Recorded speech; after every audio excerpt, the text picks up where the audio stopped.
am joined by Partyfowl from Simplicity. Thank you so much for joining me today for this short little org interview. First things first, what inspired you to be an organization for the CCL?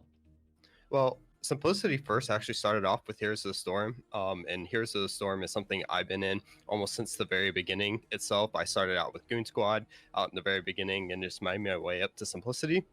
So once we heard about this, I wanted to pitch the idea to the org. We thought it'd be a great idea to get back in, especially since we're seeing a lot of these names pop back up. I've had a lot of respect for HHE, so what you guys put forward has been really big. So I want to get back in. I want to get some of that OG HGC names back in it. So I want to bring Simplicity back to the CCL. Alrighty, well, with Simplicity's name, some people, me specifically, actually might not know the origin. What was the origin for Simplicity? Was it just, we need something simple, and it's just like, oh, Simplicity, that's it? Yep, so that's pretty much it. Oh, really? Yep, and here we are. So, when it first came up, that was the name that we were told that it was going with, when it was brought to me. And honestly, that's what we've been trying to do as an org. We keep it simple, we just go forward one step at a time. And we're going to bring it back to those simple days back, 2016, 2017, 2018. And then, 2018 is when Simplicity was able to start itself up in the HGC. So we're bringing it back. That's very great to hear. Now, let's kind of change direction here a little bit outside of the organization, what your origins are. What do you plan to have, or what do you plan to do for the players? Because, there's 8 organizations. How are you going to maybe entice them to be on your team? And maybe what can you do to maybe amplify their skills, or what you can bring to the table for them as team players? So I just want to bring, what I've got over these last 2 years of actually being with Simplicity. So being with this org, I started off as a team manager and made my way up to director of esports. Along that way, I've actually gained a lot of skills. So I want to take that back and take the skills I've gained over these last 2 years and bring it back to the old school, kind of thoughts I've had from back when I was playing Heroes of the Storm, back when I was managing the Heroes of the Storm, merge those together and hopefully bring these guys a more elevated, way of playing Heroes of the Storm and being able to manage them, help them grow under the Simplicity brand. We have a lot of followers along with us. We also have a lot of LATAM followers from Flamengo, which are part of the Simplicity management group. So hopefully we can bring that to them as well. So we want to get them branded. We want to get them working, having fun in the game, but also help them build as players, build their brand as players. So hopefully if they decide to move on from Heroes of the Storm, they have something to take away from all this. So you're building almost like a groundwork for all the players that you're looking for the CCL. That's really interesting. I don't think many orgs are actually every org wants to amplify their player, but I mean that's the most unique way I've heard any of them talk about it thus far. Moving on into our exhibition matches that are going to be coming up this weekend. What are you looking for specifically, at least in maybe this first week? Is it going to be main tanks, supports, or are you looking for all around everything? I'm looking all around everything. I've been watching a lot of the in-houses, anything from, Jinxie Cat, the Girls Gang Squad, to the invite and only in-house server. And a lot of what I've been looking for is mechanics, but also now I've been wanting to listen into a lot of the players, communication. How do they work with random, other teammates? Since we are drafting, there is a possibility that they may not get matched up with someone that they know. So how is their communication going from game to game, and how can I build off of that? Because a lot of them are all good mechanically skilled players, but how is their communication in game? How can they grow from what we see from a random group to a group that we pull for the 6 and then go from there? Oh, it's very clear and concise in the way that you already are looking at things. Now, we're talking about what you're looking for. Is there any way a player can maybe catch your attention a little bit easier, or is there any way they can kind of just catch Simplicity's attention, whether it be through highlight reels or just doing the in-houses? Both actually. So I have made out a tweet. I want to see everyone's highlight reels. I don't care if my DMs get cluttered or just, I get 100 messages a day just showing random clips of what they're able to do. This gives me a wide variety of who I'm able to look for. The in-houses are great, but they're also kind of limited to maybe people who have just a little more time to play multiple in-houses per day, or maybe someone's only able to play one in-house per day. And, we can't really see much. So send me the highlight reels. Let me see what you're able to do. I want to be able to put you on these exhibition matches if you're not able to participate in any of the in-houses as much.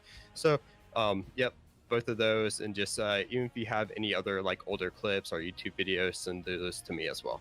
Now, for anyone who's wondering and is sitting there ready with just a batch full of clips for you, where can they send these on Twitter, just so that way we have this in the video and everyone can just immediately go?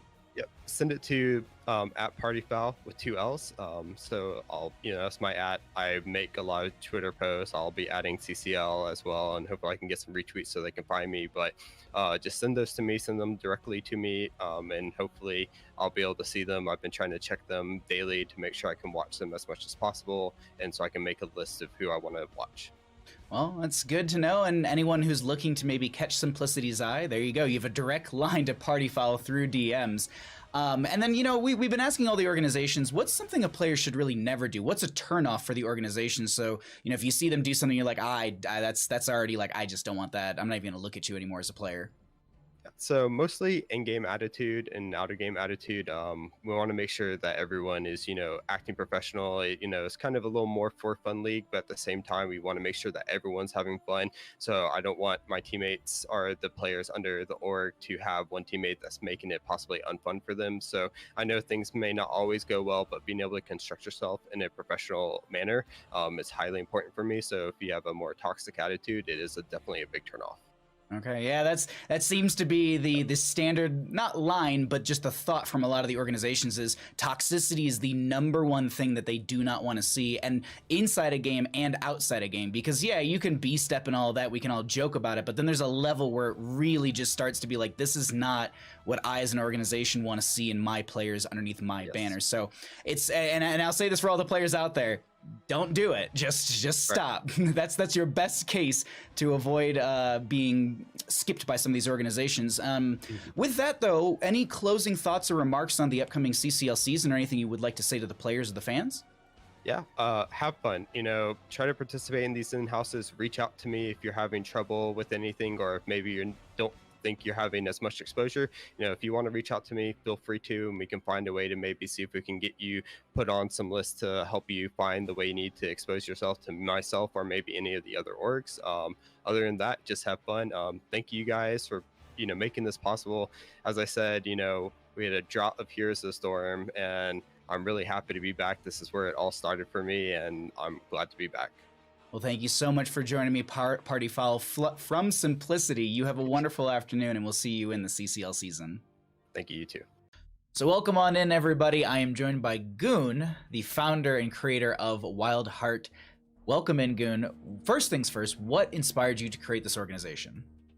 Yeah, so I've been involved with other organizations in the past, whether they were smaller amateur orgs or, well, actually, that's pretty much it, or an HGC team or anything like that. And one thing that I noticed about these organizations, these teams, were that there was a lack of purpose, the lack of vision, and it was a little exhausting, a little frustrating to be in that environment. So one day I was just like, you know what?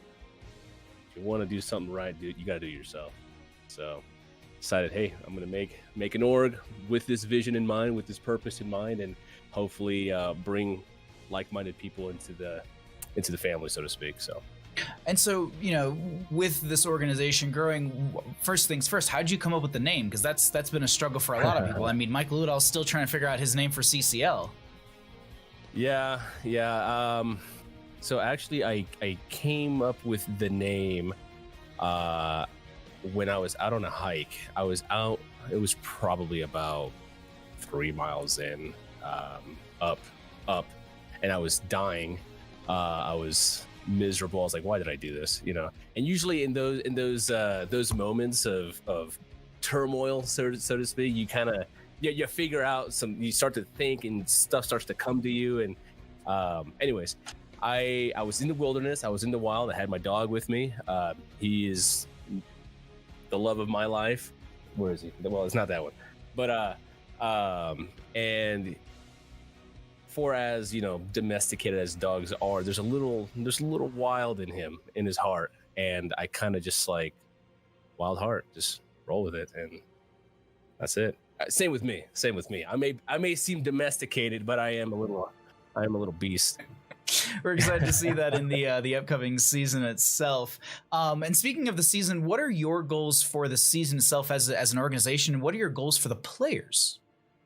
For the players, I want to create an environment that's welcoming, engaging, an environment where they feel like they can grow and be challenged to grow in other aspects of their life outside of maybe just Heroes of Storm, whether that's in school, a career, relationships, or experience in the esports field, industry, or whatever the case may be, any other kind of support that's there. I find that sometimes we can get a little lost in the things that we're doing, our work, Heroes of the Storm, whatever, and taking a step back to kind of just see the bigger picture, appreciate life for what it is, what it could be.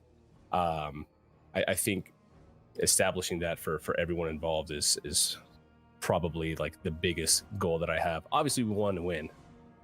Winning feels good, yeah, but it's a process, and understanding that life itself is a process, that winning itself is a process. That to do that, sometimes you might have to lose a bit. It hurts, but yeah. That's a good mentality going into the season. Now, speaking of, this upcoming season, we have the scouting grounds and all of that coming up in about a week or so. What are some of the roles? What are some of the plays? What are you looking for in a player as an organization during these scouting grounds, or maybe even during some of the in-houses that are currently happening?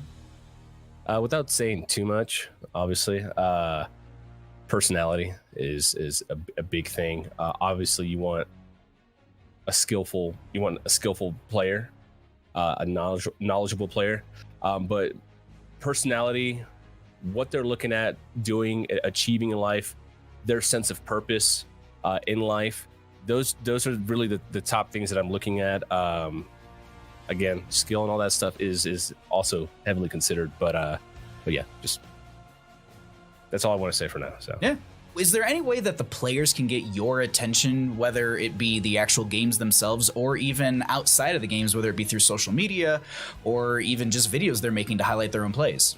Yeah. Hey, let me see what you're doing. Like, okay, we're all playing HOTS. That's cool. We're all lurking. We're all seeing the stuff. We're all seeing the tier list, all the smack that's being thrown around. Sure, whatever.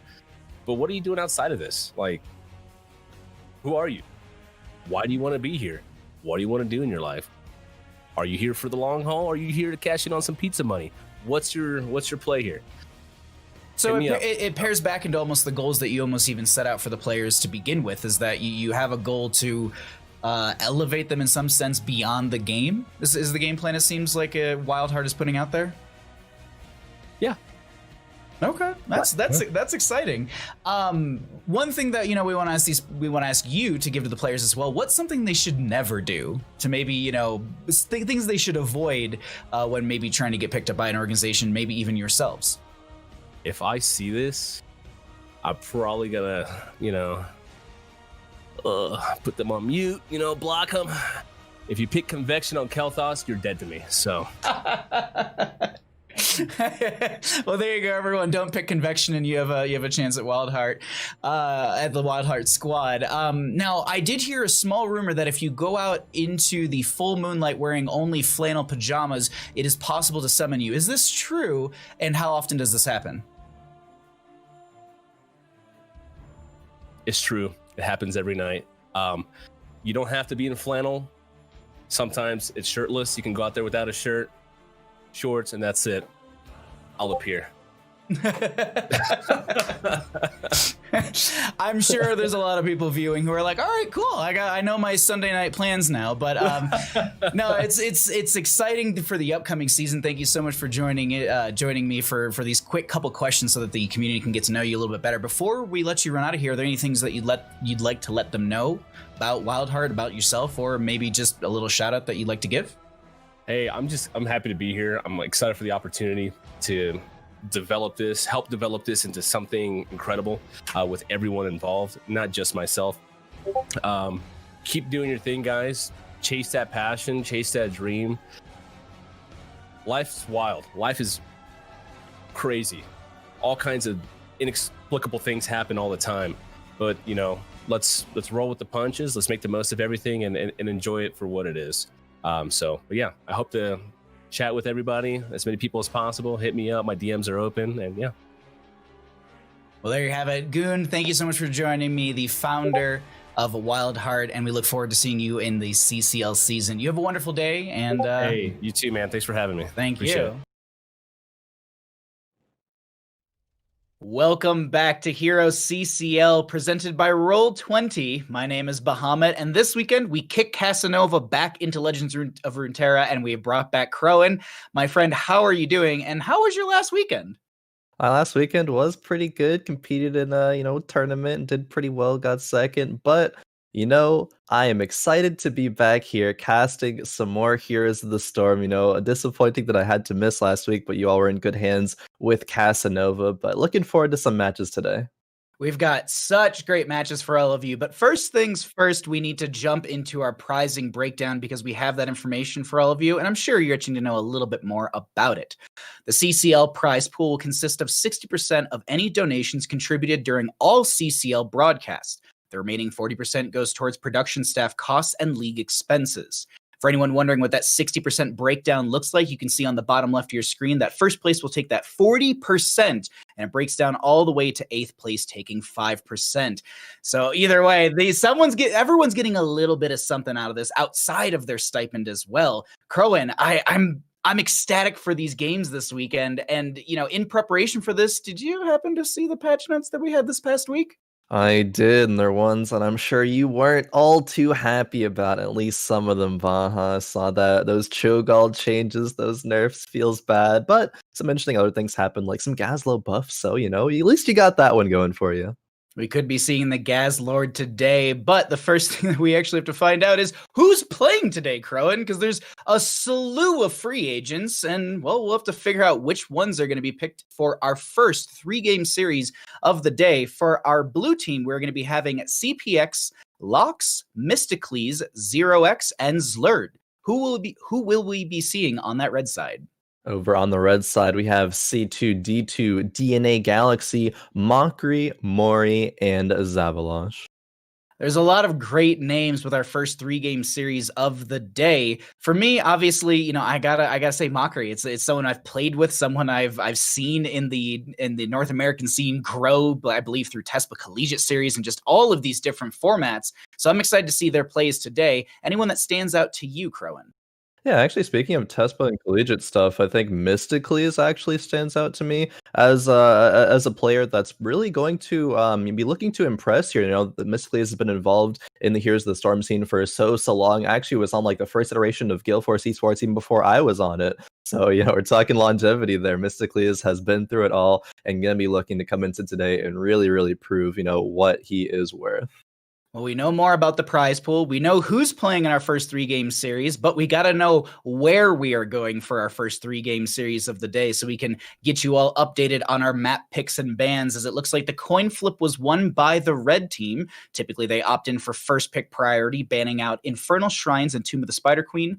Garden of Terror, unfortunately, will be banned out once again, and Sky Temple will be banned out by the blue team as well. Since first pick will go over to the red side, it looks like the blue team will choose to take us to Dragonshire for map number 1, and we can get immediately right into that. Khroen, for starting out a 3-game series, and yes, I keep saying 3-game series for anyone wondering, it's not a best of 3. We get 3 maps for our first series of the day, and we get 3 more maps after that for a total of 6 Heroes of the Storm maps and 20 total players entering the Nexus today for all of your viewing pleasure. But we are here on Dragonshire for our first map of the day, Khroen. It's a large map, a great competitive start. What do you prioritize here? Do you prioritize the solo lane? Do you prioritize the 4-member rotations? Or is it just map control with maybe some Vikings?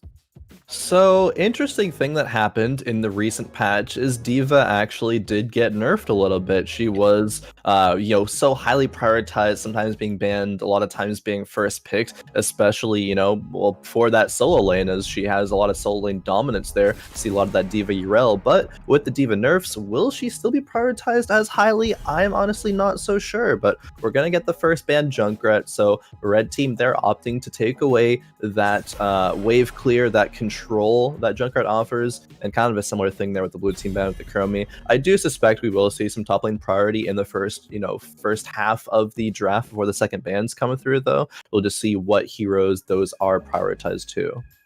You know, you're mentioning this diva ban, and I just had to tab back to my stats really quickly because I was like, wait a minute, I have something on this. Diva actually has a 100% participation rate within the first 2 weeks of HeroesCCL. She was, no joke, either banned or picked. Like, I just tabbed and I was like 50% banned, 50% picked over 12 maps on each side. So yeah, that's a little crazy. I'm not gonna lie. She literally has a 100% involvement rate so far in the CCL. Chromie, though, being one of the highest banned heroes with, I believe, 17 bans throughout the first and second weeks of our exhibition matches. But it looks like Diva's up and available. Is she still the high priority as we've seen in our first 2 weeks here? Garrosh and Junkrat removed as well, and you and I have talked extensively in week number 1 about the synergy of Junkrat and Garrosh, as well as just Junkrat in general, for the just displacement, sustained damage, overall control, heroic burst. But there it is, first pick priority Diva coming through. Thoughts on this, Khroen?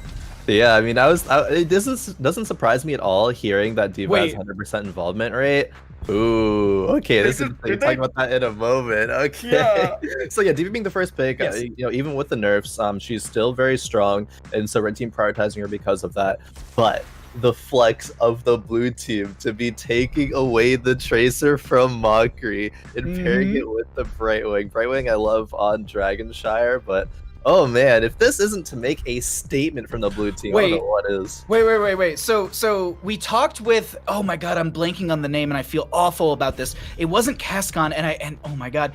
Last week we had an interview. I'm trying to scroll up and just find it, but either way, we had an interview last week and they played Cho'Gall, and we asked about the Brightwing and why it was prioritized, and they said, well, really it pairs well with the Cho'Gall because of the hyper shift at level 1. And I'm wondering if this is legitimately you know, the Tracer Brightwing picked in this 1-2 slot because they want to be able to have the hyper shift value from this Brightwing into Cho'Gall. Sorry, I'm scrolling up in the chat. I was trying to find who it was, but I can't remember off the top of my head, and I can't find it in there, so I'll stop on that one. But a Diablo Stukov pairs well together as well. You have the Apocalypse, you have the Lurking Arm as well, you have the weighted pustule. There's so many good utility tools on this right-hand side. And I know chat's probably already sick, like, dude, we're in game number 1, please stop talking about Cho'Gall. But like, there is validity to my statement. Like, there is like, it is a little valid, but I do love the idea of this Tracer being taken away, just to kind of bring this back into the storyline you were starting to form, this Tracer being taken away from Mockery. And now do you look at this and you say, well, does Mockery know how to counter this because they're so well versed in the Tracer? Like, oh, I know how to shut this down because I play it so much, I know my own flaws? Like, thoughts on that? Yeah, I mean, if you're going to be, I dare say, one-tricking a hero, or at least playing it enough to be very proficient on it, you're going to know the weaknesses of it as well. And I think with the picks of Diablo and Stukov, they're going to be able to effectively play, I guess, into those weaknesses. If Tracer ever gets caught out in misposition, it gets Diablo wall stunned into the Stukov. If the Stukov is right there and ready to get that Lurking Arm combo off of the Diablo charges, that's going to be a dead Tracer. Brightwing can only provide so much healing for you so quickly. Like, Brightwing's still solid, but yeah, I don't know. It's going to be up to the hands of whoever is playing the Tracer to be very, very aware of their positioning, weaving in and out, and the fight. The game's kind of going to be dictated, I think, overall, how well the Tracer plays. I think so. I really, really like the idea of what you just said. Like, the shutdown of the Tracer is going to be big on the opposing side, but it's really going to come down to whoever's on this to have the mechanical skill to avoid a lot of that. You mentioned all the setup from Diablo and Stukov initially. I mean, there's still like Virulent Root at level 13 for Stukov, and if they can land that combo, that is, I believe it's like a 2-second root, which is quite. And here's a storm. 2 seconds is an eternity. It actually might be a 3-second route, because it's. I remember reading it and being like, wait, it's really that high? But just to kind of round things out, we do have this Blaze being picked up. A very strong composition for our blue side. On the red team, they do have a lot of great heroes as well. The burst potential from the Jaina is massive. Tychus did have some changes and some readjustments onto where talents go in the most recent patch. And I wouldn't call it a rework per se, but I would definitely call it a reorganization. And there was a lot done. So I'm excited to see how this affects the Tychus play within this game, because I want to say I casted a Tychus on like Tuesday or Thursday this past week, and I was like, wow, okay, no, this is pretty strong. So I think that the changes might kind of change up Tychus's playstyle a little bit, whereas he was always considered, oh, he's played into a high health pool tank just to shred them down, but they still do that, but I feel like it's a little bit more aggressive. As we can go ahead and get on into game number 1 on Dragonshire here. We have got the members of our blue team already here, ready to go on the left-hand side. We have got Lux on the Brightwing, Zlurd on the Cassiac, CPX on the Tracer, 0x on the Anubrak, and Mysticles on the Blaze. And over on the red side, we have C2, D2 on the Diva, DNA Galaxy on the Tychus, Zavalosh Stukov, Mori on the Diablo, and Mockery on the Jaina. We can get into our mid lanes in just a second, and it is going to be that hyper shift for Brightwing at level 1. Diva going to be going to Liquid Cooling, and Khroen, this is something I noticed in the patch notes, and I want to bring this up. Liquid Cooling wasn't touched at all, and I feel like it's such a strong talent because you essentially have well as activatable while you're in mech form, and I believe there's actually a cooldown reduction on it as well. So it's just, I don't know, it's one of those talents that I looked at and I was like, wow, this seems really, really strong, and I see a lot of it being picked up in some of these games, but I guess it's really not that big of a deal, or I don't know. Do you have any thoughts on that, just based on what it is already? I mean, yeah, none of her level 1s were touched, actually. I don't really have too many thoughts on it. I think that it makes sense, going back to the high prioritization of the Diva still being first picked. I think that this talent is very, very strong. We see Diva even there clearing that top wave very, very quickly. Is just dueling Tracer on the rotate there.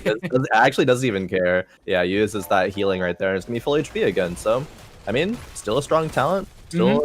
Still a strong pick, I think, overall. And actually, I wanted to take a moment to talk about a little bit of the Tychus pick, because not too much in draft. So traditionally, when we see Tychus, we see it as a response to things like a Diablo or like a Cho'Gall or something of the sort. But if I'm looking at Deathwing, if I'm looking at the at the picks in the blue team here, it's like a Nubarak Blaze, which I don't really think are that great when it comes to, wanting to pick a Tychus. But as we were talking about as well, the Tychus talents did get shifted there. So you might see a little bit of engage happening on the bottom side sieges, but looks like blue team's going to back off. But he opted for the press the attack talent at level 1. So I wonder if we're going to get something other than bigger they are or in the rhythm, actually, but we'll see.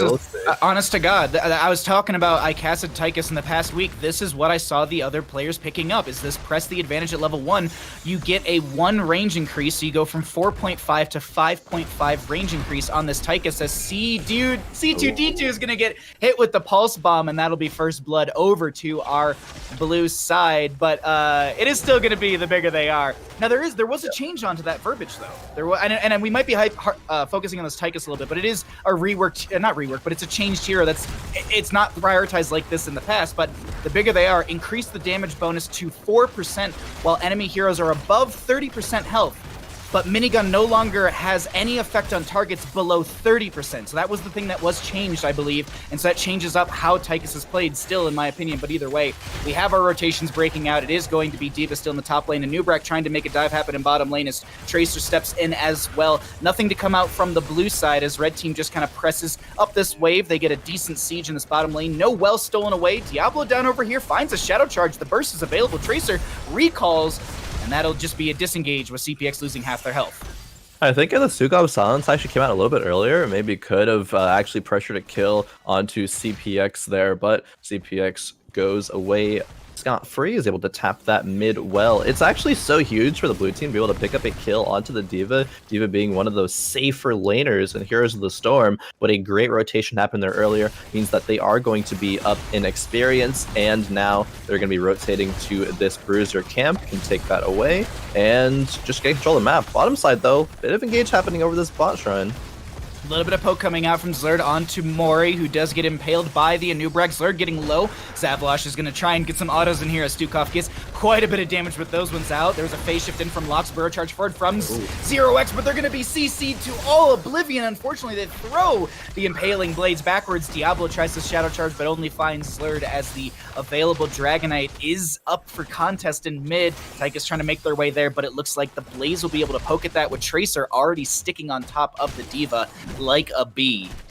Yeah, Tracer actually getting pressured off there.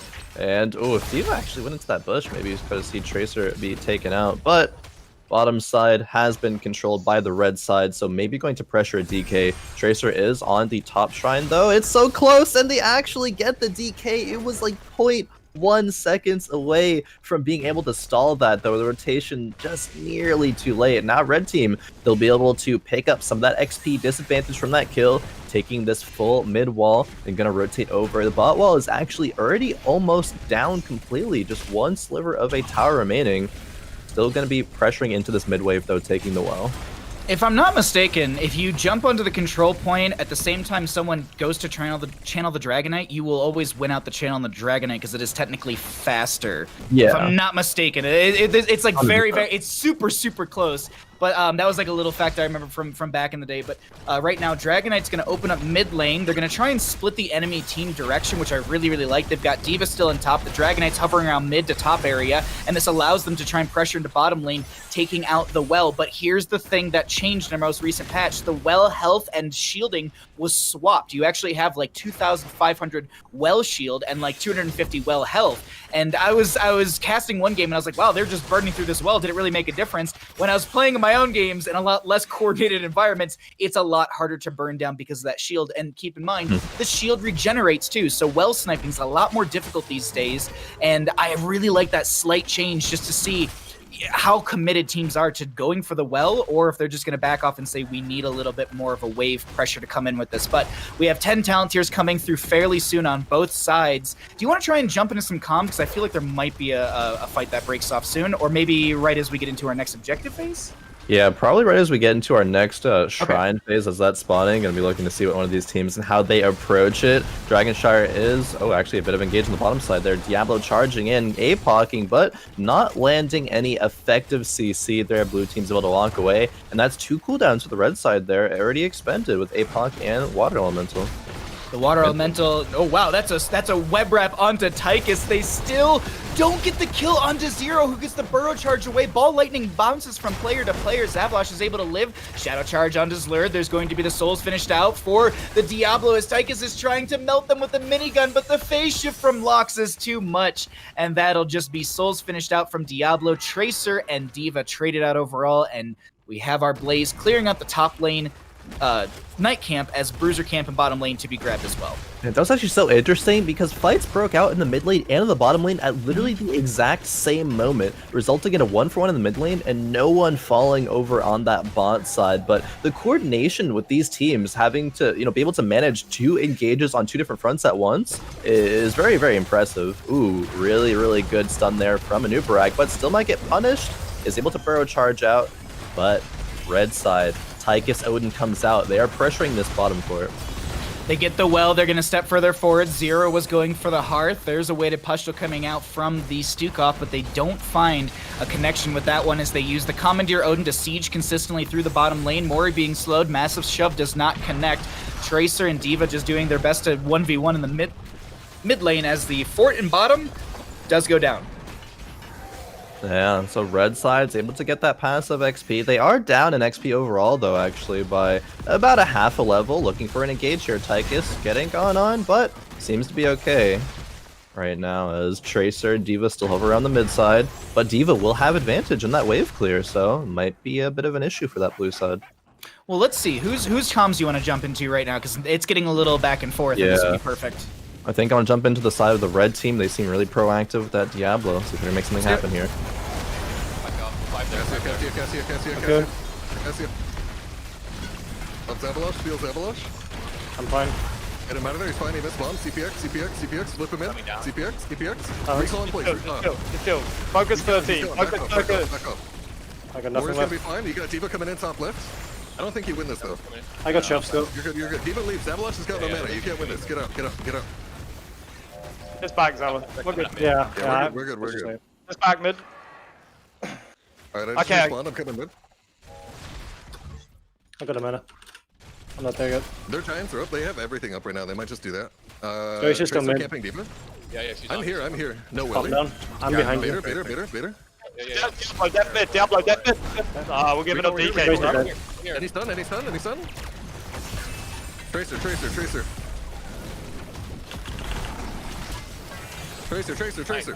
Nice. Dragon. We can go aggro. We're 5v4. Pre-tap, and go in. So shit.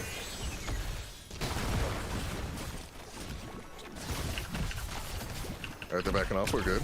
I'm sparing mid. I'm gonna go top after this. I'm gonna go hit dragon here. Khroen, thoughts on the comms that we just heard? Because Mockery's shot calling is clear, and everyone seems to just be following that direction.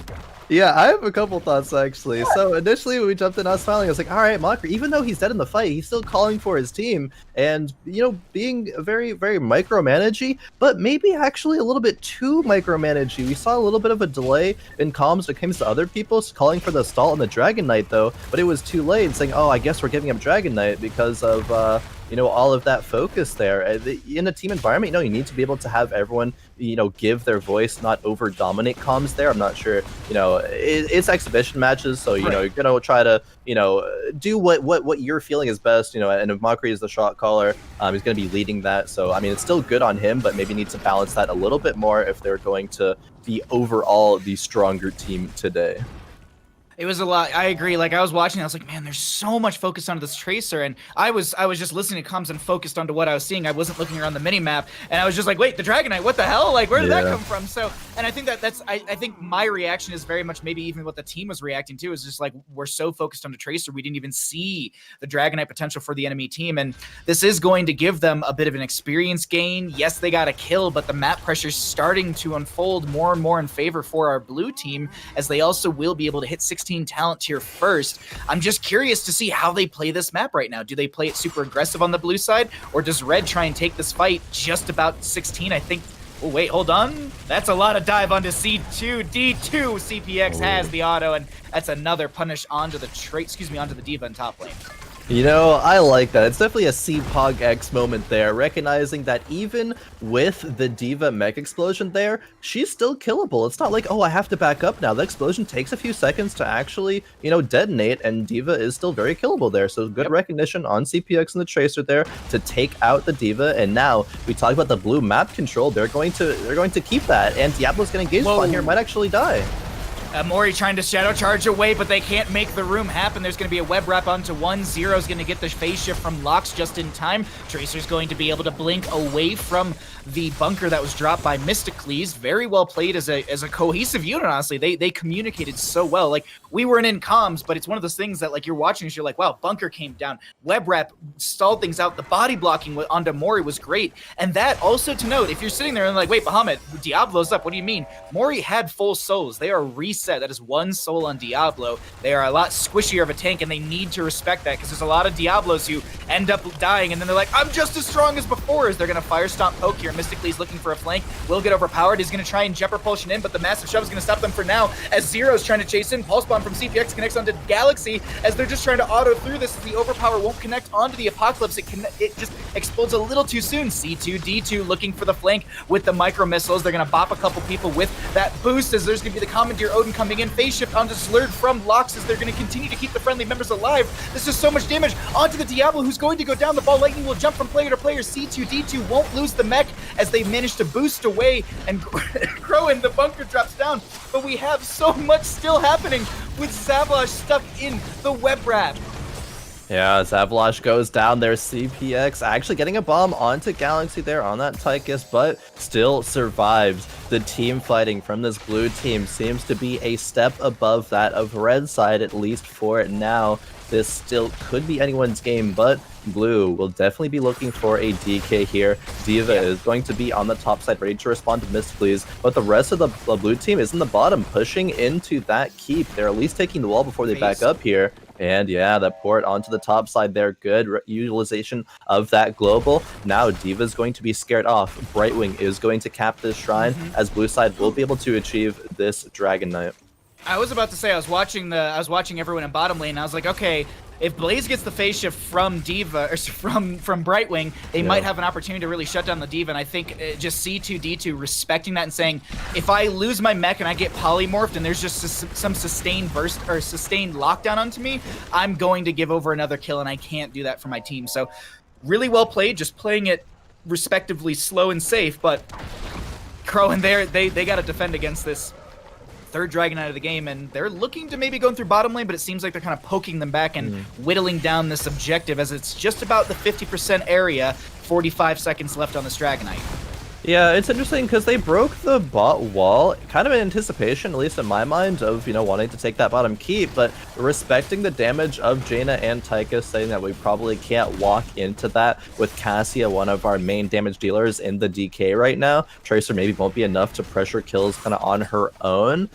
So they're actually just opting to take this middle fort instead, and actually maybe won't even get that, it seems. They're going to be playing for this level 20 advantage, though. They are a full level up over that red team, walking in to try to breathe as much fire as possible, but no, not even the fort will fall. So honestly, this DK was so well defended by the red side.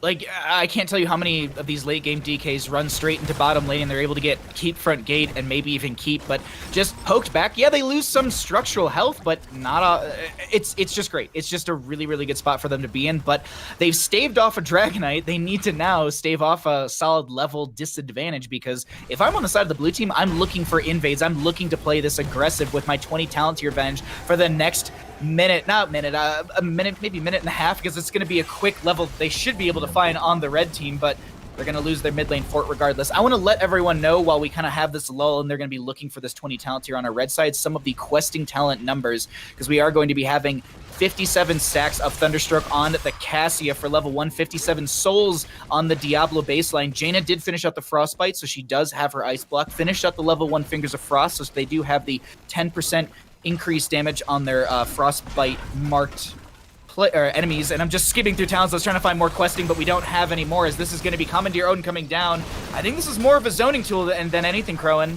Yeah, I actually like the utilization of this Odin here a lot. While blue team has the level 20 advantage, they're going to be able to freely siege this bottom keep, and the response is not going to be that great unless you utilize that cooldown there. There were sieges pushing in, so utilizing the Odin to clear the wave and the sieges, as well as buy time for the level 20s. I like that a lot. But blue team is going to be pushing back into this. However, level 20 is on the horizon, though.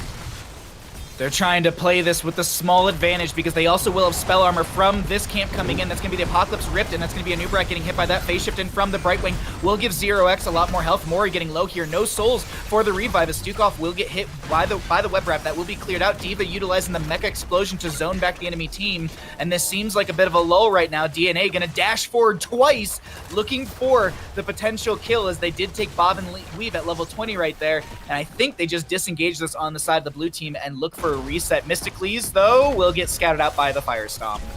Yeah, even though no APOC, there's still a really aggressive position here from Mori as this fight's going to break out. We see a lot of prioritization on that Anubarak. Will he fall? Yes, and very, very quickly, red team dominating this fight. Cassia goes in, actually gets flipped out by the Diablo there. Tracer, CPX getting a great bomb onto Diablo as Diablo falls, in this fight is now a 1-for-1. Both teams looking to disengage now. Both of the tanks are down, so they just want to be able to regain control of the map. Blue side, they have to deal with that top lane. It's been pushing into them and actually took that top fort. But now, blue side already has control of that bottom shrine, is rotating into the top side to get control of this top shrine. But red, they're just going middle. They want to fight over this DK. Oh, CPX is going to face check a bush, recall into a lurking arm, but is able to blink away just in time. Everything used by Tracer, but they don't stagger out of death, and that's a big win. Yeah. I want to note something as well for anyone wondering. The Diablo has 94 souls. That is such a rough go right there in that fight. That was like a fire stomp away, because I believe they did go. Yeah, they went souls to the flame at level 4, so Diablo needed like a fire stomp to get reset on their souls in that last engagement. But right now it's going to be both of the tanks just not coming back. Khroen, do you want to try and jump into one of the comms just to see what they're saying as we get into this late game objective phase? Yeah, I would love to jump into the blue team's comms here to see how they're approaching this. They have the advantage, so gonna see how they're willing to press that. Let's get into it. Do we care? You can look at this. I mean, we can try to kill. Yeah, I can go. I have bomb.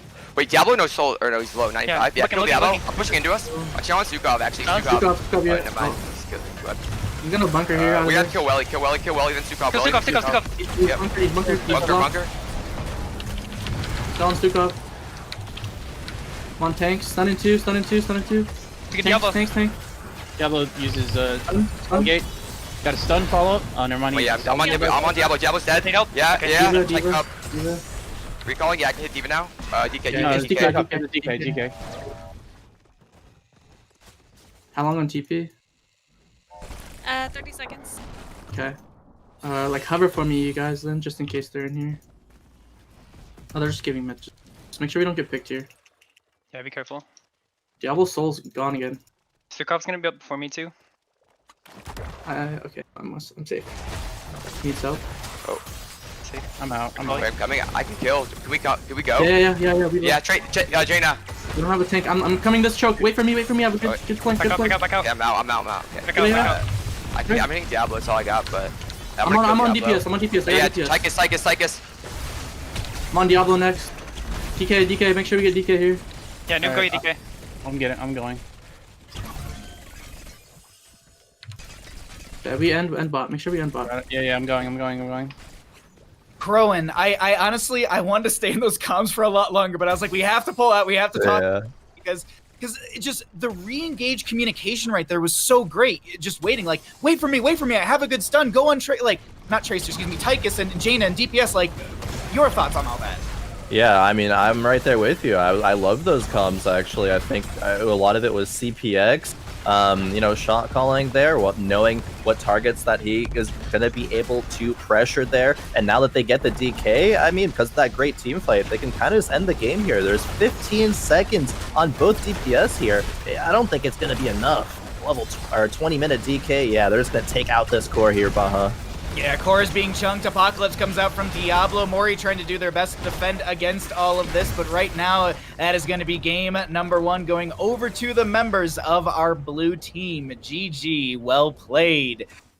An exciting game number 1 here, Khroen, of our first 3-game series of the day. Any sort of things that really stood out to you, maybe MVP-wise or just play-wise, that are just stood out to you? That's basically it.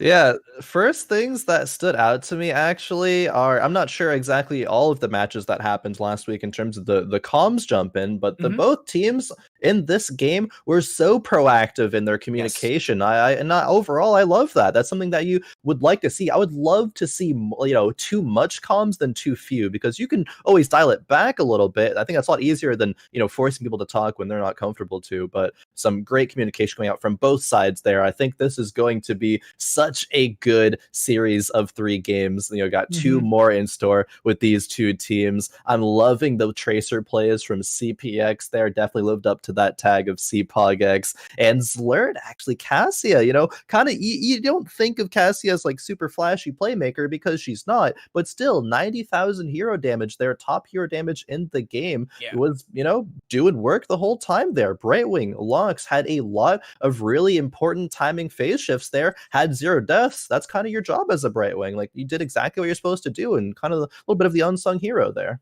I will say, and you literally took the words out of my mouth. I think Brightwing is one of the MVPs that are very, very underrated in the last game. Yes, Cassie as Zlurd had insane damage. Yes, Tracer CPX was constantly diving and harassing and just utilizing, they might have died, but there was that second Dragonite that literally they 5v1, 5v4 just to get a Tracer kill while the entire enemy team got a Dragonite. That's in my mind, when I play my Storm League games, that's a win. Like you've literally pulled the entire enemy team to kill one person while your friendly team is spread across the map, getting objective, getting lane pressure. That seems like a good trade. But I want to note here, Lox had just about 90,000 healing on this Brightwing, and they basically, it's roughly 30,000 more than Stukov, a little less than 30,000, and just that's not easy to do. Like, Stukov has a lot of healing output. Their team is synergistic to be able to spread that pustule around. My hat's off to a Brightwing player, because I rarely get to see them played this well.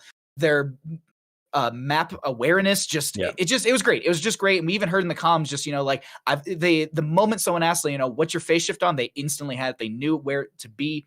Just hats off to them, but do want to give credit where credit's due as well, because Diablo had some insane setups. Mori really, really played this Diablo well. It just, they weren't able to find the burst because they were constantly anti-dove. Yeah, they were. Well, I think more than Diablo had a lot of good engages. I think that there is some engages that well, actually, not even some. I think most of them were good, but one that definitely sticks out to me as a little bit worrying, perhaps, is the one that happened on the bottom keep right before Red Team actually hit level 20. Diablo went for the 8-pot combo a bit before, but they couldn't capitalize on it because they were down that level 20 talent tier. So just a bit of maybe overexcitement there, wanting to make a play happen, but overall, definitely some good plays there from that Diablo. They did their job in terms of wanting to shut down Tracer. They looked for a lot of good wall stuns there into some Stukov combos, but I talked about, I think this game will kind of be dictated by the proficiency of the Tracer player, and CPX there was able to dodge out on, getting killed so many times. Even when they were getting 4-man ganks in the mid lane there, CPX instantly recalls, so the Stukov lurking arm root did not hit, or it was a blink away to safety. Like, that's what you need out of your Tracer player, and that's what we saw there with CPX. I honest to God, if I'm expecting highlight reels to be made, that needs to be in a highlight reel, because it was just so well played, coming honestly from both teams, because it's just the heads up bush play was super cool. But Mysticles, when we were in those comms, was like, keep fighting in that corridor, keep stay, don't die, because I have a flank.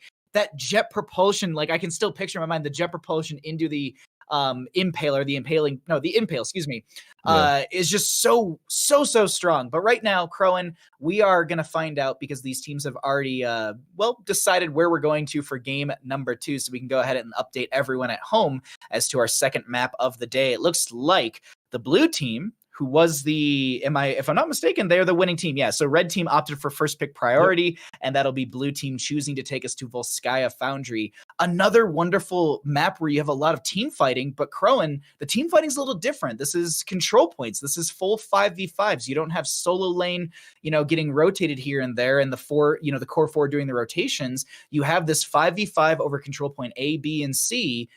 Any thoughts on the hero prioritization? Yeah, we did see, correct me if I'm wrong, we saw bans on the Junkrat and the Garrosh in that last game, correct? So Yes. I think that if you're going to do it on Dragonshire, I think we're going to see the same thing on Volskaya. I feel like I preach about it so much, even too much, about the synergy and the power that Junkrat Garrosh has, especially when you're fighting over a support camp and over a control point that you can set up on. It's just way too strong. I think we're going to see prioritization on some of those bans. It seems as though, at least from that last game, of course, it's only a 1-game sample size, but D.Va still being very strong, still being prioritized highly. It did not win though, but I think the D.Va still had some good impact, albeit getting picked off once early, and but CPX and the Tracer killing the D.Va mid mech explosion, but it's not really the D.Va's fault there. It's just some good DPS plays on the other side there. I think we'll still see that D.Va prioritization, as well as maybe I think we'll probably see something like a Urel as well as a response. I think that's the classic solo lane matchup that won't really venture too much away from that. Maybe it's either Urel or a Blues. So I have some little stats for everyone, because you were mentioning the pick and ban rates of Garrosh and Junkrat. So I did a little bit of stat work this morning before CCL started. So ban-wise, over the first 2 weeks, so not including the previous game we just saw, so this is the 24 maps we've had in the past weeks, Chromie has been banned out 17 times. That's roughly a 71% that she's banned out. The D.Va was 12 times banned out, so half the time. Then we have Medivh with 11, and then we have a 2-way tie with Garrosh and Junkrat, actually tying that with 8 bans each. And then we have a 4-way tie with Joanna, ETC, Diablo, and Urel. We can get into those other hot picks later on, because the draft is looking like it's ready to go here for Volskaya Foundry for our map number 2 and our first 3-game series of the day. Khroen, I love this map because, as everyone knows, this is definitely a place you can pick up Cho'Gall, but there's other opportunities for heroes like Gazlo to be able to be picked up. Sylvanas is often a priority. You have heroes like Mephisto, who I think are massively undervalued on this map for the dive poke potential. I'm an activist for them, and I doubt we'll see it, but Asmodan's great here. You could see maybe a Murky. I said this in my cast during the week. This is week number 3, and I know this is the first time a lot of these players are playing and showing off their skills, but let's say there's 12 maps that are played, Khroen, and you're an organization, looking to scout out these maps, and you hear one of them's a Murky map. Don't you think you go to that one first? Just saying. You go to that Murky map first, right? I mean, depending on each person's specific values, maybe you go to that murky map there. But no, I mean, murky and Gazly, all Yeah. fun. And actually, I would be excited to, no meme, see a Gazlo, especially with the buffs that true. the team is able to utilize that. I think Volskaya is talking about the control that a Junkrat and Garrosh provide. I think that Gazlo is able to provide a similar amount of control there. And so if we're going to see it on a map, it may be, a Volskaya, a Infernal Shrine, something of the sort there. But some interesting bans coming out. Both of these bans are actually heroes that were played in that last game, D.Va and then the Tracer response ban. They're saying, all right, styled on you with Tracer, denied that from Mockery, but now we're not going to let you play it for game number 2. We've already shown that we can play it, but we're not going to give you the opportunity either. And I like that. I think they recognize still the red team's strengths there, with Mockery being a well-known Tracer player and denying that. Of course, Chromie then being the standard ban over on the red side there as we wait for this last ban for the blue team. Good seeing Medivh here, honest to God. Medivh is really, really strong on Volskaya Foundry for backline dive. I don't know if it's worth the early priority. I'm like 50-50 because like Garrosh is a good another band. You have Junkrat as well, like Joanna's strong, ETC. Like there's so many good opportunities as well. And it's just, I guess, are you afraid of your backline being dove? And right now they're saying, at least on the blue side and on the red, that they're not going to be drafting a composition that's too worried about that. And I do like this as well. They're like, you said, like, we got to show off our Tracer. Mockery, you don't get to, at least for now. Yeah. First pick, though, on our red side. Anna's up and available. Joanna's up and available. ETC. There's a lot of great first picks that are going to be coming out, and Anna will be a high priority. She's just a really well-versed hero. But I will note this. She did have a couple nerfs come into the most recent patch as well when it came to her Sleep Dart and I believe her Biotic Grenade. I think I actually like this Anna first pick in a weird way. Usually I wouldn't, but it forces the response of the blue team to have to be at least one awkward pick if you want to deny the Li Ming synergy, but also prioritize the Junkrat. We'll see what picks actually come through here. Okay, it is the Junkrat and the Muradin, so you're saying, okay, we're not going to fall into your bait there. We're not going to try to deny a Li Ming or something to pair with that Anna. We're just going to go Junkrat, which is, super solid pick, and I'm actually a little surprised it wasn't first picked, but then the Muradin as a tank pickup there with the Garrosh already being down, some prioritization already on that ban phase. And I actually want to quickly go back to, I think actually banning Tracer is doing Mockery a favor here, because everyone knows Mockery is a really good Tracer player, but this is the time for Mockery to shine and really show what he's got on those other heroes. And yes, the Li Ming does come through here to pair with that Anna as a Johanna to round things out on the tank side. Nano boosted Li Ming to pop off, and if memory serves me correct, I've seen a lot of Galaxy in the past, and I think that they're a fairly well-established Li Ming player, so I'm excited to see this. Now, keep in mind, obviously, this is a European player playing on NA ping, so things are a little difficult or different, but I have friends that actually legit play from the UK and play on NA ping, and when they come to NA to like go on vacation and stuff, they play on NA ping for real, and they're like, oh god, I actually have like my abilities doing what they're supposed to do. There's no input lag that I'm just used to. So it's definitely interesting, the playstyle differences right there. I wanted to note one little side thing in just one of the games I casted earlier in the week. I watched a Muradin end game in one of my grassroots games that I was casting, where they literally walked to core around like 20-ish, and they had sledgehammer builds, so they were like rocketing stormbolts into the core, and they were dealing roughly 1,400 plus damage into the core, and they soloed the core while the friendly team stopped the entire enemy team backing. It was a wild ride. But let's actually get into this, because we do have a Zarya Tyrande. I'm expecting this to be a hyper carry Junkrat. I think you need a you need a fifth still. DPS. I think. Well, who's your solo then? I think maybe okay. You can sometimes get away with in Heroes of the Storm not having a solo laner by doing kind of like opposite rotations. You might rotate between mid to bot instead, and have someone to just clean up those top waves when they are pushed in. As you're not going to I mean, I guess you have Sylvanas now actually on the side of the red team. You have some pushing power there to maybe be able to punish that. So we will see what blue team prioritizes here. I do think it needs to be a high DPS threat, though, with the Zarya being picked up here. I don't think that Junkrat alone is going to provide enough damage. Falstad, we could see kind of fill a little bit of both roles there. I think something like a Raynor or a Vala there we might see. Okay, it's actually a Sonya, and okay, yeah, I do like that actually. I think that Sonya does fit both of those roles, similar to a Falstad, but it's in the form of a melee DPS. Sonya is a solo laner, but she also can be such a huge teamfight threat with the support of Zarya shields and Tyrande heals that she can just kind of pop off, and if she's able to find her way to an Ana, Sylvanas, even a Thrall, like Sonya can still do that Thrall with the support of her team later on as we get into level 10s when she picks up Wrath, and the level 20s as well. I think she'll be such a dominant force in those team fights. You said a weird thing at level 10. What is Wrath? Because I'm looking at this thing. You've got a Zarya. So I don't know. Why not just bubble the Sonya? You get a little bit of a and then you smash Li Ming's face. You spear them. You find the follow-up Tyrande stun. Murden jumps in as well. Stormbolt to the face. Junkrat rip tires. That's GG. I'm telling you, you gotta go leap. You gotta go leap. Maybe on an Ana, yeah, I could see that. On a Li Ming, if you're getting Sonya leaped by Li Ming and you have blink up, you are doing something wrong there. But Ana, of course, a very susceptible target, so we might see something of the sort there. I mean, Murden goes jump build a lot of the times recently, but anyways, getting into this game, let's introduce our teams here, Baha.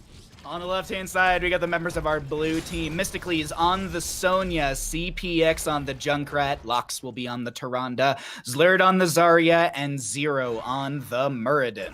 Over on the red side, we have Mori on the Johanna, Galaxy on the Li Ming, Zavalash on the Ana, C2D2 playing Thrall, and Mockery on that Sylvanas. Blue side, they're not going mid lane, all of them. They're going to the bot side here, getting Zarya some energy. I like that. Also, Demolition's expert for the Zarya at level 1, so they're going to be having a lot of poke potential. Tough as nails for the Sonya, and this isn't like a bad or a weird thing, I think they literally looked at their matchup and said, I'm going into Thrall, who's rolling Thunder, which that means that Thrall wants to step in and consistently auto-attack after they utilize really good slurred step to literally eat the Li Ming orb. I just want to note that right there. But just the rolling Thunder at level 1 showcases that Thrall wants to be melee heavy, stepping into your face, because you're going to get percentile healing from your auto attacks after you use your Chain Lightning on a hero. So it's one of those moments where they looked at this and said, cool, I'm just going to block some of that initial damage, and I'll be able to maybe turn the tide in my favor. Also to note, Murden did go into Perfect Storm, which is uncapped. We'll keep you up to date on that and the baseline quest. And Demolition's expert already at 6 out of the 40 stacks necessary for that one right there, as we have a Sentinel scouting out the camp on the right, and they'll move over on the left-hand side to grab their own. Blue team is actually winning every single lane right now. They have they had a lot of bot lane pressure and actually took like half of that tower. They're winning the mid lane wave clear with CPX and the Junkrat, and they're winning top a little bit. They have a little bit of damage in that top lane as well. So really good start to the game here from blue side. They are, as I was alluding to, opting for a non-traditional rotate. They are in the top lane instead with that solo laner with the Sonya, and are instead wanting to put pressure into the bot lane here. And they have Junkrat to wave clear mid so they can rotate either side very effectively, as now we see Junkrat in the top lane, and they're ganking Thrall here. It's a good float around as well as, I want to see what this Thrall's doing as Rue comes out, Mockery and friends turn the corner. I also want to know, we didn't really talk about this in the draft much. Mockery does have a very well-versed Sylvanas. I actually saw them ages ago. I was watching their stream, and they had a 200+ stack Sylvanas on Alterac Pass with the Shadow Dagger at level 1 quest intel, and I can't remember off the top of my head what the actual name of it is, but they had like 200+ stacks at like 16 minutes. Like they really had some good damage in that game. But right now, top lane pressure is going to be here and in favor for our red team, as CPX utilizes the concussion mine to force up that wave. And just right now, everyone is soaking up, waiting for our first objective phase, which will be announced right now, and it will be up and available for contest at 3 minutes into the game. Yeah, actually, okay, Sylvanas Merc Queen does affect allied turret camps, correct? Correct. The only thing it doesn't affect is the biotic emitter, if I'm not mistaken. Okay, but yeah, still though, I think that's a really good identification of massive, it's there. 60%. Yeah, 60% damage is a lot there. Red side actually is aggressively taking this support camp. 0x trying to get onto that camp, but isn't. The Junkrat boop means actually 0x is able to, or no, Mockery actually got the support camp there. And now there's rotating out, going to be clearing the waves here. There is, however, 2 turrets on the side of the blue side there now.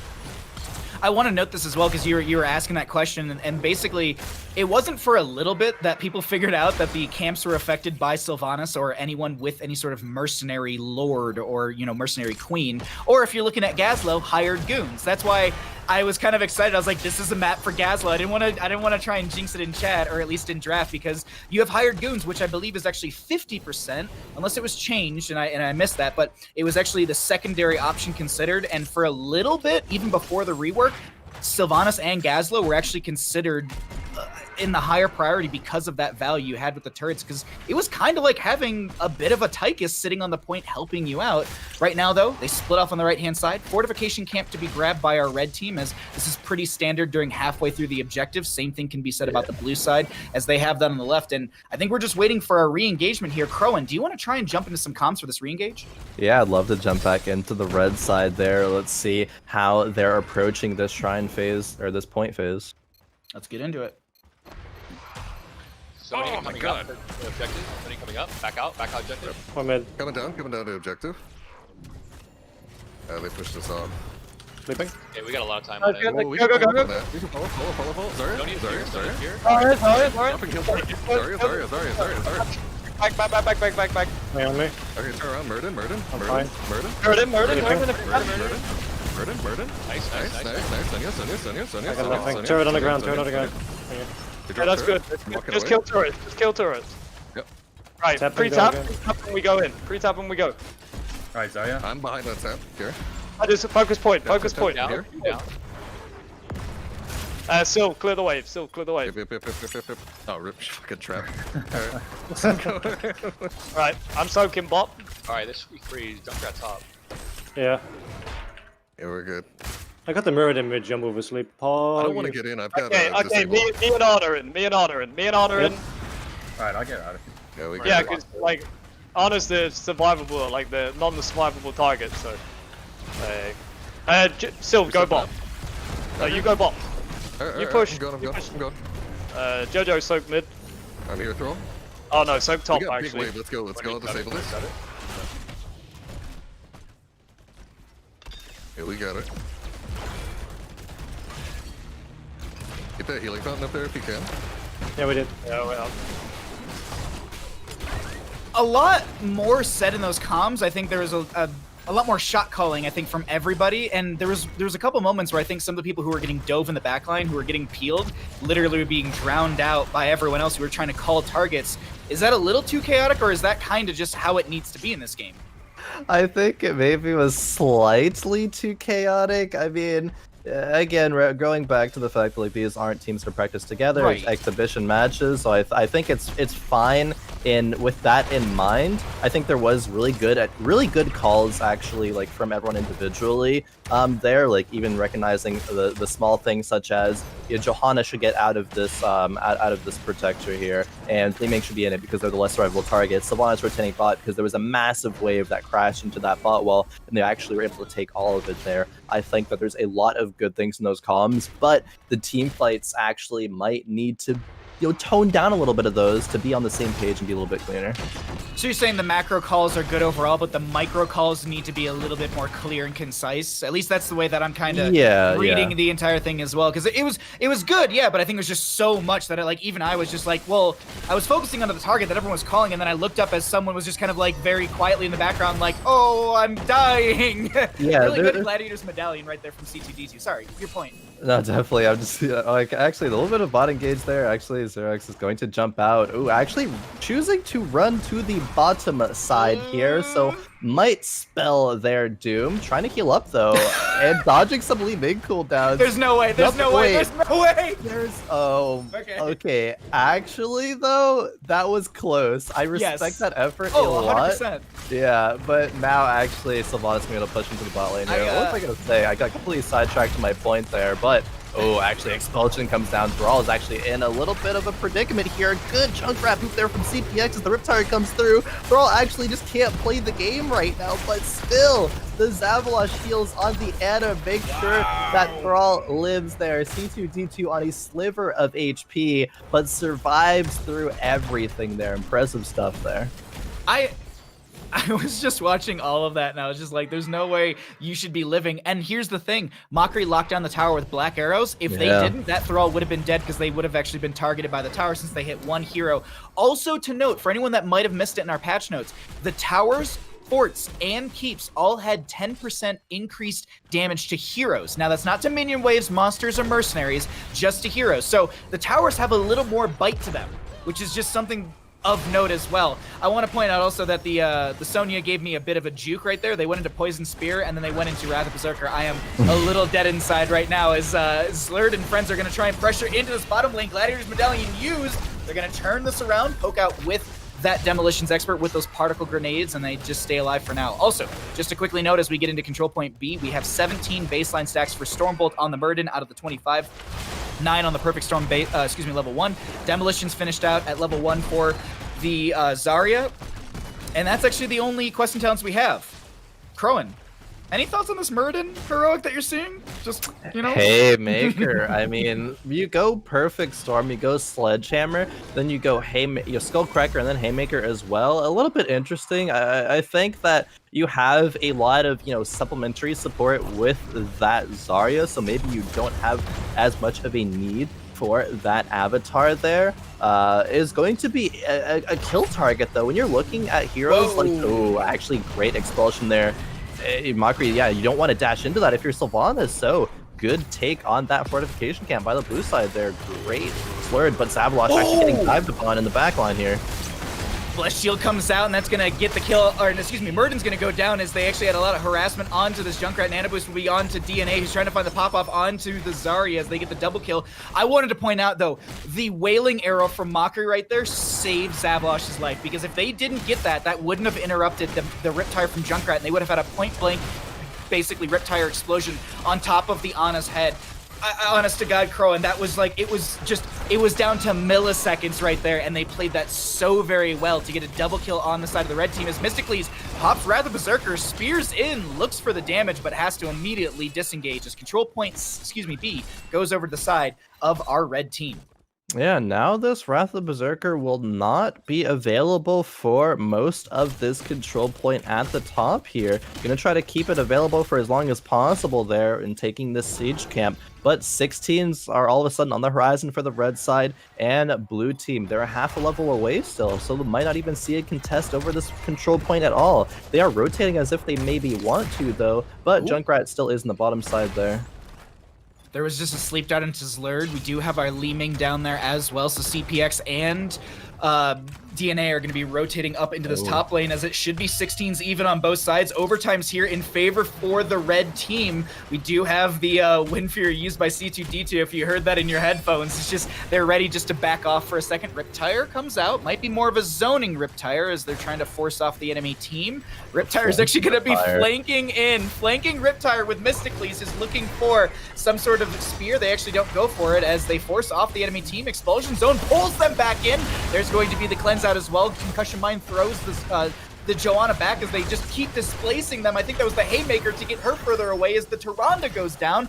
They get the counter kill into the Joanna, but can Galaxy find some sort of reset here into zero? Wave of Force stops the Dwarf Toss, and they do get the reset. Mysticles low, tries to find the counter into DNA, but they end up just getting a pentakill on the side of this red team. Mockery cleaning up the house. Oh man, that fight was so messy, I think, but it seems as though the red side was able to thrive in the chaos there. Johanna fell rather early there, but the nano boosted Li Ming able to get a couple of kills there, as well as just a lot of good damage follow-up from Mockery and from C2D2 as well there. Now, they are taking this Protector and going to pressure this top keep here. There is still death timers available, or death timers running for the side of the blue team. They won't opt to take the keep, however, taking the wall and then backing up. They can play for level 20s here. They are 2 levels ahead. They're going to rotate to this mid side here, take this full mid wall as well as probably go to the bottom wall after. Yeah, I was saying good because I see this. There's basically like 3 ways I see this Triglav Protector being played. Is you go for top lane keep and look for consistent catapult pressure during control point C phase, forcing the enemy team onto some sort of kind of ticking time bomb where they have to back off and maybe deal with catapult pressure through the top lane, or you just kind of rotate, look for extra forts. But they actually had Sylvanas sneak down into bottom lane immediately. Wow, I can't believe the Sentinel missed. But they had Sylvanas immediately rotate into bottom lane, and they actually got the fort down there while the Triglav Protector was pushing up the top lane. So great split pressure, split calls coming out from our red team as they've built momentum in this game number 2 and are looking to take a series or at least a game themselves. Oh, definitely. I actually really like the identification there to not go bottom lane as I suggested, because that's the exact fight that the blue team wants there. They want to get that fight across before red side gets to that level 20. And so red, they're just backing up. They're taking all their camps and they're playing even behind their forts right now.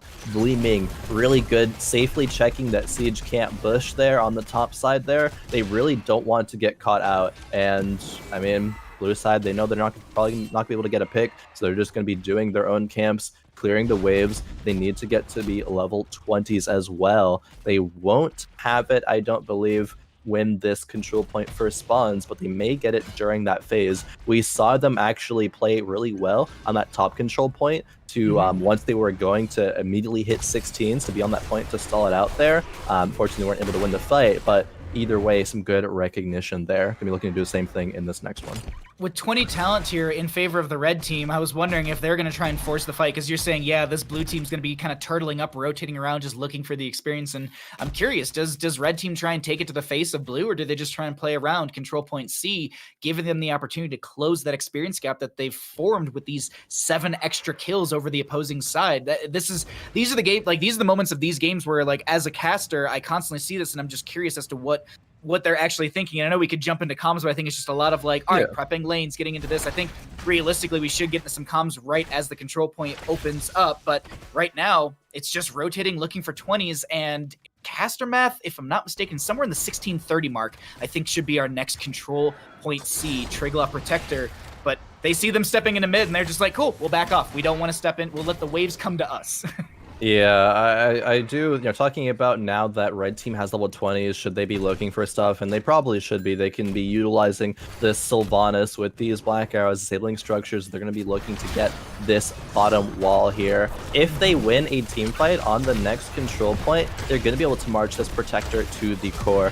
Blue team, they're rotating 4 members down here, but they're recognizing it's only 20, so Sonya is in the top lane, getting the XP there. Ooh, some really good damage there and follow-up. They're not able to do too much, actually, after all, but an aggressive engage here by Johanna.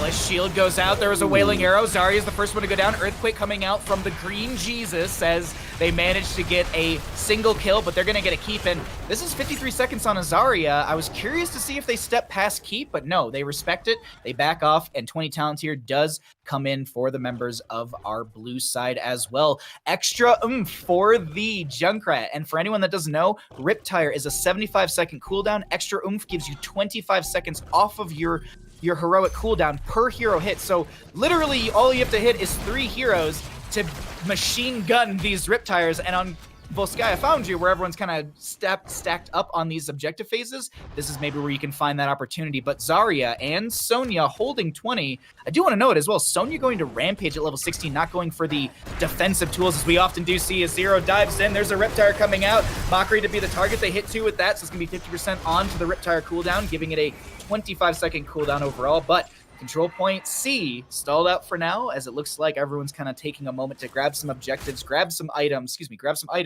and get back to this and fight over this 5v5. Do you want to jump into some comms here, Khroen? Yeah, I would love to jump into the side of the blue team, see how they're going to be able to come back, because they are a little bit behind here. Let's do it. We have to go. Yeah, Murray, you gotta walk. Let's go. I'll just go first. 2 cata pressure bottom. 80 seconds. 80%. Look for him. They're gonna earthquake up here. Just look for throw. Can we stun? I got tire reset. I'm coming. He's stunned. I'm going back. I have another tire. Understood. I'm on throw. Sorry, 1v9 these.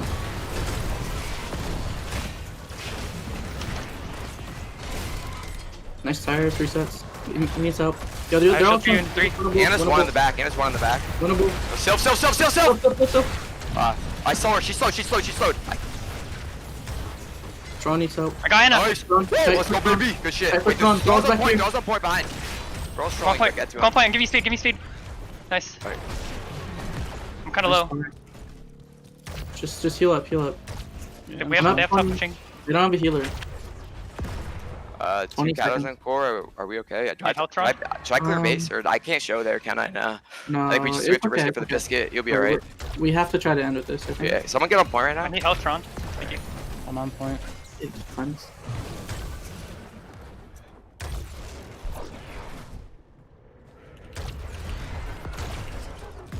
Just heal up. Keep healing them.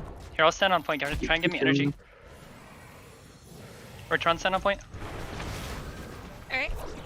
Are they contesting? I'm on my way. I think they are. Back here, back here. They're looking at us funny. They're probably trying to bless one shot maybe. I have tire. Alright, I'm getting in. Alright, word. We're gonna lose both keeps here. So are we gonna we need to I get don't out think of we're gonna it. end. I think we just take forward. Just stay back, We're gonna have to play for the third one. I'll go way clear. Okay. Yeah. I'll go clear. I mean, we don't want. We're not gonna end with this, and we have to get through. Yeah. Well. Yeah. All right. Just forts. A little bit of indecision as to what to do with the Triglock Protector, but overall they agree to keep the map going. But the enemy team is like, we want to burn this down. They're only going to get a fort in bottom lane. Khroen, any other thoughts on the comms we just heard? Yeah, it's such an unfortunate position from the blue side there. They were saying a little bit earlier, oh, we have to like end with this, but if you look at the side of the red team, they had all forts available. You're not ending with that protector. It's just not a thing that's happening. Unfortunately, it'll be even hard to end with the next one as well, just because of the dominant map control that this red team has. They, I think, identified correctly. They have to go control the waves on their side of the map. They need to take down some forts, though, to get some kind of pressure of their own, because without that, we're just going to see more of the same here. Blue side, they're pressuring this mid fort a little bit more. What needs to happen, though, is going to be a good team fight. I think in the last one, fortunately, they were actually able to get that Ana kill, but CPX was so far away when channeling Riptires. He's like, yeah, I'm getting resets. But it takes a good 5 seconds, if not longer, to actually get that Riptire in. And actually, even with him being so far away, Galaxy on that Li Ming had a good notification of, okay, these Riptires are coming from somewhere. I need to go cancel that. And so there was no Riptires after that point. They had at least, they had at least 2 full resets off of it, though. That's wild. These fights are so weird to me. They're not standard team fights that you usually expect at Heroes of the Storm teams, and I kind of like that because it allows these players to showcase how they approach these unorthodox kind of engages and unorthodox fights, and really seeing how these players are able to thrive in those situations. So I'm liking this. This game's gonna go really long. I think that if red team wins the next control point, it could be game over. But if blue team wins it, we could see, a 30-minute game perhaps. It's a possibility as Slurd is looking to step into this enemy team. They're looking to do the exact same into them. I think Slurd was just looking for a little extra energy. I'm just skimming through our heroics because we didn't really talk about those earth and shields for the Junkrat, or excuse me, for the Thrall on the right-hand side. So it's going to be allowing or giving shields to the friendly team while that does proc. We do have the Radiating Faith for the Joanna, so no Indomitable, which that seemingly fell off super hard like a month ago. Yeah. There was no major change to Radiating Faith or Indomitable. It just seemingly everyone was like, I want more stun duration. So then we're going to go into Radiating Faith, and it's also, I believe, more bless or bounce targets on top of that. So it just seems like that is the way everyone's going into right now. And also just to note, it's going to be Repulsion for that Li Ming for the increased AoE effect of that wave of force for them. And for anyone wondering why the model size of the enemy team or the red side might be reduced every so often, that's from the Harsh Moonlight from the Tyrande from level 13 from their Wisp. As I heard a Riptire, seemingly, I think it got no one because it's on 65-second cooldown, and this is just a lot of damage. No, it's still just roaming around the map. Oh. CPX is a little insane there. Now there's no Riptire for 50 more seconds. I don't think in the grand scheme of things it'll be a huge deal, but Johanna is on the hunt here, looking for a blessed shield there. It was ripped about 60 seconds ago, trying to get a kill on that either Zarya or Muradin, but wasn't able to find one. talked earlier a little bit about the fact that with Murden not having Avatar, he's actually going to be a kill target if the red team, is very quick on their engages. If Murden's ever too far forward, it can be a fully Ming combo, a Wailing Arrow, follow up, and Thrall running in to deal his damage as well with that Ancestral Wrath. I think Murden could fall very, very easily. So 0x needs to be wary of that. Of course, you're Murden, so you're tanky, but still a lot of damage on the side of the red team. Both teams 23s up, actually 24 in a second for the members of our red side. 4-12 in kills. All of our heroics are off cooldown. We are ready to go for our control point A, Khroen, as it looks like they want to grab one more item on the side of our red team. Galaxy gonna get scouted out. Looks like Zarya wants to poke at the well with those grenades. You can see in the top of our screen, they're just sitting there throwing grenade after grenade into this well. But as we noted beforehand, in our most recent patch, the well's health and shielding was swapped, as that's gonna be Zero getting the dwarf toss away. Wailing Arrow does come out, but it doesn't connect onto anyone. That's a massive Riptide for the full reset. Now the Riptide gonna be coming out from the top left of the screen. Expulsion Zone will force Mori to make a longer rotation, as the spin to win from Mysticles will solidify the kill onto the Ana, as Mori will go down. Junkrat gonna concussion mine to join the friendly team, and I don't think they want this Triglav Protector Khroen. I think they want to take game number 2. They might be looking for it here. 2 members down. You only have the DPS alive on the side of the red team here, which means there's going to be an explosive attempt at a defense here if blue team does push forward, and they're looking for it here. Let's see what red team's able to do. This is a really good example of seeing a win conditioning going for it. The Stormbolt won't connect on a Mockery because they use their Gladiator's Medallion at the right moment. They're going to actually try and turn this around with the Earth and Shield Earthquake from C2D2. It's going to zone them back for now, but here's the thing. Keep in mind, look at the left side of the mini-map. There's going to be catapults mounting on the left side core. They need to try and take the game right now because the catapults on the left-hand side are stacked to 25 minutes, and they are chunking this core. They don't even have the shields down. Khroen, if they don't get back in time, this is game going over to the red side from the minions. CPX is trying to get that back off. There's still one more Kata left. I think it'll actually be cleared out naturally. Oh my god, no way. Didn't actually need that. So now Sylvanas and Thrall actually go down. So blue, they pressure back into this core here. The shields are down. It's at 60%. Li Ming is available. The combo does not land though. If she gets resets, she can defend this, but the resets are not coming through. They come through too late, and blue team takes down that core. Oh man, that was something. I'm blown away by our first 3-game series of the day, Khroen. Like, I knew we were going to get some good matches here, but I was not expecting some matches explosive like this. Like, minions potentially ending where the minions save the core and they turn it around. It's just such a great back and forth for our game number 2 in our first 3-game series of the day.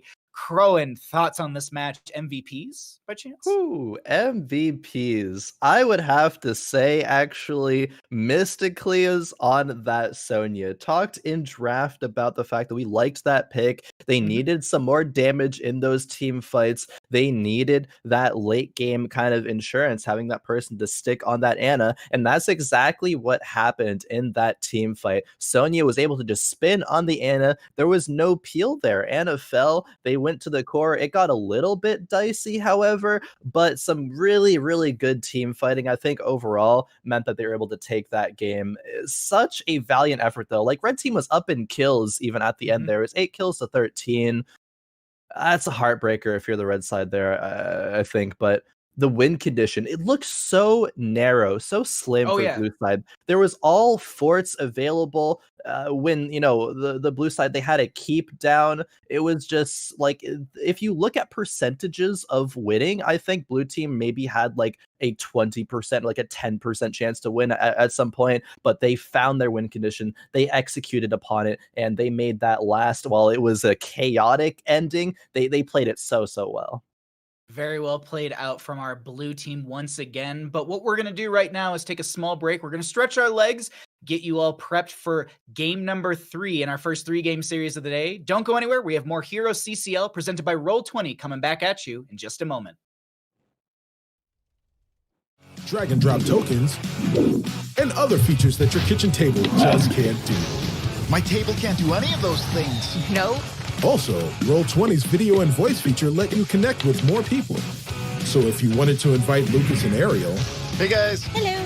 Let's going on. That's no problem at all. Ready to play? Your friends, your games, your table, roll 20.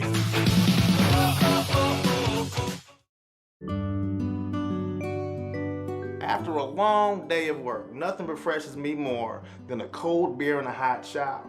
That's why I use Duke Cannon's big ass beer soap. This big ass brick of soap is actually made with old Milwaukee beer. But guess what? It don't stink. It actually smells pretty damn good, like cedar, sandalwood, and other pleasant things that I don't even know about.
Welcome back to Heroes CCL, presented by Roll20. I'm still Bahamut, still joined by Khroen.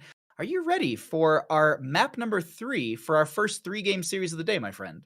I am ready. We have seen some impressive stuff out of both teams here. I thought it was going to be a 1-1 and we are going to get that climactic game 3. It's still going to be a climactic game 3, but blue side, winning 2 maps. They played really, really well. I talked about it before the break a lot, but identifying that win condition on that Volskaya Foundry game and executing upon it was so impressive. But there is still a lot more action to go as we'll look to see what map we have here to round out our first best or 3-game series of today. Yeah, we can go ahead and see what game 3 will take us to. It looks like, interesting enough, the members of the red team opting for map pick priority for game number 3, and they're going to choose to take us to Cursed Hollow. I'll have to try and make a note of that for my own stats, because I believe, honest to God, this is like the first map pick loss we've had in HeroesCCL exhibition matches, which this means it gives first pick priority over to the side of our blue team. Cursed Hollow is is the largest map in our rotation of maps. Obviously, I think not Volskaya Foundry. Warhead Junction is the largest map in Heroes of the Storm, but Cursed Hollow will be the largest in our map pool. There we go. Thoughts on this map? As it is a double boss map, you often prioritize globals, maybe even boss race, camp race. What's the hero that stands out most to you for Cursed Hollow, Khroen? Here's a standout to me. I think you can't ever sleep on Greymane on this map. Good at doing mercs, good at doing boss, good at pushing lanes, and you're going to be doing all of that on Cursed Hollow. Medivh as well, I think, can dictate a lot of map pressure. You can't sneak a boss when Medivh is on the map. He's going to scout that out for free. And portals, I think, you can never underestimate the value of a good portal, especially when it comes to those tribute fights, those rotations, everything like that. Maybe a Hanzo, things that can, do boss, do mercs well. Globals as well. Talking about, heroes like Brightwing. We saw Lox play a phenomenal Brightwing in game number 1. Maybe some solo laners like Tahaka or something of the sort there. Really could see a bunch of stuff, but I suspect those to be among some of our picks.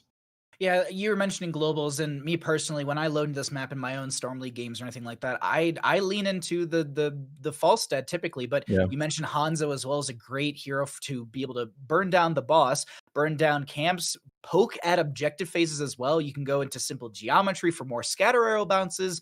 You can go into the target practice at level 1 for range increase after hitting every hero once at least. So even then, the Hanzo's strong, but we are here. Our map is just about to load in, and we are ready to go for our Cursed Hollow draft for our game number 3 in our first 3-game series of the day. Now, as we mentioned beforehand, this is going to be the losing team, the red team, map pick priority, giving first pick, first ban over to the winning side, the blue team. Now, if you're on the winning side, does that change up what you ban, or are you still just looking for a specific composition and just banning out the things that obviously will counter it, or maybe just delay or harass you too much? It might lead to some different bans, because if you're prioritizing... Wow. All right.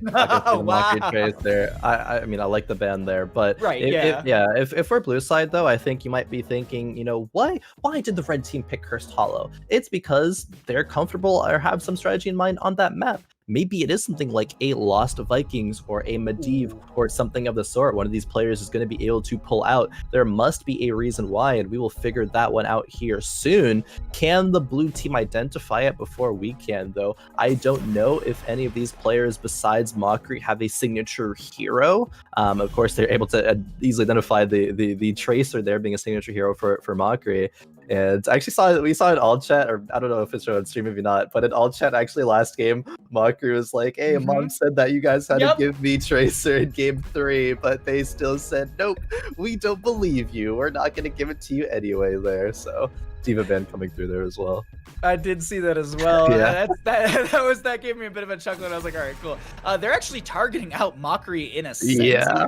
Let's be honest. These are targeted towards Mockery, so they're going to force them onto a different hero, which we saw in game number 1. Mockery is able to play the Jaina, but this is first pick priority from the left-hand side. Honest to God, this isn't like you can first pick Jaina here. I don't think she's first pick worthy just to deny and harass one other player on the opposing side. But they'll ban out the Lost Vikings, and this is the thing that I was actually thinking here. I don't know. I want to say I've watched Galaxy play Vikings, but it might have been a meme game or something like that. So regardless, they think someone on the opposing side has one, or they know someone on the opposing side can play these Vikings, so they'll get rid of that. Still, though, Garrosh is up and available. Junkrat's up and available. Ana, and there's the Khroen, who's up and available as well. Poke potential from her is massive. 100% involvement rate, I believe, on that Khroen, and it's going to continue here. There is no doubt in my mind, after seeing it not banned, that was going to be the first pick there on the side of the blue side there. So I love that, and I agree with the Sylvanas ban. I think that if we look at Mockery's 2 games on the Jaina and the Sylvanas game was much better. I think had a lot more impact, a lot more control, a lot more pressure exerted there, and Sylvanas is a good hero on Cursed Hollow as well as Mockery playing it well, so therefore the ban. We're seeing the response to Khroen being a Diablo and then a Vala from the side of the red team. That is a very early Vala pick, and one that I am very surprised to see. The Vala gives you burst. We could actually see Strafe just for sustained damage, but we're going to get a second Brightwing from the members of our... Honest to God, like, I love casting Brightwing. It's a hero that I don't get. It's because here's the thing. Like, I see a lot of Ana, I see a lot of Stukov, I see a lot of Deckard Cain, but like when we get to see some of these lesser prioritized heroes that some may consider a lower tier hero, but they play it at a tier way above that we all consider, because I want to keep this in mind, everyone. Lox had 30,000 healing above the Stukov in the previous game, roughly, in the game number 1. Like, that's sizable for a Brightwing, who a lot of people consider is just niche or not that strong. So it's a big one for me. I'm excited about it, as Ana and Zarya will be banned out. What are we pairing with this Diablo Vala? What are we pairing? I think Stukov is going to be a good pickup here on the side of the red team. If you're looking at overall supports, I think that the control, the follow-up, we saw that pairing actually in game number 1 on Dragonshire. Diablo Stukov, it's not going to be that though. It is going to be a Lucio instead, as well as Mockery on the Falstad. That is a good global response to Brightwing. Mighty Gust is going to be a really solid pickup there in disengaging, or even actually in some scenarios being the engage, can fly behind always. And if you're gusting a Khroen into the team, I don't even want to finish the sentence. I just want to look at this 4-5 by blue side Abathur Genji. I'm living for this. I haven't seen an Abathur Genji in like years. Oh, I'm so excited. Yes, this is exciting. You see this on the opposing side. You have a Diablo, Falstad, Lucy, and you're like, oh, no, I think you did a Haka 100% here. Dahaka into Abathur is really, really strong because you have the global pressure to match out the Locust. This will be a Sonya, which is still very strong, but I just like the global pressure from Dahaka. And the flankability, that's the big thing that I wanted to talk about with the Dahaka, is the ability to brushstroke every it's a 75-second cooldown on brushstroke, and you're able to utilize that to get into the backline onto Khroen specifically. Like, I feel like Brightwing might be able to blink heal away post 10 if they go into that. Emerald Wind can disengage the Dahaka flank as well. But I like the idea of that brushstroke in. You have this collapse with the Diablo pushing the front line into the back. Like, it's just, I think there's a lot of opportunities for that.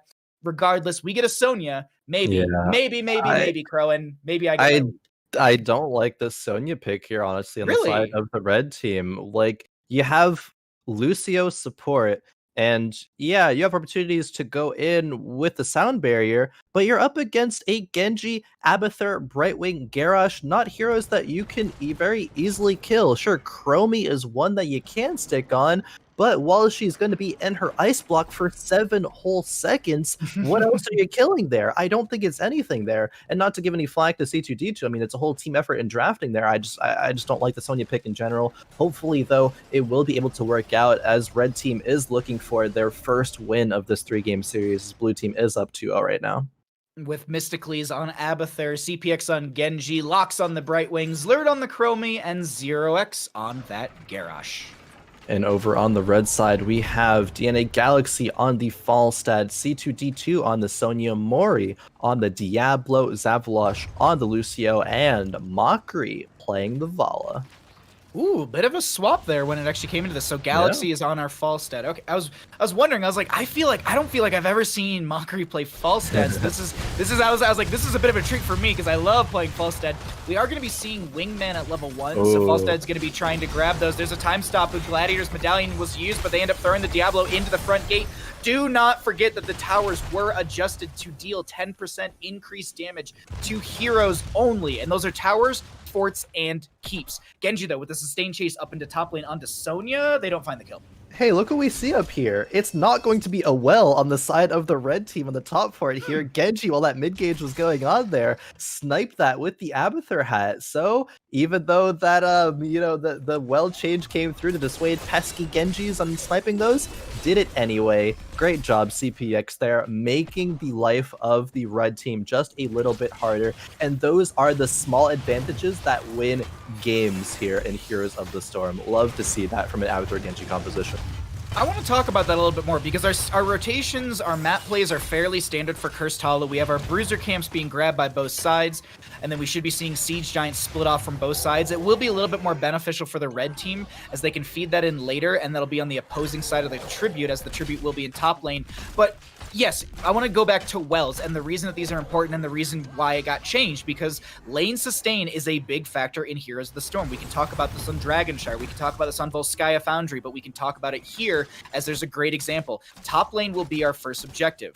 This is going to be well removed in top lane, so if the enemy team needs to be able to get some sort of burst in health or mana, or even both, they have to rotate all the way to their top lane keep or all the way to mid lane fort. And you can see right there that disengaged distance is so far as the phase shift comes in from Locks to apply some big healing onto Zero.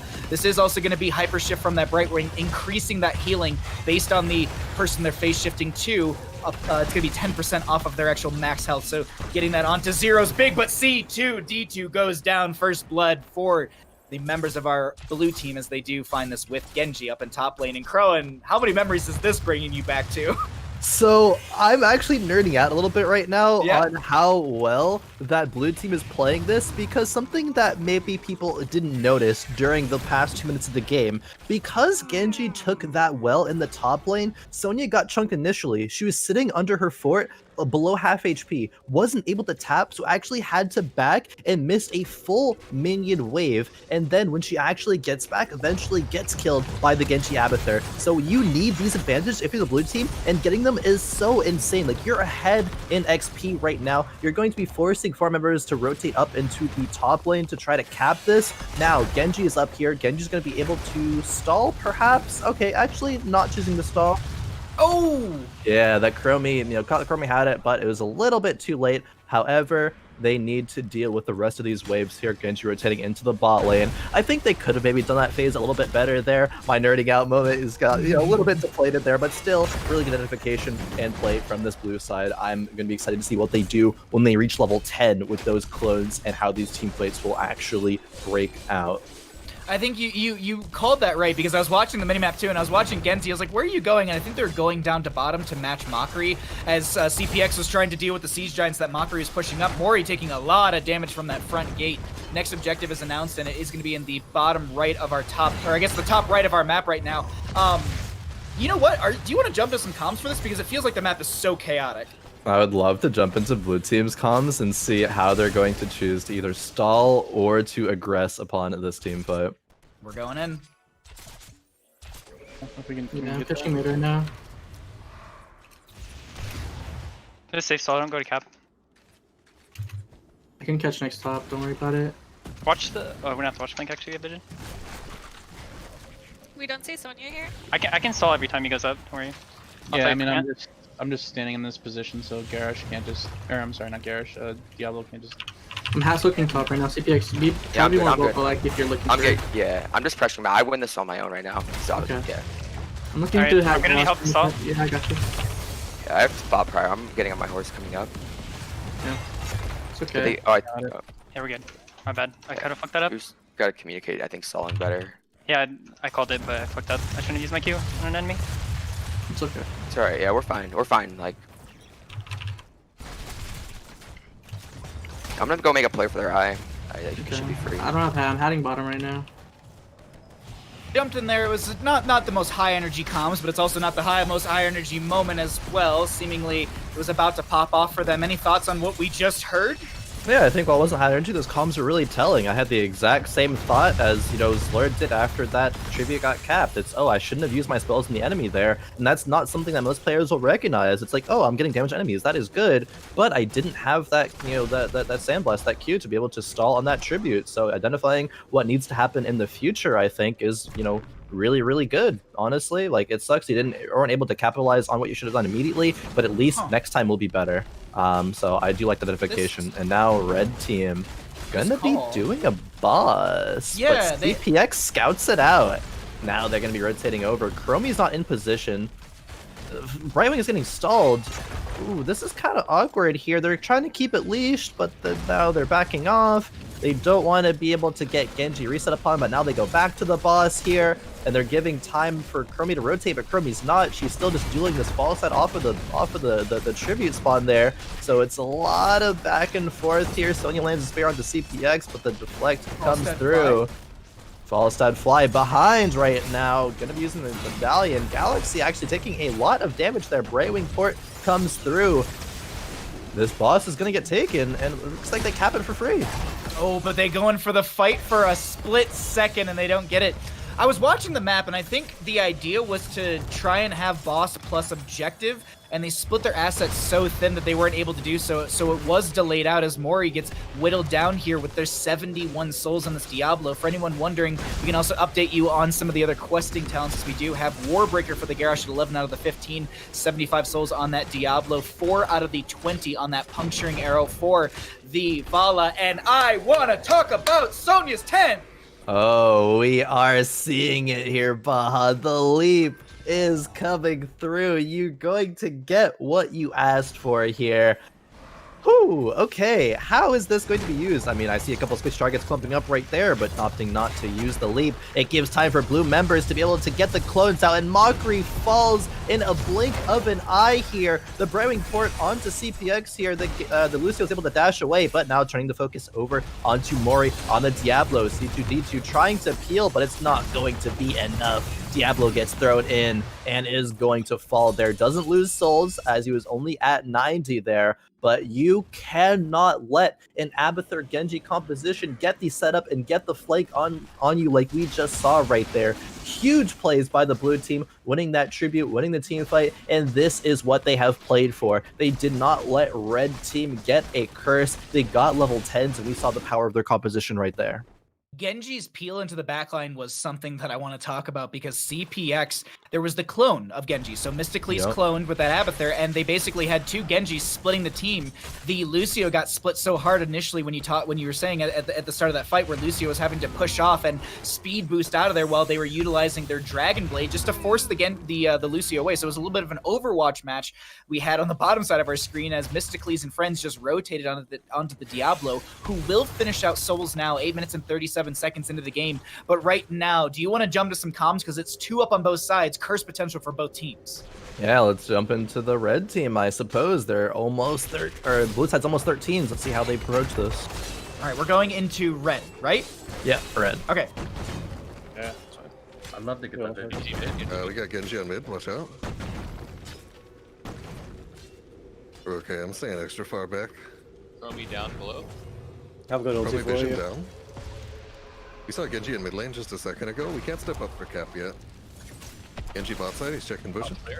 Coming down. Here, I'll Interrupt that. You got the interrupt, yeah. Okay. We're not 13. I got that. Genji's in the bush. Oh shit. Hello. I got it. There we go. You're in on Diablo. Hitting Garrosh, hitting Garrosh. For now. Yeah, we're good. Try and cap. Zone for me, almost done. Yeah, we got it, 2 seconds, 1 second. Got it. Nice. Good job. Still down 13, by the way. Yeah. Oh shit, oh shit. Get out. Ulting. Running away. I blue bot, so I'm not there, so just get out, Speeding. It's like, we're good. You could, yeah, nice. Okay. Can't reach I you. don't like this game. You need the spell armor so bad, dude. Nice. Yeah. Curse to be grabbed by the members of the red team, but they end up losing a couple. But I want to note this, while we were swapping channels, Galaxy snipes the Abathur in bottom lane. Not a hero you want to lose during, well, any point in the game.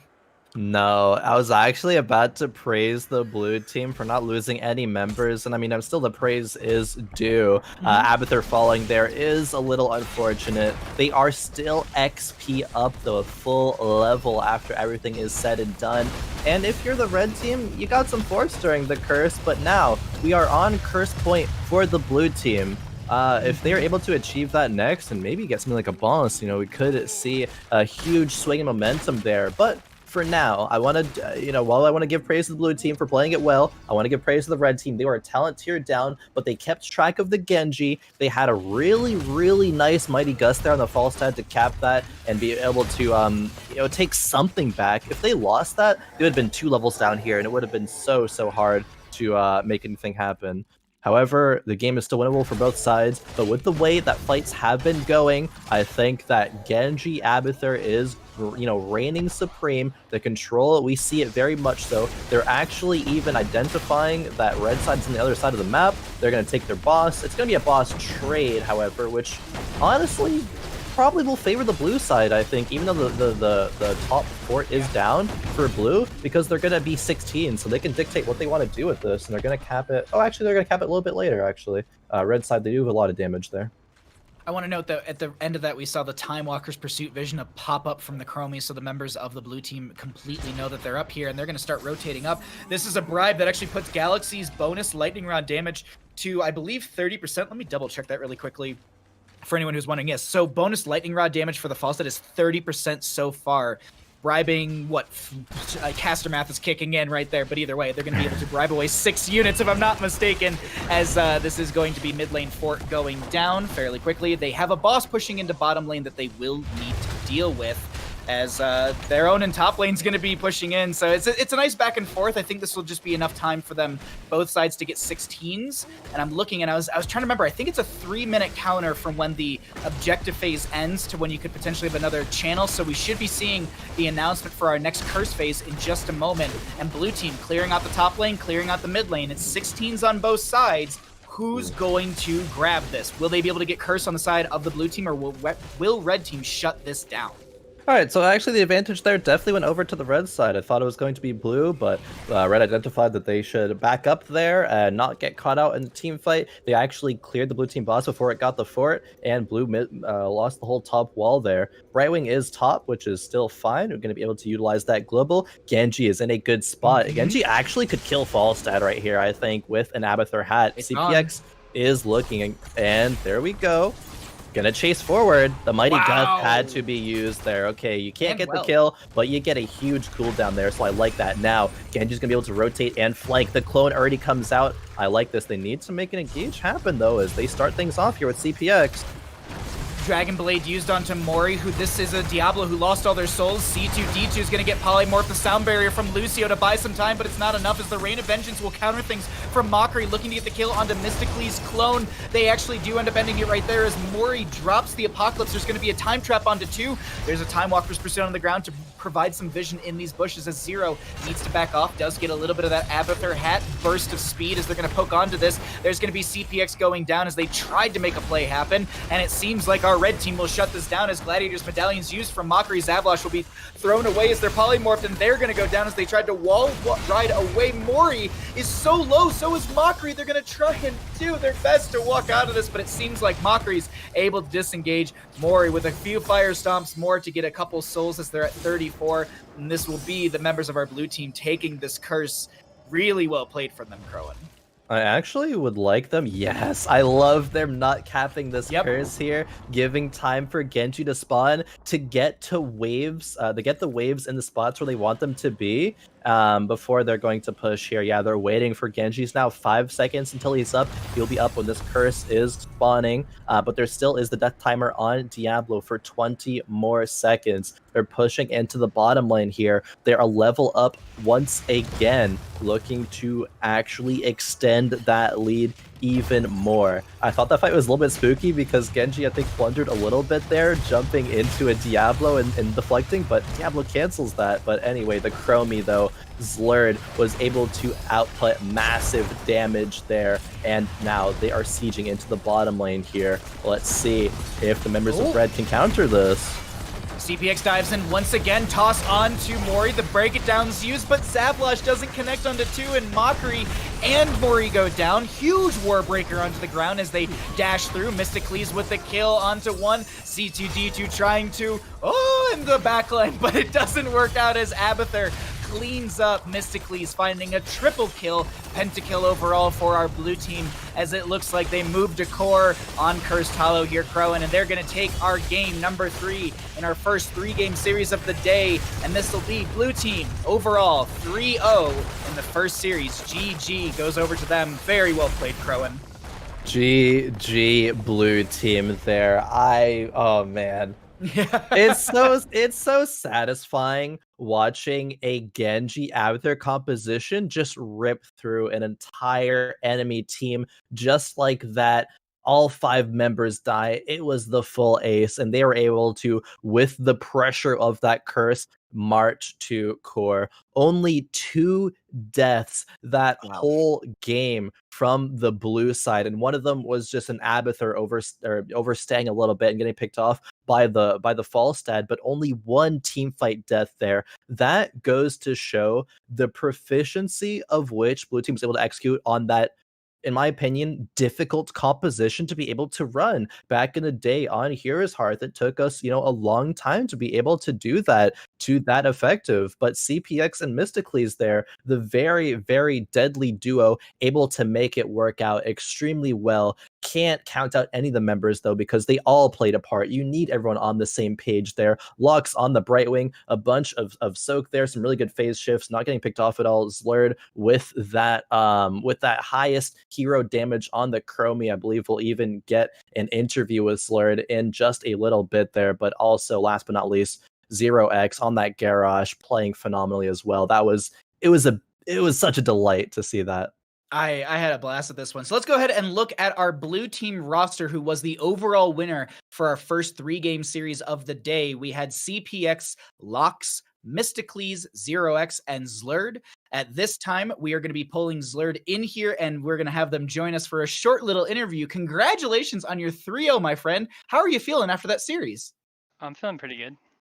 I'll be honest, it was a blast to cast, and let's just go back and talk about all of this. What was it like as someone who kind of comes into 4 other players that maybe haven't played too much or, often enough together, be able to be this good? Like, you all had really good communication, synergy. Was it just following your shot caller? Was it playing comforts? What was it that made you all look so good today?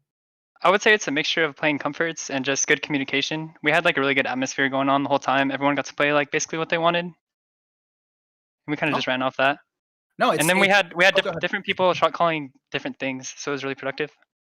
Can you elaborate a little bit more for the viewers? Because I'm curious myself. Some people would call like targets and fights. Some people would call like some macro decisions. Some people would call the backup. Okay, interesting. So everyone kind of had a role or a say in the team fight, is what you're saying? Yeah, everyone was communicating to tell us how their hero was doing, basically. Oh, it was just interesting. It was really good communication when we could pop in. Khroen, any questions?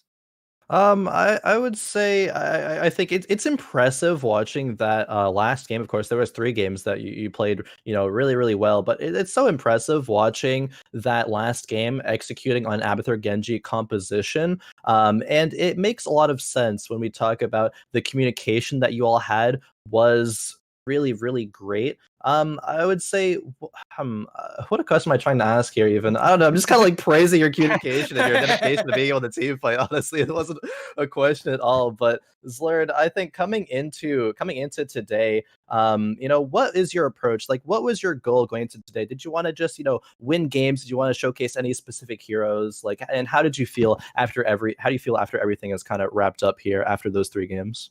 It was kind of a mixture of both. Originally, I came in, obviously, I wanted to play Zarya because that's my best hero. And then I wanted my teammates to be able to play heroes that they wanted to play. So I kind of just planned on playing Zarya one game and then picking whatever could make my team shine after that. Yeah, definitely. And you did just that. I mean, we see Chromie, it's a hero that shines in of itself, but you did allow a lot of space for Genji, CPX and Mystically to be able to do their thing at Abba Genji. So you accomplished all your goals there. So huge congrats, Lord. Very well played on all 3 games there.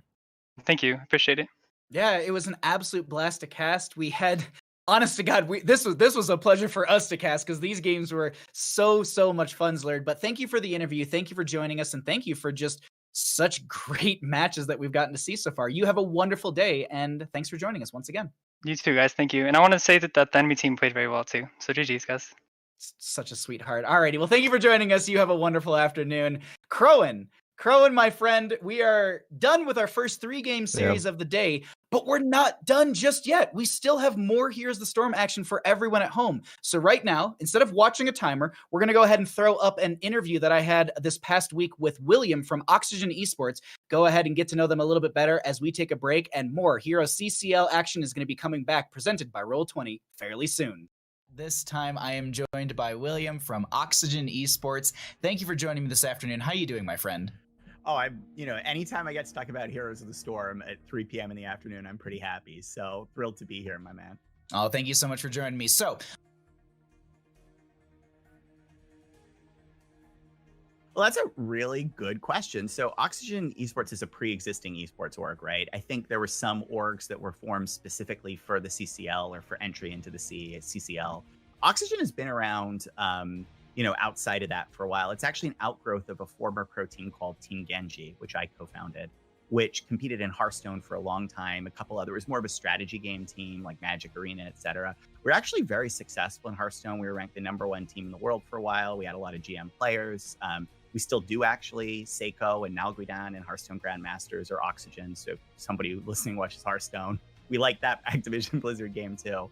But earlier this year, because of the success we had with Genji, we made a big investment in our team side and we really scaled it out. So we rebranded as Oxygen because we had a whole thesis about breathing fresh air into the ecosystem and all of this stuff. But fundamentally, we really wanted to be a player-first, friendly, accessible organization. And when we did the rebranding, we kicked off a big expansion for new rosters. So we joined the RLCS, where we compete in the EU. We joined Rainbow Six Siege in North America. We've just announced a couple of other rosters. Like we actually have a very strong Valorant team that was announced like 5 days ago or something. So we've done a lot of growth. But Heroes of the Storm is a game that I, as a co-founder, I'm just passionate about. I absolutely love it. And so when we learned that there was an opportunity for Heroes of the Storm to come back, and maybe get a rebirth in its competitive scene, I personally know how amazing the game is. And I know that I think the fan community is much larger and more passionate than people might realize. So we wanted to be involved, and here we are. Oh, that's absolutely great. You talked about having all these different teams and, working with all of these other players or new players or just anyone within these expanded communities. What is the goal for Oxygen Esports for the players outside of obviously getting them to their match on time and maybe setting up scrims? What do you want to offer these players beyond just Heroes of the Storm? Well, that's a really great question. I think it varies by game and it varies by player, right? Because everybody has different aspirations. I think some people, want to be on the world's best-in-class roster and win everything. I think other people are trying to develop their streaming careers and are looking for a platform to build audience.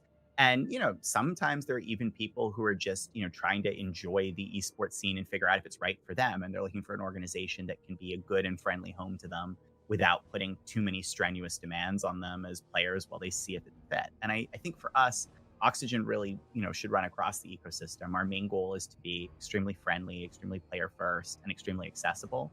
But obviously, esports is about performance, and you don't do very well as an org if you don't win. And so, for us, we hope that we enable our players with the tools to succeed, whether that's the right coaches, whether that's access to esports psychologists, trainers, whatever it is. We hope that we're facilitating the players' growth so that they win more because they're part of Oxygen. So it's very much kind of giving them the tools that they're going to ask for, not even so much being like, hey, this is all we have. It's what do you want and what can we then bounce from there, or at least, expand from there. So I really like that. That's interesting. Yeah, a lot of the orgs want to amplify the players outside of the game, and that's definitely really cool for Oxygen Esports. Dialing back to the, at least the first exhibition series that we saw this past weekend, are there any roles, characters, plays that stand out to you when searching for a player for your 6-man roster? Yeah, that's a really good question. So I want to be careful and transparent, because although I absolutely love Heroes of the Storm, I am not the person in charge on our team of scouting the players. And any Heroes of the Storm fan should be grateful of that, because I am gold, platinum best in here. Me too. It's okay. Well, I was gonna say we should play with each other. Absolutely. Maybe we can get to diamond together. Oh, dude, I've wanted to do that diamond climb for a while. It's like it's always there. Every time I queue ranked, I'm like, is this the year? Here we go. But I think in general, a couple things that had stood out to me. One is just how great it is to see high-level heroes play again. I mean, truly, honestly, like I know there are lots of incredible streamers and lots of great, and GM has its own wonderful suite of players, but just seeing teams and groups of players competing when there is a real structure behind it, and there really is something on the line and accolades in a way that hasn't really existed before. That to me, or since the HGC, that to me has been really wonderful, because I actually had stopped watching high-level heroes play a little bit. They're just, it's just without the structure and the winning and losing. And now, partly it's because my org's involved, but partly it's just because as a personal viewer, I'm obsessed with it. I can't watch enough of these in-houses and exhibition games and things, because it's just so great to see these players showcasing this. So one is just it's fun and it's good for Heroes of the Storm. I think specifically, I've been surprised by how diverse the meta is too. And maybe this is my own ignorance, but I had expected that just sort of how much absence there's been from high-level play in, Heroes of the Storm, that maybe we would see more set rosters or groupings or groups of heroes. And look, there are certainly ridiculously strong heroes now, like D.Va, right? I mean, this is amazing, or Vikings on some maps. But overall, just the diversity of heroes and the flexibility of strategies that can get offered, whether it's dual support or Zool main tank, or it's pretty crazy that the host scene can facilitate this sort of thing right now. Yeah, it's the CCL meta is insane. Khroen and I were actually talking a little bit about it, but the big thing that I think everyone's realizing, Chromie and Medivh, they're not. It's not that they're not viable; they're too viable, apparently. Those portals are insane in the hand. Whenever I play Medivh, it's a story of I drop a portal, it's going the wrong way, I get in it anyway. You know what I mean? That maybe that's the third takeaway is again, I don't really feel super qualified to evaluate, but just the way these players can capitalize off of positioning. So even things just slows being so partly why Chromie's so strong is that sand is just insane zoning, right? Yeah. And these are things that for me as more of a casual player, I can't appreciate the power of those abilities until you see how effectively whole teams capitalize on them to just absolutely close out team fights. The high level play that we've seen for at least the first weekend of the exhibition matches have been absolutely outstanding, and I look forward to the upcoming weeks that we have. There's basically 24 more matches left because there's 6 per day and there's 4 days left, so a lot of great action still coming at you for the CCL exhibition matches.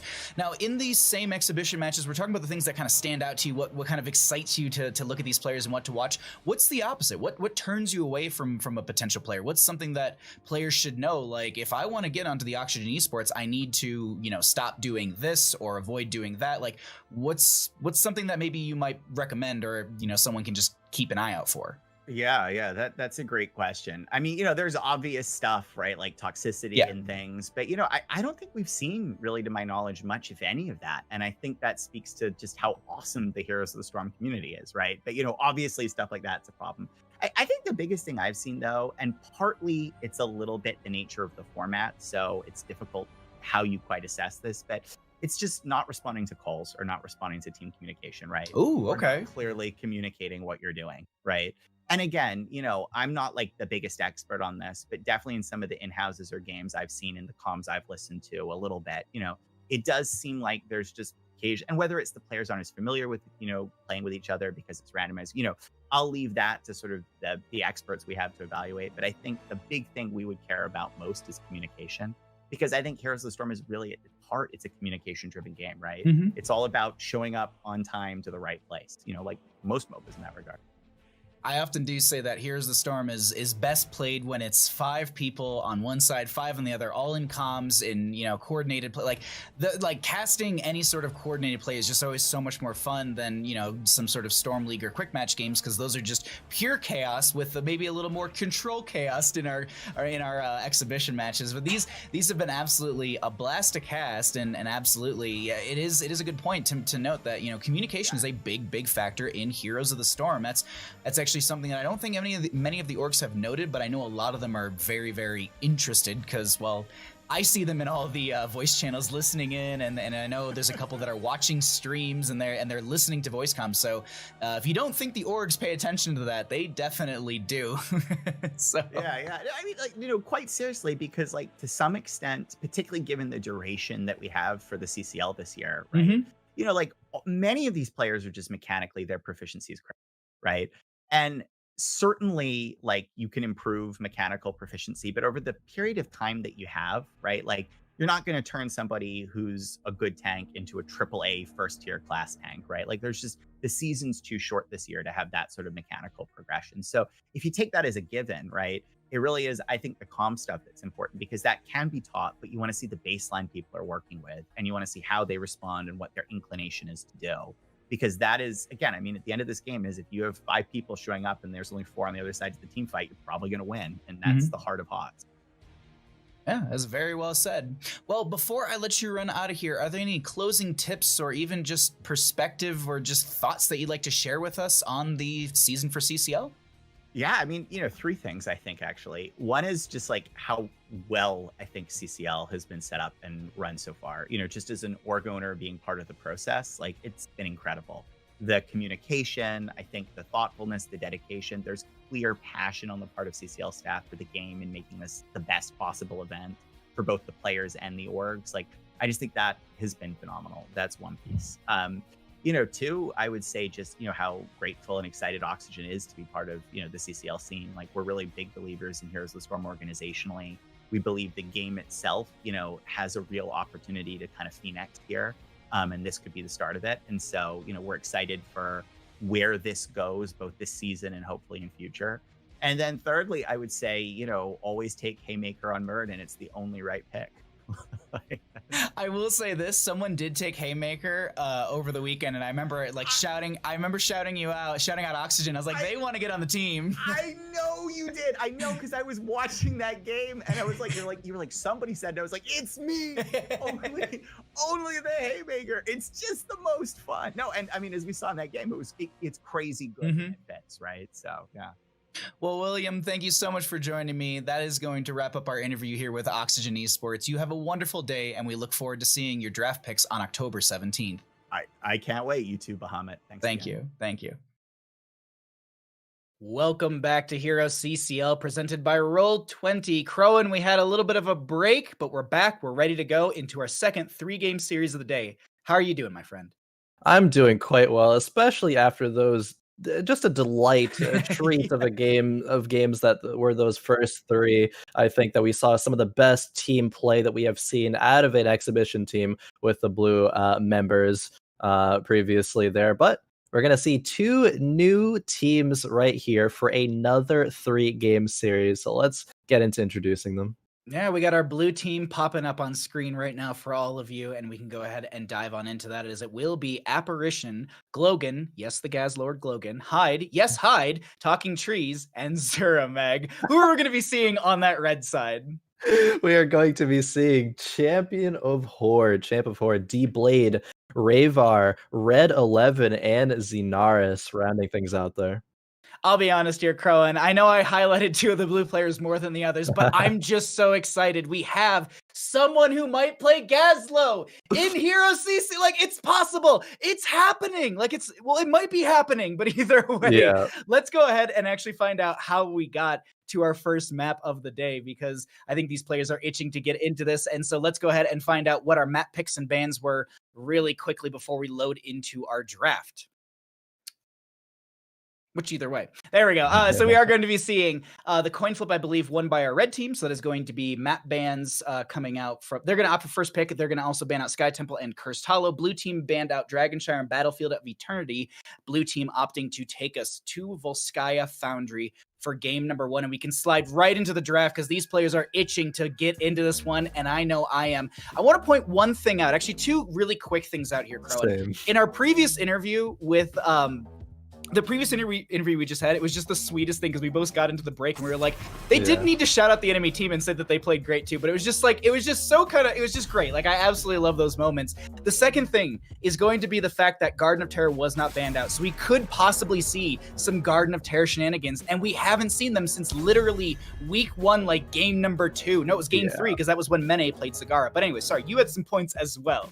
You know, you already covered my points, and it was Garden of Terror.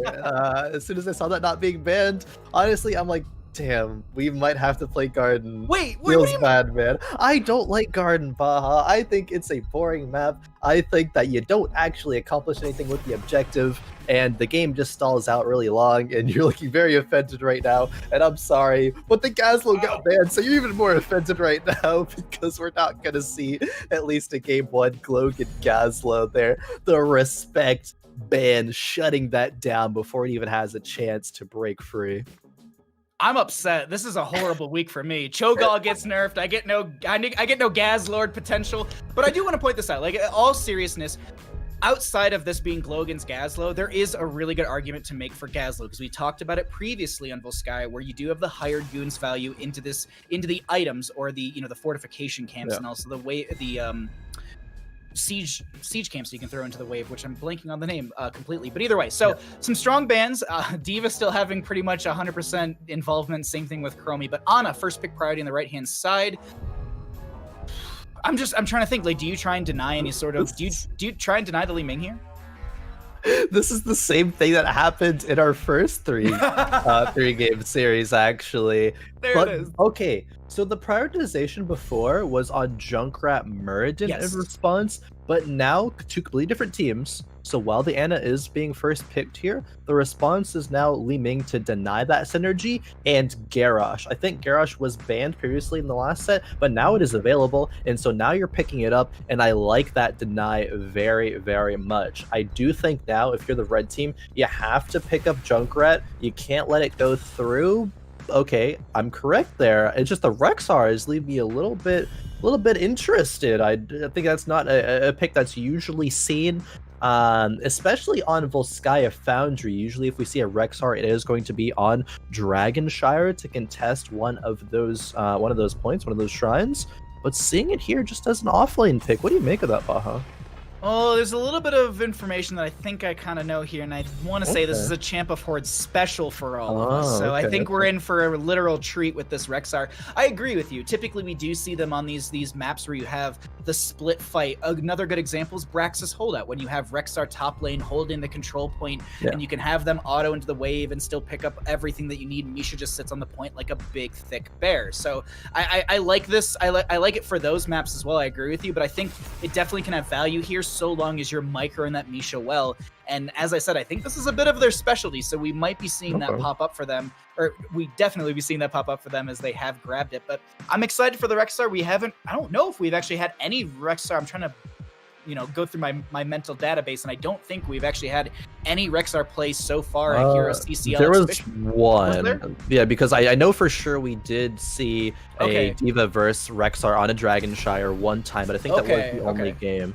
However, I'm liking these picks actually coming out from the blue side here. The Stukov to follow up on the Garrosh there, and Greymane. Talking Tree is a very solid DPS player over the years. It's going to be looking to show some impressive stuff there. If you're ever able to find one of these backliners without protection, Junkrat or an Ana, Greymane kind of just eats them alive. I think it might be a bullet though instead of a go for the throat, just because with the team fight here, you're looking like you're playing front to back. Garrosh throwing them into you, Li Ming comboing. She can't really chase into the backline that well. Liora could potentially, but I still think it'll be a more front to back playstyle. I agree with you. I think, I mean, you also have to keep in mind you have the Misha Bear. So you have Rexar's thick body, Misha's thick body, Johanna's thick body. Like, there's so much thickness to get through with your Cursed Bullet. So I agree with you on that one. Leoric will be grabbed as well. And as I noted, there's a lot of high health pool heroes on the opposing side, especially in a solo lane matchup. You maybe want to clear faster into this Rexar and utilizing the Wraith Walk to maybe move past the Misha Bear and dive onto that Rexar and get some attack damage into them. I like the draft overall for the blue team. I personally lean at them a little bit more. I think they've got a lot of burst potential. They've got a lot of late game pop-off and prowess. You know, you have Warlord's Challenge from the Garrosh, Lurking Arm from the Stukov, and then a dive-in from Greymane, and then Li Ming throwing in combos as well. Personally, I lean into the red team, or excuse me, the blue team a little bit more. Also because I feel like a little bit of anti-synergy potentially with Junkrat and Jaina. I don't expect a Ring of Frost from Jaina, but Water Elemental could be, excuse me, the enemy player could be pushed further away from the Water Elemental with a Riptire Concussion Mine. We'll have to see what happens here, though, Khroen, as we have loaded into Volskaya Foundry, map number 1 of our second 3-game series of the day, and we can go ahead and get on into this and find out who is on the left-hand side, as we have Apparition on the Li Ming, Glogan will be on that Leoric, Zermag will be on the Garrosh, we have Talking Trees on the Greymane, and Hyde on that Stukov. And over on the red side, we are going to see Rayvar on the Jaina, Xenaris on the Junkrat, Champ of Horde playing their specialty of Rexar, Red 11 on Johanna, and D-Blade on the Anna. Now, very quickly, I wanted to point out, Jaina is a very good Garrosh counter in general, but combining that with a nano boost after level 10, I'm not sure Stukov's going to be able to heal up all of that damage. If red side isn't, getting initially blown up in team fights, get picked off by Garrosh, the Garrosh might actually fall there. Huge stun actually by Misha into the boot from Junkrat. Hyde is being aggressed upon and actually does end up falling down, but is traded for Jaina actually there. A lot of action going on here. Garrosh now very low. Same with Champ of Horde. Zarmak goes down, but Champ of Horde lives. Li Ming a little far forward there and is going to combo and blink away. We saw 3 kills there on the level 1 wave. We don't see that every day.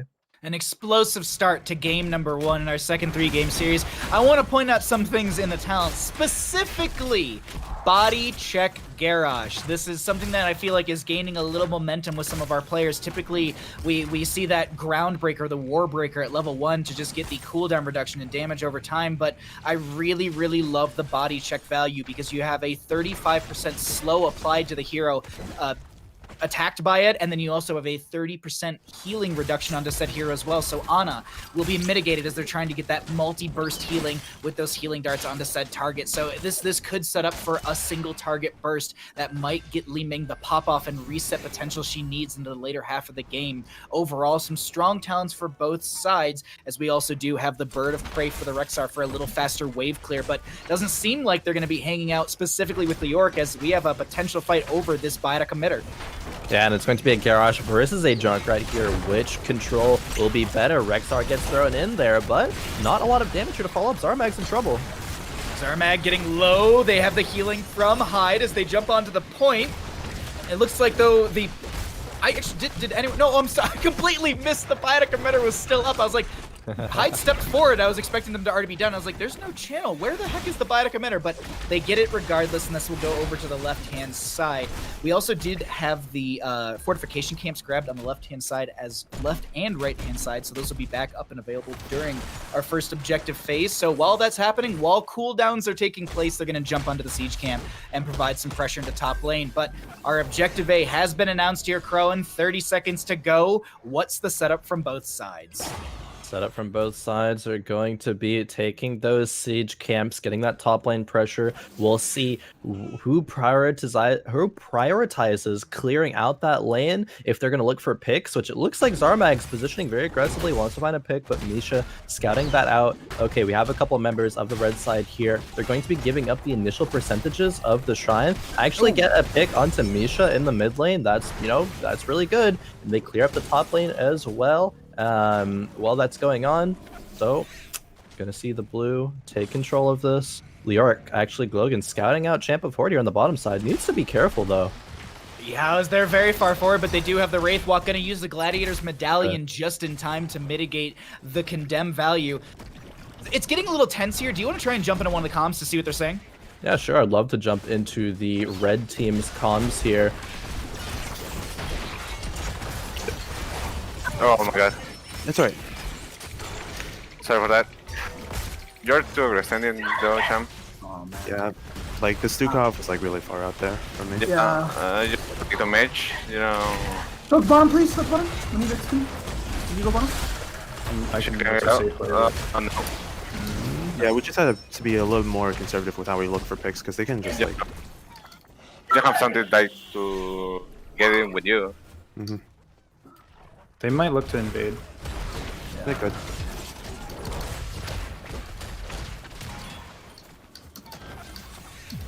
Yep. Over that. Fuck, gonna get up. Oh no. That was my fault. I thought we were south side. Okay. Okay. Let's hook top. Yep. Reset. Just a lot of small mistakes being punished on this red team, and honest to God, Khroen, like they're admitting it too, which is a very good thing. Like no one's being like, I can't believe you're so far out, Junkrat, or whatever. But like it's good that they're just like, I'm sorry about that, that's on me, and they're recognizing it. And I think it's a little bit of anxiety, a little bit of that pressure, a little bit of that tension going into our exhibition matches, showcasing a little bit here as Rayvar is maybe caught out, but I think there's enough healing from Deep Blade to keep them alive. You know, well, it is better than, you know, flaming people, because obviously you don't want to flame your teammates for getting caught out. Good recognition on saying that was my mistake, but a little bit too much prioritization there, I think. Zarmag, I think, will be able to leave here. Yeah, actually, they're going to re-aggress there. Champ of Horrid Rex are getting rather low. The Protector is still up and not able to get the kill there, as Johanna and Rexar will leave to safety. Level 10's now cheap for the blue side. But going back to the comms there, a little bit too much focus on saying that was my bad, but not enough like proactive calling. Like, sure, a mistake happened, but you got to figure out what you're doing from there. You got to come up with a game plan on the spot, and if you don't, more members will fall. You don't have a game plan going, people kind of just look lost there, and blue team taking advantage of that. They're just kind of making the map theirs. They're dictating everything that happens with the picks from Garrosh. They're regressing into this top lane. They're now rotating to the support camp, and they're gonna paint the map blue here. What is happening on the bottom side? How is Glogan alive? Like, are we serious? You're gonna 200 IQ this Spectral Leech just to get enough damage to keep Xenaris? This is just wild to me right now. I love this. I want to talk about, though, the 10 talent here for Greymane was go for the throat. Talking Trees wants to showcase that they can dive into the backline, get these multi-kills, and just solidify plays for the team. And I agree with this. McIntyre and I used to talk about this during the CCL in-houses before CCL Season 2.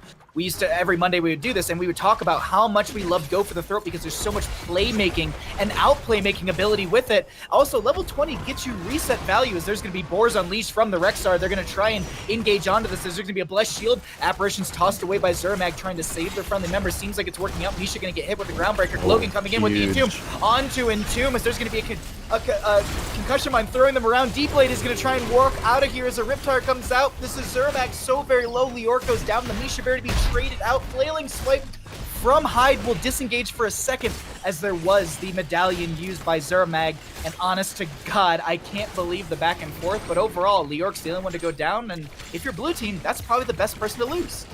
Yeah, it definitely is.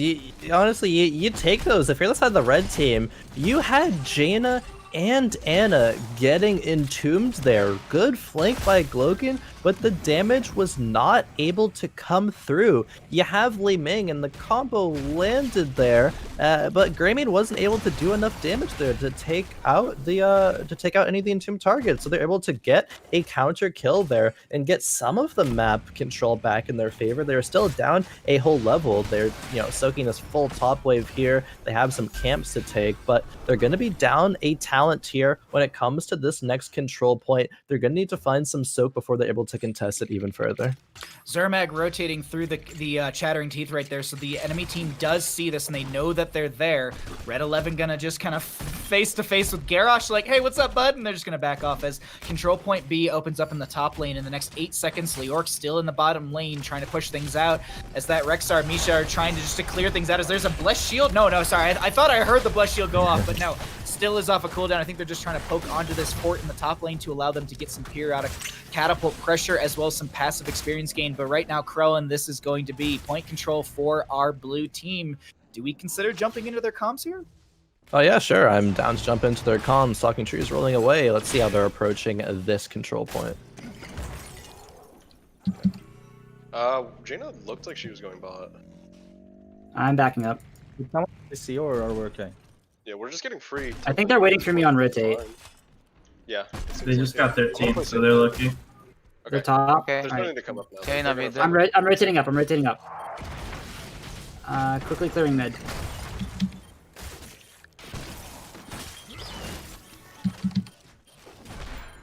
Okay. I think we give actually, and just do this. Just do this for now. It's okay. I'm on it. Yeah. I have Entomb ready. Okay. I'll grab it. You can re-engage with literal 4 items. Just make sure we use them. Yeah. I have Entomb. Okay. If they're just giving us temple, they're giving us temple. Careful. I'm on it. Okay. I think they're on the other side. Yeah, they're all mostly here. Their squishies are at least. I'm bucket on Joe. That's rush our ult. Make sure you use items. Through the fuck, man. The roof. Take Entomb. Just run.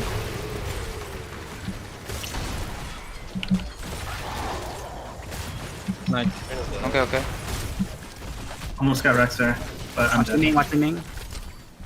Just back up and wait for us to res. Slowing.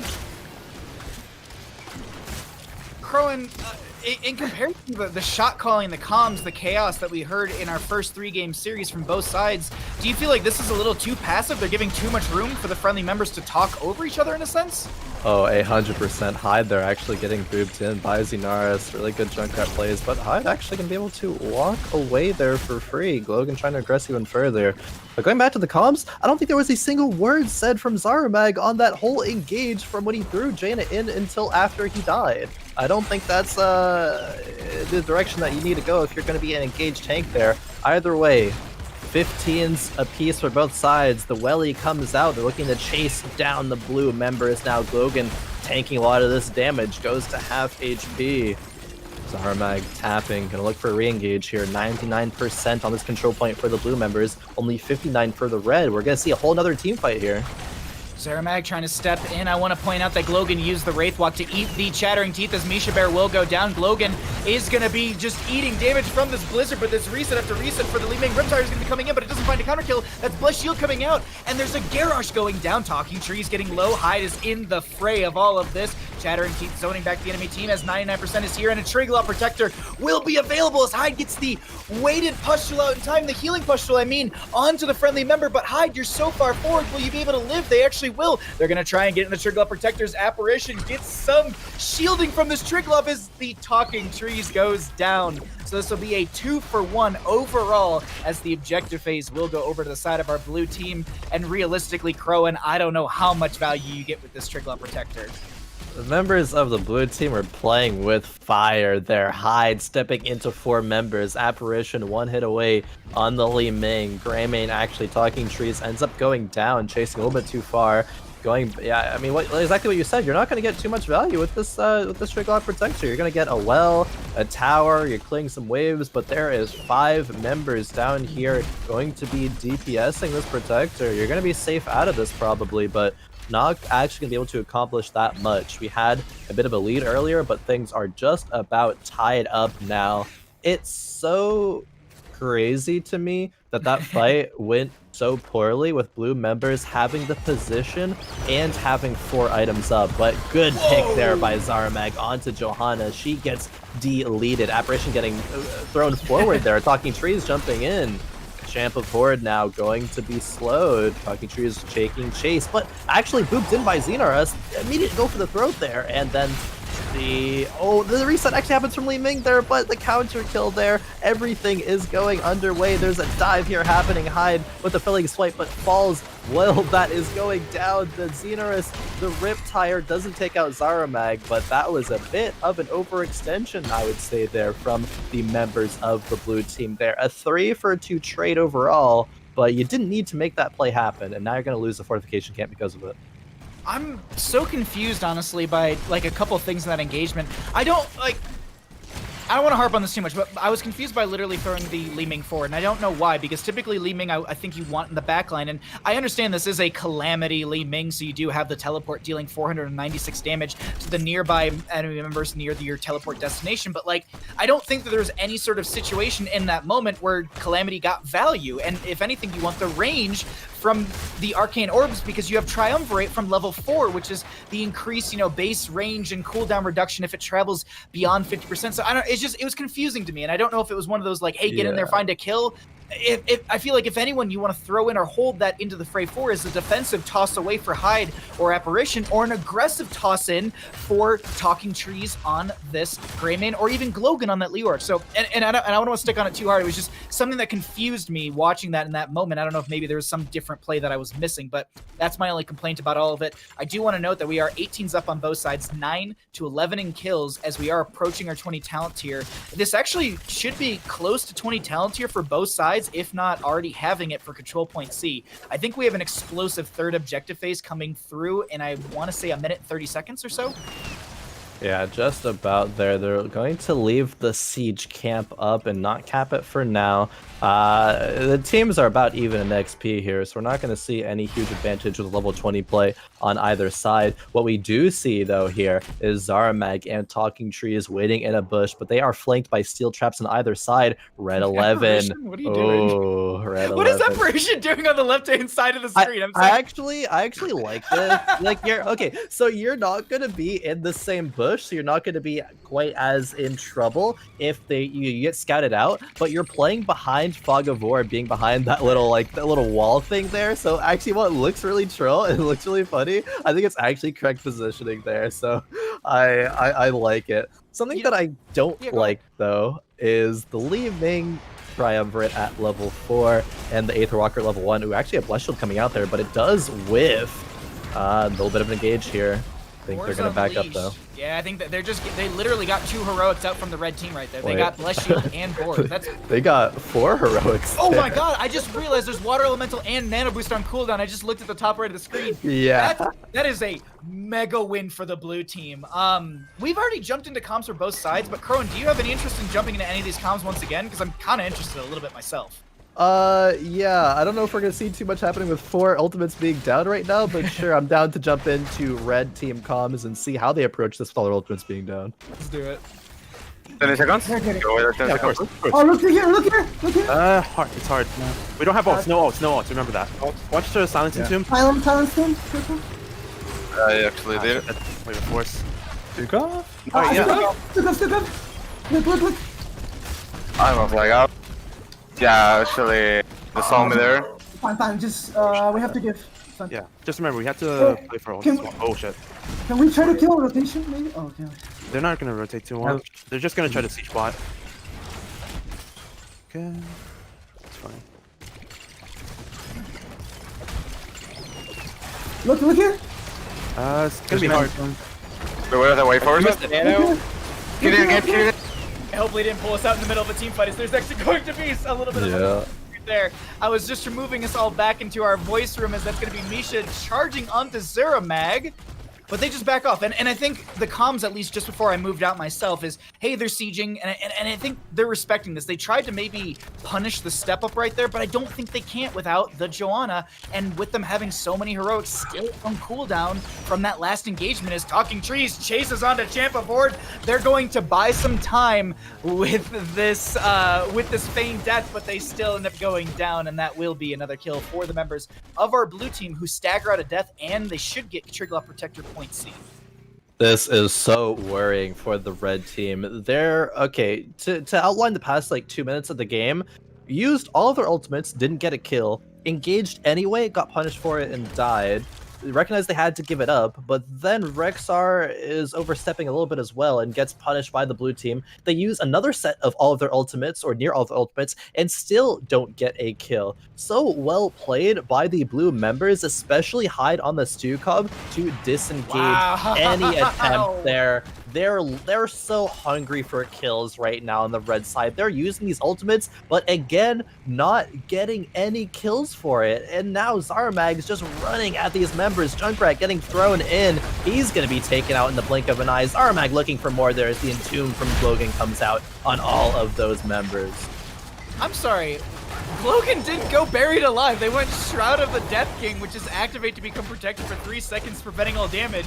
Huh. I mean, yeah, wow, literally, because I never see this. I literally always see the buried alive just because of the value, but we're gonna see the actual value of the Shroud of Death right there as Glogan minimizes all of the damage they could have taken from the Keep, from the Misha, from the Rexar, and they're gonna live. That'll be Greymane and friends burning through this bottom lane Keep. Greymane still has their inner beast up and available, as you can see that purple glow as they're gonna dive in on Worgen form, slap this core, and with 4 members still down, a Misha Bear not available, it looks like our blue team will take game number 1 in our second 3-game series of the day. But first things first, you gotta pad those stats. You gotta get another kill onto the Rexars. They're still waiting for them. It doesn't actually matter. The core will go down, and that'll be GG's over to our blue team. Khroen, thoughts on that first game? MVPs?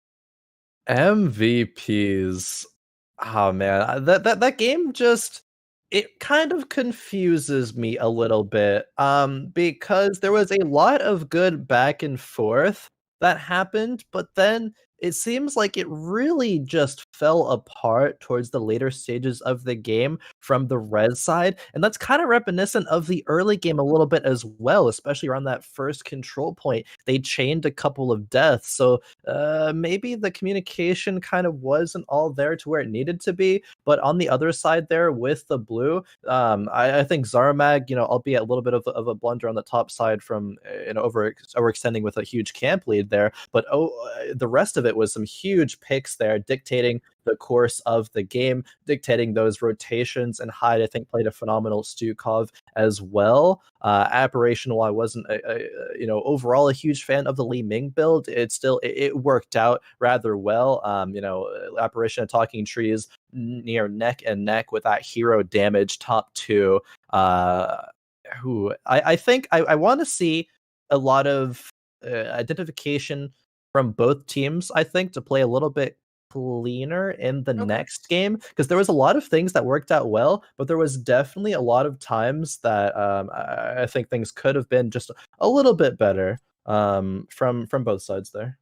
I agree with you, because I think the comms on the blue team can be worked on a little bit. I think it's a lot of people playing what they think is the strongest for themselves, if that makes sense. Like, there's a lot of teams that I've casted and I've talked to, and they're just like, I'm like, what are your comms like? And they're like, we're quiet, we just do our roles, we do our things. And it felt like that in some of those moments. We were talking about, we were in the comms, I believe, for the blue team, and there was like literally no calls over objective B phase engagement, and they lost out in engagement. And maybe that was just that one time we jumped in their comms and we didn't hear much, and they were trying something new. Maybe it was too chaotic earlier, and they were like, let's dial it back for control point B, and we missed all that. But yeah, I don't know. Like, it's one of those things, like, I don't know if they're not tunnel visioning per se, but they're just focusing onto their role and what they need to do, or if it's just we missed out on it. Because Hyde had nearly 80,000 in healing. That's roughly 17,000 more than the opposing side, Ana. So they had some insane moments. And me personally, I think Hyde is kind of the MVP a little bit for our blue team. While yes, Li Ming did get 7 kills and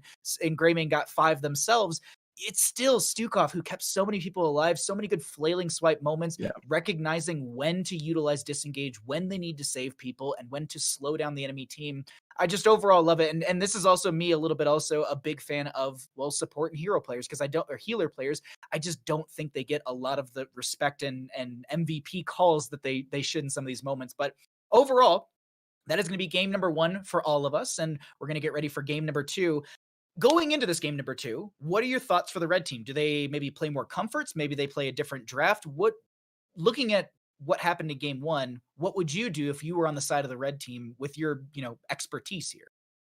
I'm not sure that the issues that we saw in game number 1, if that can be kind of fixed with a different draft. I think draft is fine. Rexar, I don't think had like a huge impact, but it did well enough. I think there was a lot of good Misha stuns, and there was a lot of solo lane pressure there at certain points. So I think it just has to come down to how red team approaches these fights. They're they like to pull the trigger a lot and use their ultimates, but they're not used in moments that grant the kills. And then they just want to look and look and look. They need to tone back, be a little bit more patient, and take engages when it's actually going to be a good look there. The most momentum they got during that game is when Garrosh actually just walked into their team, tried to get a kill, and they kind of just like gave them that kill for free. Yeah. And so it's pretty easy to fight, in that situation. But when you're going to be the aggressors, you need to again take the engage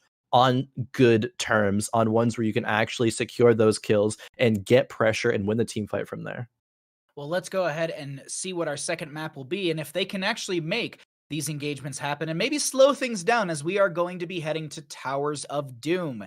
This is going to be the map pick of the blue team. For anyone that doesn't know, the losing team has either first pick or map pick priority. This gives first pick over to our red side. So I guess this, they're going to slow things down literally by taking them to a map. Oh, wait, no, hold on. No, this is first pick for red team, blue team taking us to Towers. I'm sorry. Yep. I completely flipped it in my mind. My apologies about that. So red team opting for first pick priority, blue team then taking us to a map that does still slow things down. My point still kind of stands here in favor for the red team. This is a slower map. You can't just rush to core and end game. So it is going to be a little bit more of that balance. But here's the kind of the big but that's hanging in the air right now. It's going to be a very brawly based map. And in the last game, the engagements were stronger for our blue team overall because the red team was very engagement hungry or trigger happy with their heroics, as you were just saying. So if red can hold their heroics for the quintessential moments necessary, I think this could be a completely different game. But if blue team just keeps running away with these kill after kill and no one in the backline really getting punished, this is looking strong for our blue team for game number 2. What are your thoughts going into Towers of Doom here after our first game? I like Towers of Doom as a map. We had a wonderful cast a couple of weeks ago on Towers of Doom. Some of my favorite Heroes of the Storm that I've ever seen, witnessed, spectated. It was quite a treat. We're probably going to see more of the same here with how these fights were going in the last game. They are sometimes a little bit chaotic, and we're going to see that be exciting in a Towers of Doom setting when these bottom lane engages, come forth, and we're going to see fights around not only the shrines, but the sapper camps as well. Again, I will harp on this because from being a team, back in the day that loved Towers of Doom, you need bottom lane control. Yes. If you get that bottom lane fort and hold that, you are probably going to win the game because of the pressure that you are able to get with both of those sapper camps. Have the position not only for the bottom the bottom capture of the shrine, but also you have better position on the mid lane as well on that one. So more shots. Yeah. You are going to need to utilize that so effectively to come ahead in this game. It's honest, and you nailed it on the head. Like, holding bottom lane is such an important factor on a map like this, and I'm excited to see what happens here. But what's going to happen really quickly is we're going to take a short break. We have to get one thing squared away in the background before we get into our map number 2 on Towers of Doom. So don't go anywhere. We've got more HeroesCCL action presented by Roll20 coming back at you. We'll be back in just a few minutes.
Welcome back.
I'm so torn because, like, is it worth literally banning out? I want to say 2 of Glogan's heroes because I want to say the Vikings would be played by Glogan as well. Yeah. If I'm remembering their playstyle correctly, I think I am. So it's such a hard spot to be in, and it's like we talked about in the previous series. Like, is it worth banning out against one specific player, like Mockery, where they banned out Tracer and Sylvanas, forcing them onto 2 different heroes, or I guess multiple different heroes throughout that game? I don't know if it's worthwhile. Seemingly though, we will have the Chromie and the Abathur.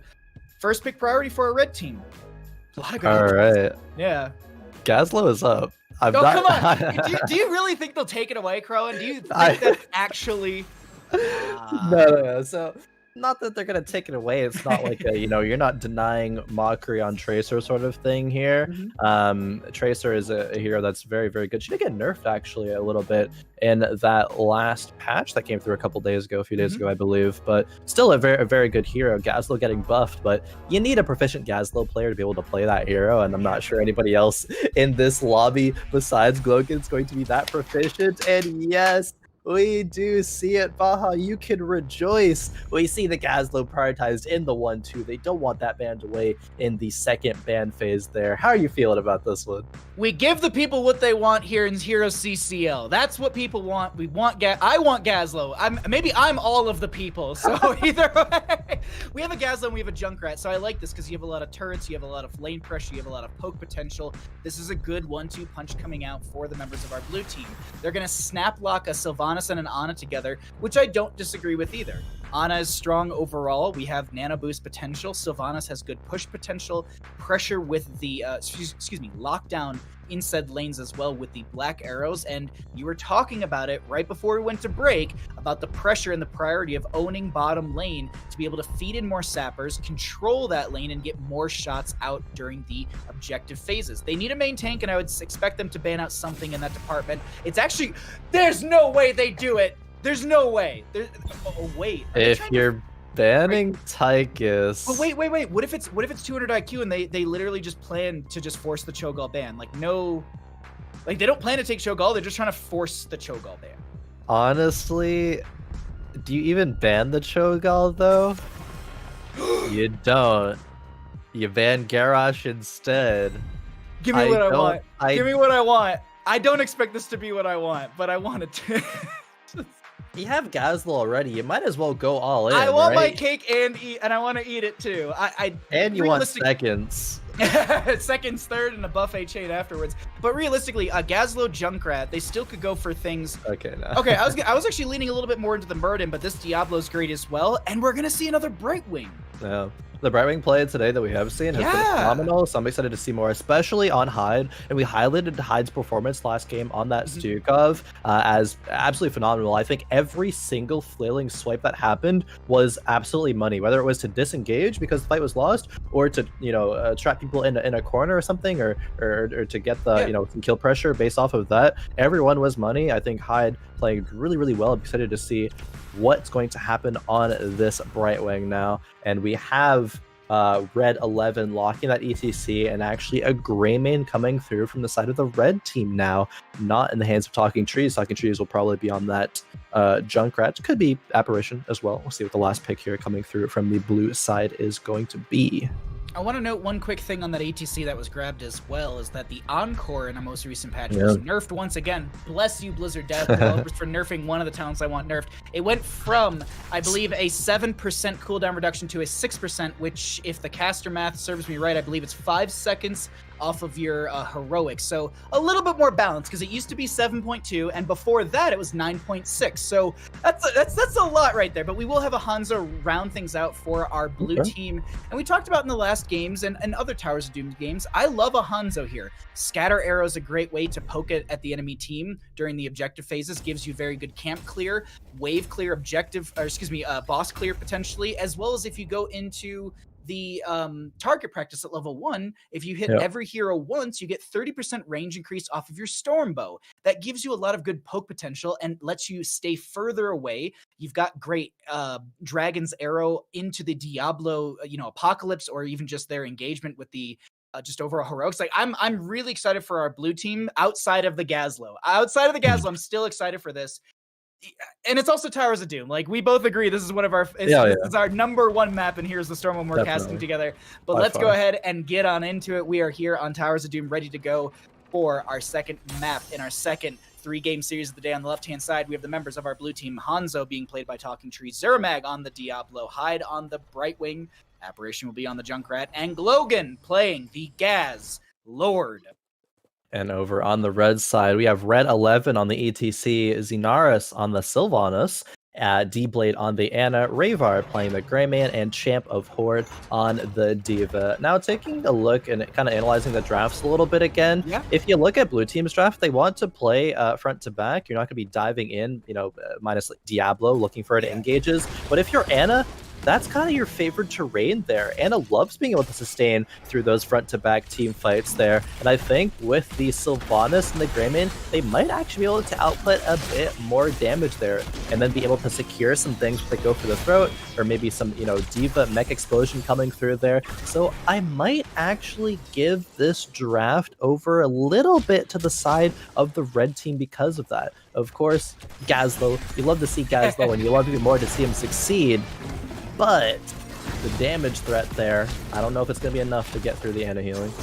I didn't talk about this part about Hanzo in the draft, which was the one thing I didn't expect, which is going to be redemption at level 1 for this Hanzo player. As Diablo dives in, Red 11's going to try and power slide out just to harass them a little bit themselves, but redemption is going to be auto attack increase. So you basically, once you hit a hero twice, 12 times, so basically 24 autos into heroes. Anyway, sorry, Zermag is actually going to get blown up right there.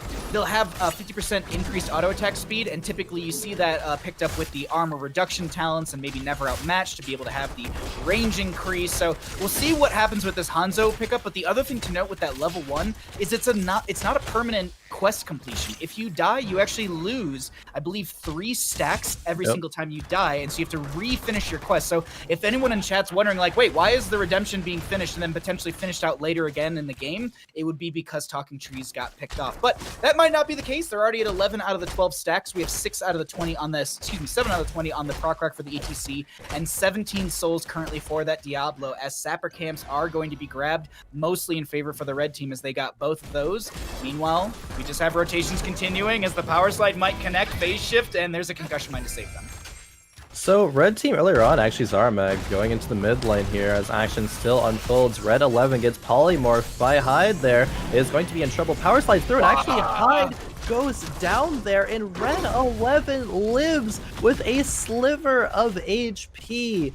Great play there in getting a counter kill out of what was looking like a for sure 1-for-0. Just went the other way. The red team are actually getting away with murder right now over the course of this whole game. What they did earlier on is they rotated 5 members down, so they were losing out on soak, but they actually got a kill for it, which means they were able to get the siege camp there and get a advantage. Of course, Glogan did get the the top lane stage camp though. But even then, going to the mid lane, that counter kill, they're actually they're repeatedly just going all in with all their chips and getting rewarded for it. They're like rivering the ace that they needed. Like, it's actually so insane. And we're only 3 minutes into the game right now.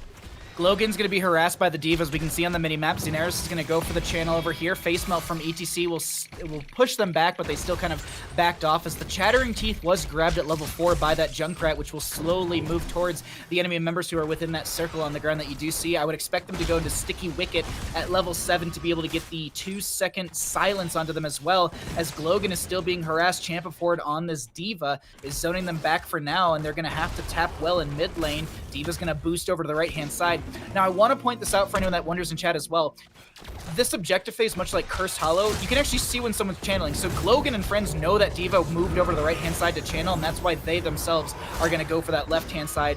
And now this is potentially 5v5 as Champa Ford's very low in their mech, or at least half health in the mech, but they still have the mech explosion. As another Chattering Teeth is eaten by the CTC, do they find the dive or the channel on the side of our red team? There's a lot of posturing here, not a lot of engagements happening. Some stalls coming out there from Hyde and Zarmag, forcing Sylvanas to back up. Diva, the HP bar is rather low. Maybe a mech explosion to zone things off here, and it will, but are you going to get much to it? Zarmag jumping to the ETC there. Rayvar rolling away on the Greymane. Now a full HP Diva mech here as this engage goes underway. Red 11's going to be able to power slide away. Hanzo finishes Redemption, but that's going to be Sylvanas going down on the opposing side.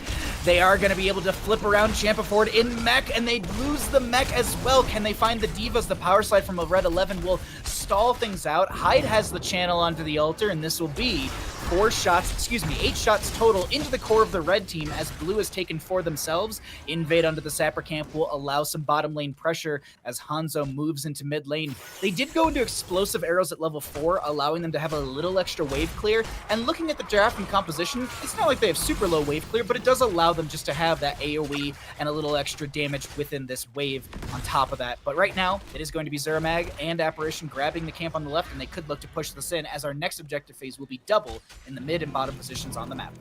It seems as though just the raw team fighting ability of both teams, there is usually an edge when it comes to this blue team here. If they're looking for another bottom engage, I suspect it will usually go in the way of the blue side here. I suspect they're going to be able to take these pumpkins and push them in. However, a good rotation from the Sylvanas actually means that they're going to clear these out. Hanzo is stuck in the middle lane, catching some of that XP. Glogan going back to tap there on that top side. And we're not going to see too much actually else happening. There's going to be teams looking for level 10s. Maybe actually a rotational pick here as we see Red 11 looking for some aggression in the mid lane. Ends up walking back there though. Maybe bottom though. Yeah, I'm watching minimap. I'm watching all the posturing as there's going to be Zarmag diving in. Apparition gets out of there with the concussion mine. Zarmag getting dope on, but the face shift from Hyde is not enough. The Gladiator's medallion was used, I believe, onto Hyde right there as Rayvar is trying to dive in onto them to try and find another kill. Not able to do so. Still have the experience advantage on the side of the blue team, so they will hit 10 talent tier first. But Diablo down for the next 7 seconds. Do you want to try and jump in the comms for this objective phase, or do you think we just wait for this? Yeah, I don't mind jumping into comms here if you would like. I think jumping into the blue side would be pretty nice as they APOC to stall things out there. I go. I have stall mid. I'm backing up. We can still stall mid. Gray main. I stall. Gray main. No, let's go. I have gravel bomb.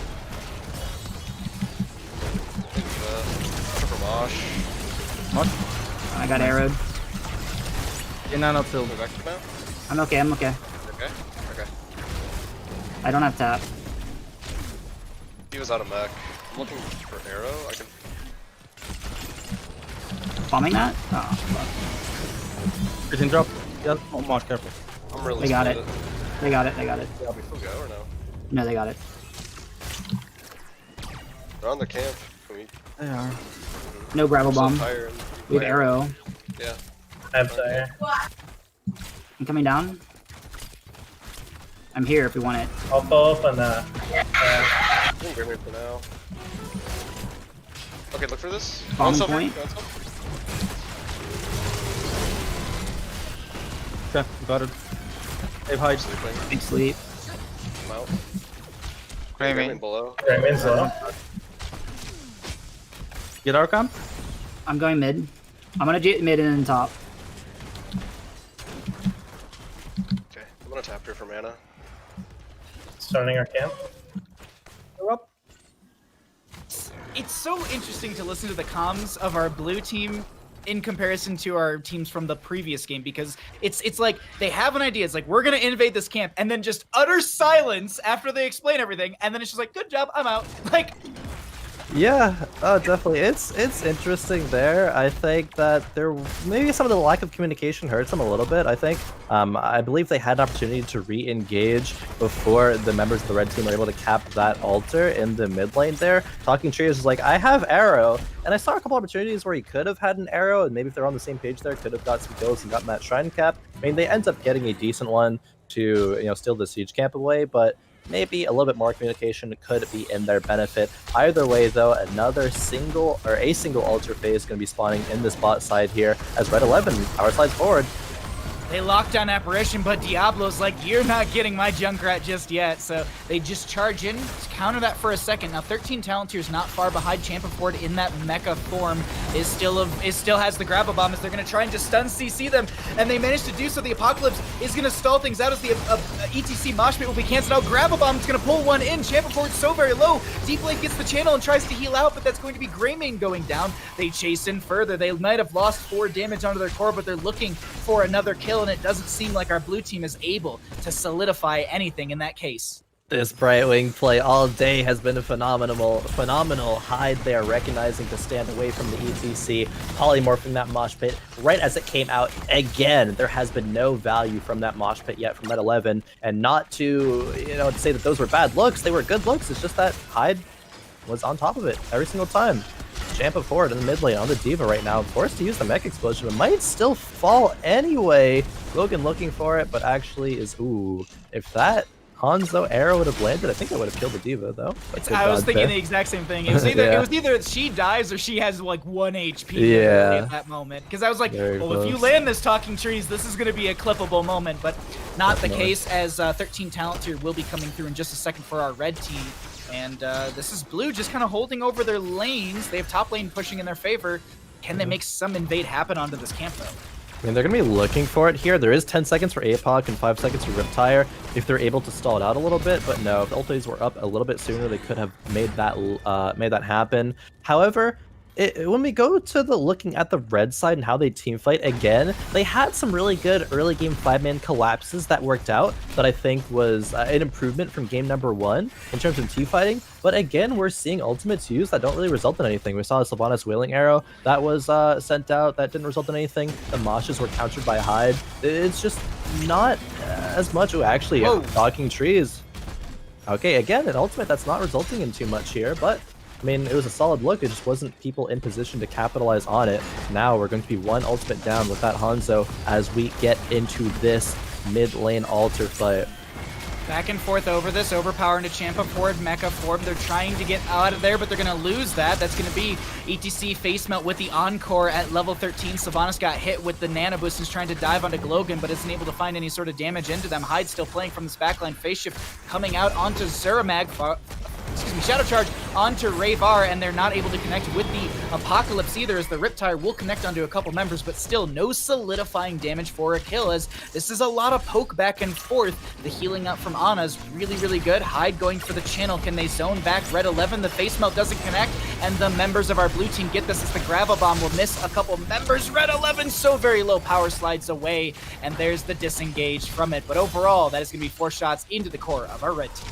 No one can secure a kill here. Talking Trees actually getting the D.Va mech down. Is it enough for a kill there? Diablo actually, Zarmag charging over the wall to secure that. He's going to need some help here, though, as the mosh pit doesn't land on anybody from Red 11. Diablo goes down. Those are souls.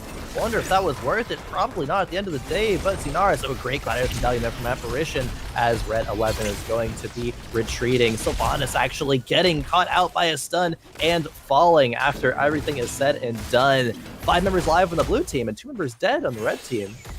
Want to call out Talking Trees right there for an amazing Dragon's Arrow into that Sylvanas that actually solidified the kill. And they also had a Scatter Arrow up against the wall, and they just bursted that health. Just so well played from Talking Trees to recognize, yes, I'm going to burn a 60-second cooldown, but I'm killing your Sylvanas and setting us up for more experience. A massive lane push right now as they're actually going to open up bottom lane further, at least wave-wise, but they can also steal away this camp. I'm trying to read the team, but okay, they are going to be able to steal this camp as it is 16-15. Red 11 and friends see this, but I don't think they're going to want to invade. No! Okay, no. Okay, just face melt. Just face melt. They were looking for a contest there, but they are down a talent tier. So this is when members of the blue team can come back. They need to get at least 2 altars here to have a successful altar phase, especially being up a talent tier. They're not even getting these pumpkins pushed in, though, with their talent advantage, which I would have liked to see them pressure that issue a little bit more. Champa forward on the top side, trying to get these siege camps, but it's going to be a little bit slow on that.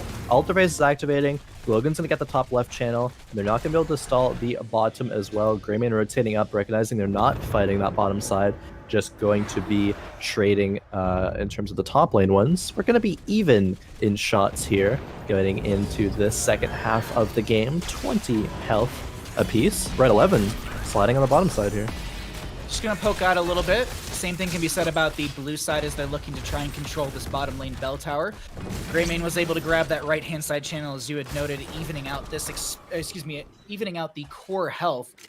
I'm skimming around the minimap and I'm just like waiting because it's like we are poised for a really good fight soon. It's just both these teams don't want to step in. Actually, no, red team wants to step in as the D.Va did rotate down here with the boost. We have full 5v5 potentials. There's going to be the steel trap. There's a shadow charge on to red 11. Scatter arrows coming out. Glogan in the back line trying to set up turrets, but they're split from the friendly team as the curse blow comes out. Phase shift will not connect in time, and that'll be a kill in favor for our red team, who's able to steal away this camp. Talking Trees looking to poke at this, but I don't think they aggress. It's a bit of a 4v5 here, but Zarmag still posturing forward as if he wants something. Champa forward on the D.Va, going a bit aggressive there. Blue members recognizing, hey, I don't think we actually want this one, being a member down, so let's just try to clear. However, I think this is the first time when a team's going to be able to convert a tower or a fort in their favor. It's looking like it. Sylvanas, Black Arrows disabling this structure. Now they have gained control with that pick, and actually Zarmag is going to get aggressed upon here. The Bright Wing, actually gets canceled there by the Silence Arrow, and that means Diablo's going to fall. The Mecha actually bopping the Diablo finds the kill, so no souls to reset as they're at 40, but ETC was a slight bit too far forward into the what we like to call the death zone, so it's tank for tank. Honestly, Khroen, do you want to try and jump into some comms here, as it is going to be one down on both sides, double altar? Yeah, sure, and step into the red comms here. The other approach with... You can just ignore it. No, don't go in. And no one is coming.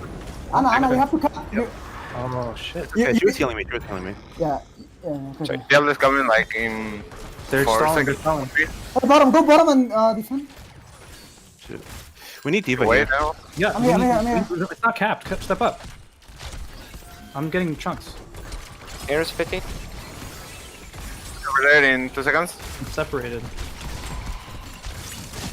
Come in. Go. And in 3, 4. I'm dead. Oh my god. You should not go there. Oh, nice. Okay, that's close. Yeah, we have to cap like early, or this happens. You just don't need to fight there. I thought we were delaying. A lot of chaos in those comms right there, and it unfortunately will backfire into them, as this will be 3 kills in favor for the blue team as they move in through mid lane fort. They're going to be able to take this mid fort, take back any other forts that they so choose in the map as well, and get that level 20s. The red team, those comms there, I have some feelings about them. Okay, so you have to recognize that, sure, you should have been capping that earlier, I think, but you're focusing a lot on what should have happened, not focusing on what's happening in the now, and because of that, 2 more members do end up falling there, which you can't be snowballing or letting those kills happen. If those kills didn't happen, we wouldn't see level 20s now from the blue side, we wouldn't see them be able to dominate the map like this. You need to be focusing on what's happening in the moment, and use some downtime to address what could have happened better in that last fight. but just a little bit mistimed there, I suppose. Like, they've been doing well, I think, red team overall in this game. We've seen some moments of greatness there, especially in the early game, but as the game continues to go underway, it feels like they're falling apart a lot more, and blue team is taking control, even with, Zarmag falling in the, the bottom shrine, or bottom tower, excuse me, and the red team capping that. It hasn't been too much in terms of keeping that momentum going. Now, blue is going to take this boss. They're going to be trying to defend this bottom lane for it, which I'm not sure they're going to be able to do. Unless Glogan has a huge... Oh my god! That's gonna be Dragon's Arrow, Apocalypse, Gravel Bomb. The fort still has a sliver of HP, and they've got 3 sappers to feed in here, Khroen.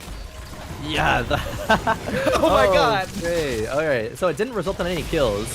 However, we might see some kills now. Red 11's being aggressive upon here, but is going to be able to escape there. Is so low, though. Junkrat, Apparition, is capping this altar. Now, Red has 5 HP, 5 core health remaining there. One more cap with with the forts that they have right now will mean that they'll be able to win. I think that red team will be able to take out this fort though soon. It is only 1,100 HP remaining. D.Va is in the top side right now. They want to get waves in their control to eventually then take this. And they have to win a team fight at some point to be able to regain control here. But with how Blue's team fighting, I'm not sure they're going to be able to do that. The amount of turrets in the bottom lane are absolutely ridiculous right now. I'm counting, what, 2, 4, 5 in there? 6, actually. They just threw another one down. Yeah, and don't forget, they have got the level 16 Fire 'em lasers, and which means that your turrets are going to fire lasers as well. And if you might have noticed that in the bottom lane defense or pushback during that Gravel Bomb moment, there was a lot of lasers coming out from Gazlo and turrets, and it's just exciting because, well, we finally have that Gazlo game, but as you were noting, the bottom lane fort was really low in health, so I think they kind of give this over for the potential of maybe recapping it when it's at a higher health pool during the next objective phase, or realistically, they just grab the next double cap during our next double objective phase. ETC blinks in, but they're not going to be able to get the mosh, but there's going to be a Gravel Bomb coming out from the Junkrat. Riptide will be there as well. Apocalypse connects onto a few. Meanwhile, in the backline, Champ Ford's going to die as they get the mech explosion out, but no value into that one. Hanzo rips Snare into Red 11, who's going to be so very low. Power slides away. Rayvara is going to be able to roll to disengage, as this is a polymorph Xenaris who's trying to nano boost their way through this enemy team but doesn't find any sort of kill. Double kill for the blue side. Sapper Camp's picked up. Double altar phase in the next 13 seconds. This is a hard spot to be in for the red team. It is. They have to make something happen. Mosh Pit is still available, so you need a 5-man hero Mosh Pit here. Red 11 is looking for it. How are you going to pull this off here, my friend? You need to find something. You can give away 1 cap, but not the second. 1 cap would put them on 1 HP. They're looking like they want to try to stall it. Red 11 actually sliding in, but Greymane, though, is getting charged by Zarmag and falls over. You can't let that happen in that situation. There's still the death timers on the side of the red team. Looks like they can't even stall this, as Hyde will get this cap, and that will be game. Hyde with the final channel. Brightwing phase shift doesn't even matter, and that's actually ETC going down somewhere on the map. They pad their stats a little bit further, and we see blue team take game number 2 in our 3-game series. I gotta say, Khroen, well played back and forth. There was a lot of moments where I really thought the red team was going to build some momentum and turn things around, but it was just shut down. Like, I would say, honest to God, at post 10, a lot of things were just consistently shut down. And I want to point out 2 big things right now. I'm sorry, before I pass this off to you. Hanzo with just about 100,000 heroic damage, a little bit over that, and Sylvanas with 69,000. That's a major deficit between the two. We're somewhere in like the 31,000 heroic damage deficit. Talking Trees popped off on this Hanzo, in my opinion. They're the MVP for me in this game. What are your thoughts? Yeah, I would say so. Some huge impact dragon arrows there. Yep. A lot of just consistent damage. You can go any build in terms of level 1s on Hanzo and make it work. And Tree is saying, I'm going to take Redemption here, and it's going to work out phenomenally. And it did, able to play well around the team. I think the whole team play is what allowed Talking Trees to be able to have as much of an impact. Every single Red 11 engaged there they were good in gauges, but they were shut down so effectively. Especially, I mean, my heart goes out to Red 11 in that last team fight. You want to bolt slide in there, but as soon as you bolt slide, maybe it was a Junkrat trap, or maybe it was just a instant Diablo charge and response, but something to shut that down immediately. And you're not able to make any plays happen there, though. It's so frustrating. And I think you could feel the frustration with the red team there when it came to their comms. Like, they were close to being able to do what they were doing, but going back to game number 1, even, they use a lot of ultimates, they don't get kills. This frustration has been manifesting since we loaded into this 3-game series, and it is not stopping here. Hopefully they're able to make something happen going into game 3 at least, though. Well, we're going to take a short little break here. We're going to let the players breathe a little bit. They can stretch their legs, and we'll get back with more HeroesCCL presented by Roll20 for our final game of the day. See you all in a few minutes. Roll20 lets you build maps, drag and drop tokens, and other features that your kitchen table just can't do. My table can't do any of those things. No. Also, Roll20's video and voice feature let you connect with more people. So if you wanted to invite Lucas and Ariel... Hey guys. Hello. What's going on? That's no problem at all. Ready to play? Your friends, your games, your table, Roll20.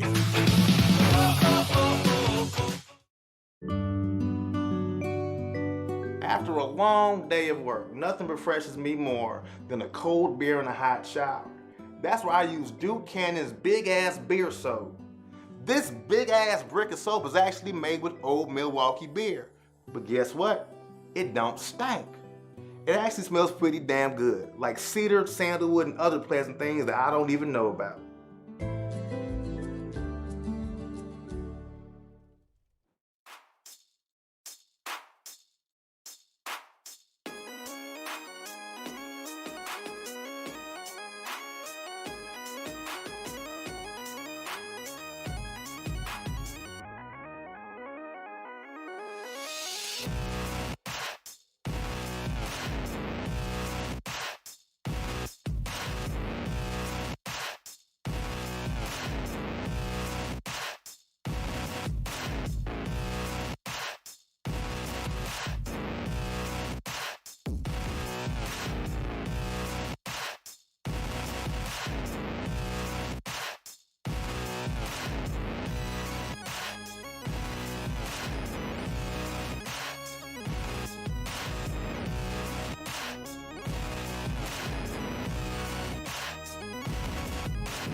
Welcome back to HeroesCCL presented by Roll20. We promised you a short break and more Heroes action, and that's what we're going to be giving you. I'm still Bahamut, joined by Khroen. Are you ready for our final game in our final, I guess, Saturday exhibition weekend matchup?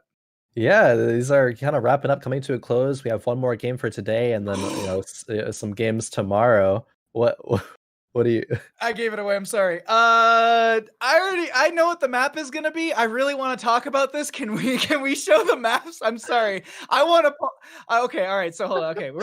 I need to pause. I'm getting ahead of myself. I'm too excited about all of this, but we'll get you all updated on some of the maps that have happened here. I'm just that excited boy. It's Here's the Storm. We're here. We're doing it, Khroen. We're going to Garden of Terror. The members of the red team opting for first pick for game number 3, which means the blue team has said, all right, Bahamut, we give you the Gaz Lord, we give you the Garden of Terror. And this is what I was like, even production was like, please stop, please hold, like, just calm down, Bahamut. And you know what? I got it, because we are going to Garden of Terror. It is our final game of the day. And I'm just so ecstatic because it's Here's the Storm. This is the thing that I absolutely love to yell and ramble about consistently. But Khroen, thoughts going to Garden of Terror here? Yeah, I was so confused. I was like, this gasp is either a gasp of terror or excitement. Like, which one? I don't know what it's about, but it was the Garden of Terror, and this is exciting. I think, personally, of course, I am not a huge fan of Garden of Terror as a map. I think the objectives are just a worse Tomb of the Spider Queen, and games kind of stall out, and there's not a huge win condition when it comes to that. Comes to that objective, at least. But we're still going to see how teams are going to be able to play well around controlling mercenary camps, how they're going to be able to push, what they do after they win team fights, how they control lanes and control the pacing of the game in those moments to where maybe it's not so clear for the majority of people. And Here's the Storm. Some things to highlight from the red side is that they had a lot of good moments in the last game. Mostly in the early game, though, they had some risky, I alluded to, like, some all-in plays, rotating 5-man down there. They were down in XP a little bit, but they're able to get some pressure that way. There's still a little bit of the problem of team fighting, using high-impact abilities, and not getting much for that. That is partly, although I've recognized over this last game, not due to just them being a little bit too antsy, but also due to especially Hyde on that support is always able to shut down exactly what they're looking for. The game sense that Hyde has is some of the best in Heroes of the Storm, coming from a high level player for years and years of the Storm. That game sense does not go away there. You're going to know, like the back of your hand, what this ECC wants to look for, how their engages look like, and how you need to shut those down to win team fights. Well, with that in mind, we can go ahead and jump on into our game number 3, our 6th map of the day. We are going to Garden of Terror, the map I have been itching for the most, Khroen, and we didn't get to have it at all last weekend. Neither team wanted to play this map. I honest to God think it was actually banned out by both 3-game sets. So regardless, we are here, we're on Garden. I got my Gazlo, I got my Garden of Terror. I do agree with you, like team fights are going to be a big factor on this map, especially around the objective phase, but I think that camp clear, wave clear, and potential camp stealing is going to be a big factor as well. Illidan, if we jump back to our week 1 week 1 day 1 match, I think it was the Garden of Terror, and they we had, I think it was like Kyocha on Illidan, and we had Mene on Zagara. So there's a couple nicher heroes for this map. And what do we consider when it comes to the camps? Because I believe, if I'm not mistaken, Nova still has her bribe, and it's the only bribe in the game to give 50% cooldown reduction to the camps. It used to be Nova and the Lost Vikings, but they nerfed that in a patch not too long ago because the Vikings aren't allowed to have nice things. Chromie, though, 100% banned out. Medivh, I want to say Medivh's had a high priority ban today, like 5 out of the 6 games overall. Yeah, maybe at least I know in this 3-game series for sure, Medivh banned every time, if not 2 out of 3 times. But either way, though, the prioritization in Garden of Terror, I think we will see more globals. I think we saw a phenomenal Brightwing, might see one of those again. But like things like Falset and Dahaka, things to, as you were alluding to just a moment ago, collapsing onto camps to invade them is going to give you such a big swing if you're able to get some kills and get that camp clear. If you're able to draft things like, okay, I was going to say Lost Vikings as one of them, but they're banned away there, but like Sylvanas to get that map pressure in terms of the push, the siege there. Ooh. Are we serious right now? You say, Glogan, you can have your fun for 1 game on Gazlo, but now we're going to take it and we're going to show you that you're not the only one that can utilize this hero there. Champ of Horde, locking that green goblin and looking to make some things happen with it. What's the response going to be from the blue side? We will see. It is Greymane Garrosh. They're looking to scrap. They're looking to fight. They're looking to kill that Gazlo and get some revenge on that denied pick up there. I kind of posed the same question to you like I did in the previous 3-game series. When you're a player who's not a one-trick, but very, very well-versed in a single hero, and you're now playing against that hero, is this kind of an easier game because you understand the ins and outs? Like, let's say, Samuro is a very good example of this. Like, there's Samuro players out there who know how to counter the Samuro players because they play it so much. Is this a one-to-one kind of thing with like Gazlo and Tracer, or are these a little bit further away because they play so different in their own play styles? It is a little bit further away because there's very different play styles. I will say, I think though, if you're Glokin, you kind of got a bit of a smile on your face. You're like, oh, these guys trying to take my Gazlo. I'm gonna show them why I'm the Gazlo Lord. I'm the only person who can pick and succeed on that. I think they're gonna know how to punish that Gazlo more than probably anyone else there. Sylvanas ban and Abathur ban coming through there. I had a crazy idea, and many will probably call it dumb, and you're fair to call it that as well. What if they Probius into Gazlo, like turret into turrets? I just I have played D&D and my NPC or my player just did something dumb. Bridge of your nose grab. All right, that's enough from me on Probius. But realistically, Greymane, Garrosh, they could actually go for like an Ana Li Ming here would be great, but they're gonna go for Kharazim and Jaina instead. They're gonna look for more dive, more dive and more burst, realistically. I actually really like the Jaina and the Kharazim. Typically, we see like Li Ming and something else in the healing department, like an Ana, but this allows the Greymane to have a dive buddy with the Kharazim and the burst potential from Jaina to play into the Garrosh. I really, really like this. We have to figure out, though, what rounds out for our right side team. They still need a little extra damage and something... I don't know. I feel like they just need a lot more damage in general. Speaking, okay, we see Tychus, Raynor, the StarCraft buds there, going to be the damage dealers of choice. Talking about the Li Ming, though, I think I would have rather saw Li Ming rather instead of a Jaina there. I think that if you're looking at Greymane and Kharazim to dive in and get kills, Jaina can't follow up onto that very well. She does need to play fights kind of front to back. You can play front to back, though, if you are Kharazim Greymane as well. You have 7-sided, you have Cursed Bullet with Garrosh throwing someone in, separating them, and then Glogan back to the Leoric. Okay. It's a safe Glogan, pick. It's a safe pick. I like the pick here. I think there's no way else to say it. Glogan not taking Buried Alive at level 20 is kind of troll. Wow. But I mean, you know, I think it's Death Strike. I can't remember the name off the top of my head, but it's the shielding Death Strike for the invuln. Which we did see the value in game number 1 of this 3-game series, where they literally popped that and then they ended game. But like, yeah, I just buried. Yeah. How do you not take Buried Alive? It's one of the best level 20 talents in the game by far. And Tomb, I believe 50-second cooldown. You are having a large zone there where you are shutting down anything that they can do. A whole silence on multiple members potentially, or one member to catch them out. It's just like with Leoric's whole kit, it's just it's so strong. It's so important. We'll see what Glogan prioritizes here in this game, as I'm pretty confident a Garden of Terror game will get to level 20. This game is hard to end on early because of the objective phase not being able to pressure that effectively. However, let's introduce our teams for the final game of the day.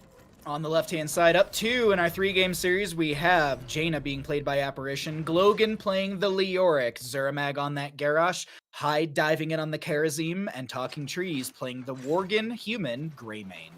Over on the red side, we have Champ of Horde taking away the Gazlo there. Xenaris on the Tychus.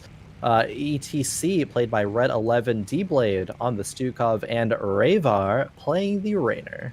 Once again, the Tychus going in to press the advantage at level 1. So for anyone that doesn't know, Tychus's base range is 4.5. And that increases it to a 5.5 range, which is that's the same range as Vala or Zul'jin, dear lord, as Zuramag and friends take a lot of damage. My brain shut down because I was like, are they going to find an initial burst kill? Not the case, but this Garrosh losing half their health to start things off. Yeah, good engage there by Red 11, slotting through multiple members there and getting the chunk off and able to W them away after everything is said and done, so you're not going to get counter-engaged upon. Zuramag, a proficient Garrosh player. Oh, actually, I didn't see that on the top side. Leoric falling down to a Raynor gank, it looked like. Glogan overextending a little bit there. I'm looking at level 1s right now, and I was talking earlier about, Garrosh, they only pretty much go into Warbreaker or into Body Check at level 1. Unrivaled Strength will be grabbed right here, which is increased Wrecking Ball throw range by 25 and its damage by 125. And the reason I don't see this too common is I feel like out of the utility you get from that versus the other two, like Body Block or Body Check and Warbreaker, it just doesn't seem as valuable. I'm excited to see how they utilize this increased range and damage. Is this something where they're going to look to toss multiple targets late game? Is this very much into the late game toss build? We'll have to see here. They're trying to scout them out in this bush, and they do recognize that they're there. And I think this is just disengaged from the blue side as they were threatening the siege on the right, the knights on the right, as they grab their own with Greymane and Apparition. Yeah, I think that recognizing this map will go late, and you're going to be able to get to level 20 where you're throwing multiple targets from an increased range to get those picks. That is an intelligent pickup there by Zaramag. I'm not sure if it is going to be better than the other options, but I'm very curious. I'm not going to dismiss it as like, oh, that's bad, you should always go with the other ones, because I think there is logic behind it there. So I like to see that. I like to see trying some things that are, not standard and having the reasoning for it. I do like that. But as we get into our first seed phase, all of the camps are going to be taken out. Blue team taking out the top sieges while red gets these bottom sieges. Going to be a bit of a team fight here, perhaps, as some members are posturing. Zarmag and Red 11 were posturing in bushes right near each other, but now rotating towards this seed.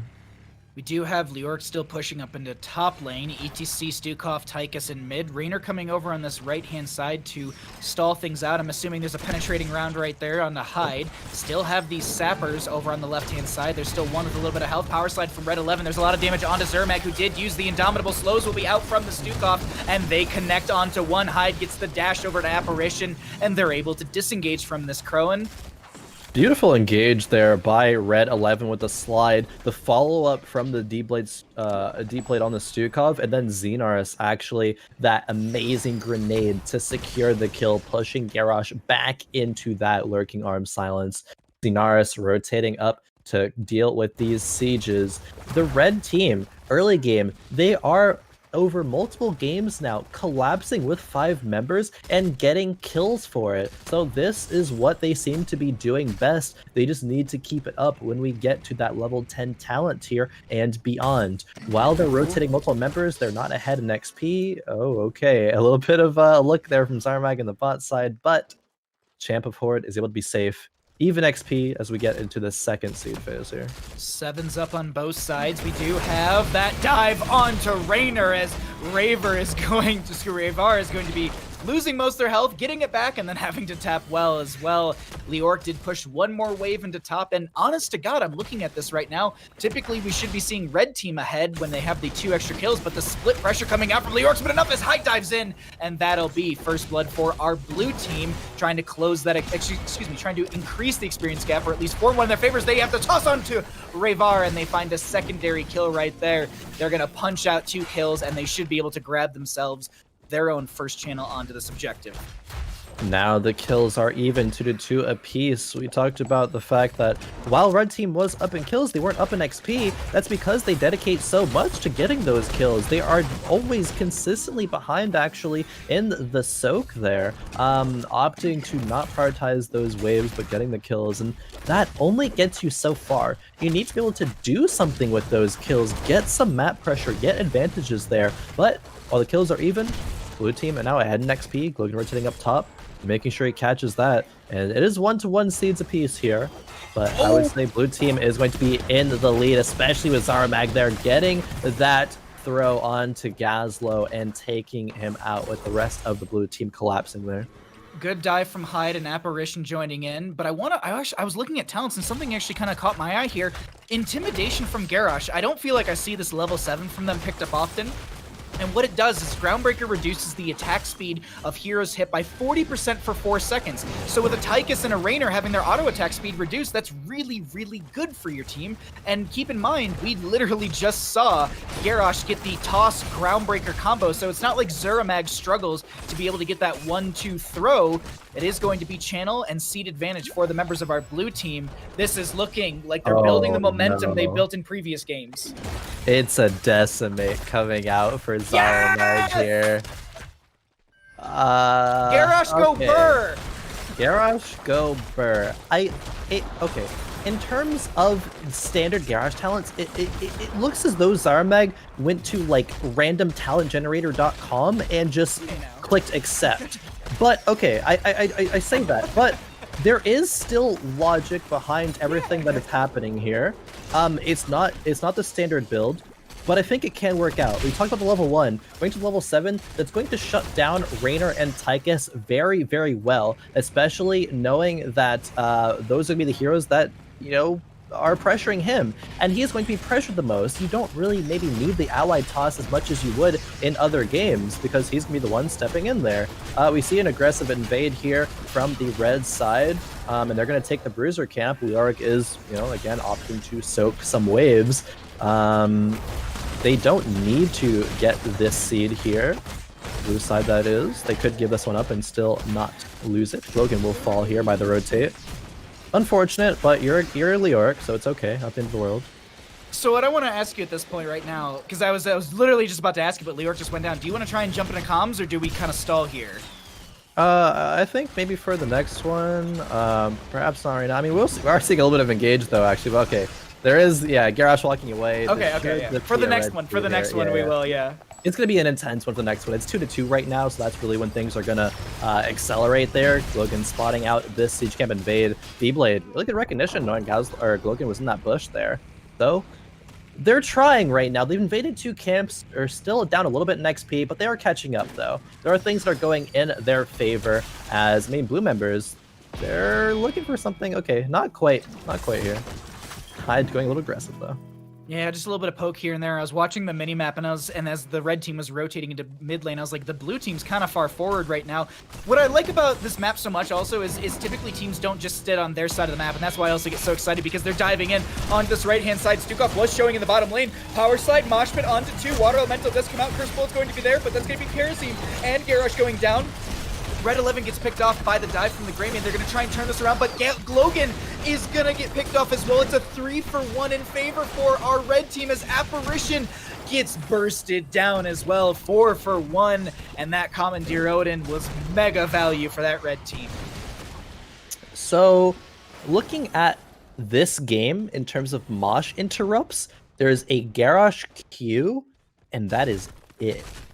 You don't have any other Mosh interrupts. While the Mosh pits of last game left something to be desired, the ones that we see in this game, especially with that one right there, are going to be absolutely money. Oh my god, Glogan, Red what? 11, Glogan just going in. Glogan stalled that out. Yeah, no, and he's going to survive actually at the end of the day here. Red 11 sliding forward, but no Mosh available yet. They do have the 13 Encore to get the cooldown reduction as Glogan's going to go for the channel, but they end up getting the kill onto the Rainer. Zermag going to spin to win with the Decimate onto a couple players. Meanwhile, Champa Horde flanking onto Glogan. Hyde so very low as well. Apparition trying to burn the burst damage into someone, and Tomb coming out from Leoric. They will find the kill onto the ETC as there's a Gravel Bomb onto no one. Glogan does go down. Laser into Apparition. There's some turrets onto them, so they need to back off right now, and I think this is going to be the lull in the fight. Talking Trees looking to re-engage. Gilnean Cocktail won't connect onto D-Blade. Slows coming out from Glogan. Zermag spinning once again with Decimate, looking for the toss, spinning again, and will go down to the sustained damage from Tychus as they have the Curse Bullet fed into the face of Xenaris, but they don't find a kill. And right now, Khroen, the back and forth is real, but they dive onto Champa Horde with Leoric spawning right behind them. There's going to be the Gazlo stalling things out, but they get the kill onto them, staggering out the Gazlo death as Rainer and ETC just come back in here to continue the stall and the engagement over this objective phase, because this is someone getting the curse, someone's getting the Garden Terror. Bravar 1v4 stepping up there. No fear actually gets him too, but Red 11, the Mosh Pit comes down onto 2. They're going to see Monk fall very quickly. Talking Trees going to be taken down by Xenaris here, but oh no, actually, Apparition, the target instead. And Xenaris, actually is able to secure the kill onto the Jaina there. Great use of that Odin. Red side, they get the first seed phase. Seed to go over to our red team. Now I want to point out a small difference between Tomb of the Spider Queen and Garden of Terror. The Terrors will spawn as far up as your minion wave, whereas on Tomb of the Spider Queen they'll spawn up as far as the enemy structure or the enemy minion wave, crashing into that. The other small change or difference is that the Garden Terror does not slowly lose health over time. It actually has to be burned down by someone in lane or the structures. Those are two just little things to note difference-wise when it comes to these two maps, but this will be bottom lane pushed out by our red team, grabbing a fort and continuing their momentum in the siege with a fairly healthy Garden Terror. Yeah, now there's 16s as well, so they have the talent advantage. This Garden Terror is healthy. How's Blue gonna be able to defend this? They can't walk in easily. Jaina cooldowns are already down. They need to get some sort of an aggressive pick here, and that's what we're gonna see. But Red 11, power sliding out, and Hyde's not getting aggressed upon. Hyde taking a lot of damage from the sustained burst, I guess you could say, from the Rainer between the Banshee and themselves. Bottom lane to be cleared out. Still turtled up a little bit on the side of our blue team as they do clear out these waves, losing a fort in bottom, and seemingly that's about it, but they're going to start losing some camps from this enemy side as well. Yeah, there's still a talent tier ahead. In the top lane, though, Glogan was being a little bit too greedy there, trying to make something happen onto Champ of Horde there. Maybe that's the mental advantage from denying Glogan the gas, though. He really wants to take that one out, but actually paying for it with his life there. Glogan gonna be looking to spawn and clear these mid sieges out, but red team, they're taking control of the map in ways that I would love to see in earlier games, but fortunately they are doing it now. They have this bruiser camp pushing into the bottom keep here, getting free damage before Blue's even able to respond. Bottom lane, they're all down here except for Glogan, except for Gazlo is Greymane utilize the Dark Flight just to get towards their friendly members across that sidewall real quickly as dear lord, Gazlo will be able to clear out the top lane. This is seed priority for the blue team as they could potentially have Guard and Tear in their favor. Do you want to try and jump to some comms as we are about 20 seconds away? Yeah, I would love to jump into red comms here. They have the advantage. Let's see how they look to keep it. Put in, actually, in the back. Yep. Be prepared. We got how many they coming in. Yep, we need vision around them. Okay. I'm gonna back up a little bit. Okay. It's over here, it's over here. I knew it. Yep, just back up, red, care, red. Oh my god, I tried to... Yeah, you have to be careful, they were playing, but it's okay. Okay. I tried and I... We have like, a lot of forts up. This is gonna be the objective now. Yeah, like bots pushed up against them. Yeah. Okay. Maybe they might try to do our siege camp? Yeah. Yeah, they're on theirs. That's... Yeah, watch that push. Really good. There's a forward there. Okay. I wouldn't say it's safe top. They're gonna gank you. Just back up. Yeah. We'll have to give that fort. Mid lane, on the other hand, I think I can just Odin defend this. Alright, let's do it. I may try to shove Stukov across, or... Look in the back. It'll be risky. Just watch the flanks. Alright, there's the Garrosh. I'm gonna wait till, like, keep wall. Yeah, I'm gonna burn it. No. Okay. We're just defending.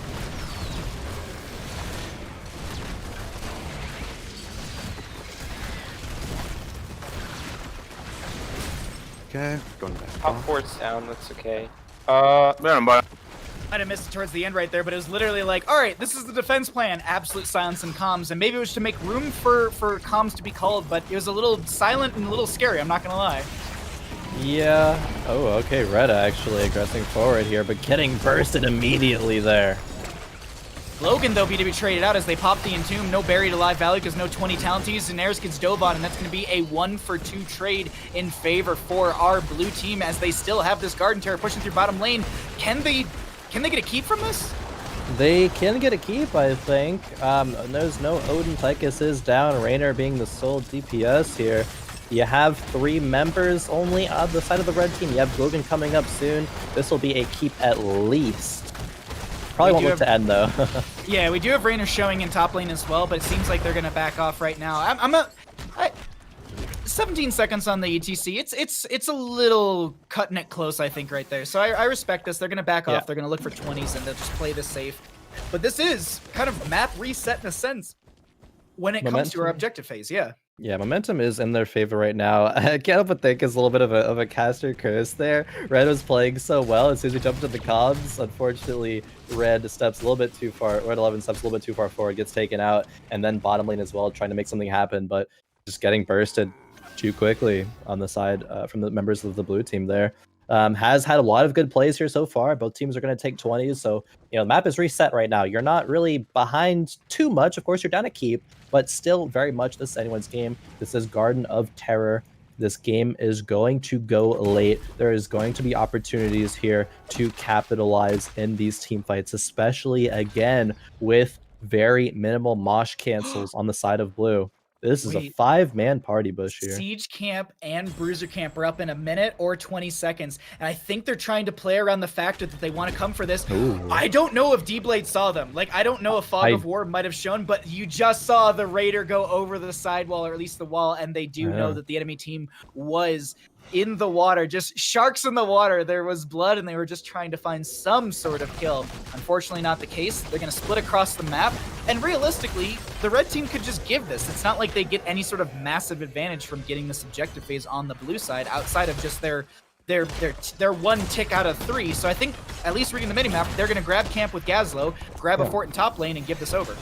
This is nice. Something I want to highlight there that maybe a lot of people wouldn't, wouldn't come to mind initially is D-Blade's game sense over the course of this whole game. Not only there, even right now, checking that bush right there, D-Blade recognizes that the way that we lose is if they are able to get picks, if they're waiting in a bush and, get these fast kills. Did it earlier on in the top lane sieges, did it there when they were all in that bush, actually, and if they stayed a little bit longer, it would have gotten a 4-man combo when it came to that lurking arm there. So D-Blade, I praise Hyde's game sense there. D-Blade's game sense, honestly, is on par.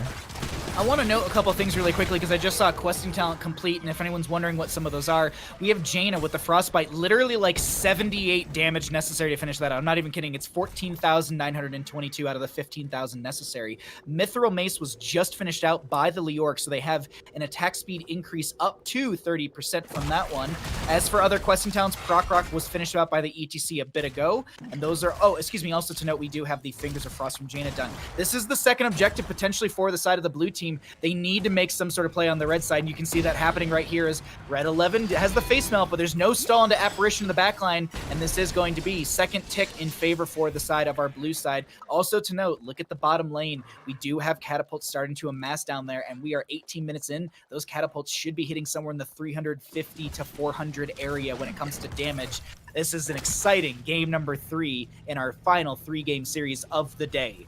I actually like Red Team giving up that seed phase there, because if you're trying to pressure in to a blue team that's already set up, that's when you're going to lose. And if you lose with the cata pressure there, you're just going to lose the game off of that. Recognizing, hey, we can give this one up. It's only 2 out of 3. We can make sure to posture well for this next one after we clear out bottom, get the wave to a position where we want it to be. But actually, they're not clearing out all these katas. I think they should have spent some more time doing that.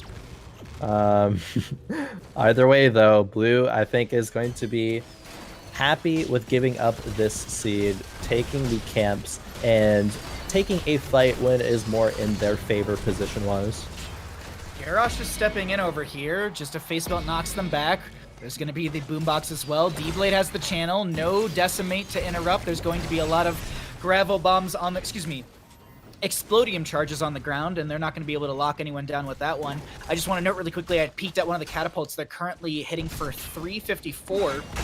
At least maybe a minute ago when I checked it, so it's probably even higher now. It's probably somewhere in the 380. Just for anyone wondering, because those catapults are really going to start chunking into these structures post 20 minutes into the game, as, God, these explodium charges everywhere are being such a harassing tool. It's almost like Lead and Orb on Cho'Gall.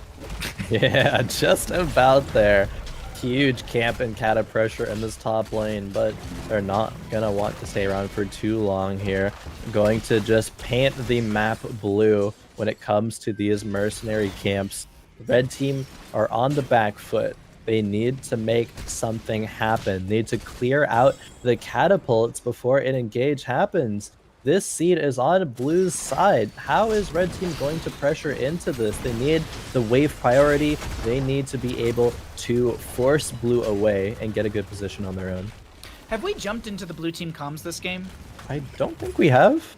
Do you want to try and jump into it for this? Because this could be big. Let's go for it. Let's quickly move, yeah. Careful up here. They see me. Yeah, they're just choking themselves here. Watch the bolt mosh.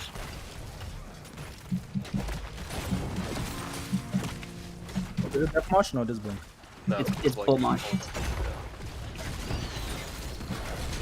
That's Odin. I might be. I think I won't be off. We might just play. Oh, back.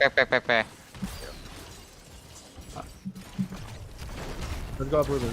Yeah, one of that. They might invade. They're probably going to. They are. Yeah. Odin. I don't res soon enough. Right? Yeah. Okay.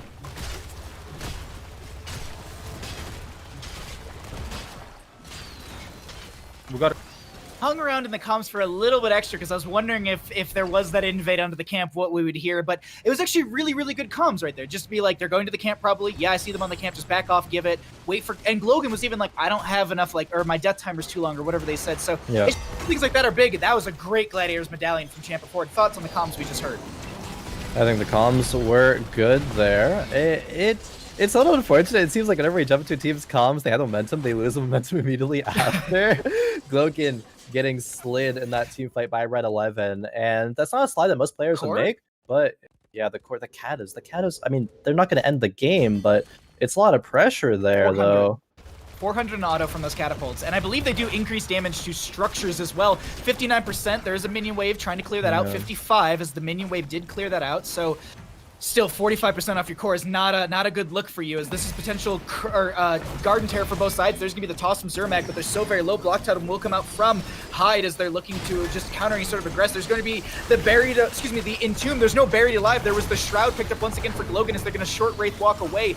No one gets the channel here, but our blue team is getting lower and lower consistently. Tychus did go into Bob and Weave at level 20, so no big red button for them. And this is looking like there's a potential for the red team to turn things around. As I was talking about earlier in the game, these garden tears will spawn up as far as your minion wave. So mid lane's pushed back so far, but top lane is so far forward as their minion wave was really far up right now. This will be cleared out fairly quickly. They might lose the front gate, but look at bottom lane. They recognize this. They say, we see a few in top. Let's get a keep in bottom lane at least, and we can either disengage from that, and we have matched catapult pressure in bottom lane now, so at least they're not going to lose out that lane consistently to the catapults. No, we're not. Ooh, a bolt over from Red 11. This fight's getting underway here, but both teams going to be looking for stuff still. Glogan with the entomb.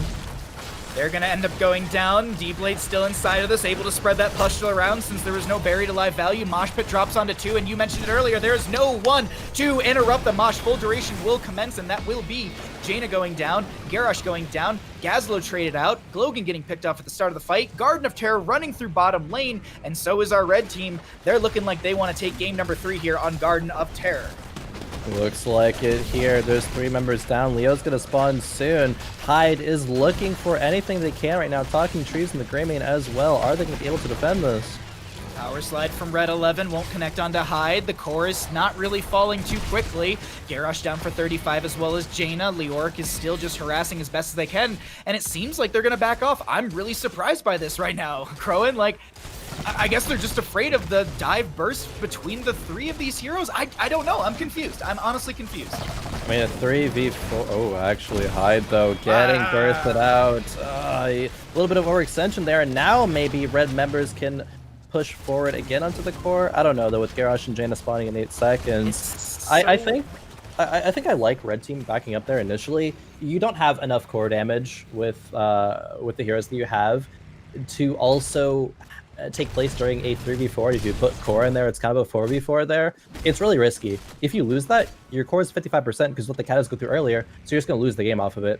I would rather see another team fight being played around a mosh pit and to get a guaranteed core rather than throwing there. So I like this. You might be, question marking at home, being like, oh, I think they could have ended there, but the safe play is often a better one when you're in the driver's seat. You want low variance. You don't want to make a high risk, high reward play when you're in the driver's seat. You want to play this game slow, methodically, and that's what they're looking to do. The big thing that's the outlier for me here is, playing it methodically. If you make a misstep here, let's say your mosh pit connects onto no one, or, let's say there's a misstep. This gives the opportunity for blue team to turn things around.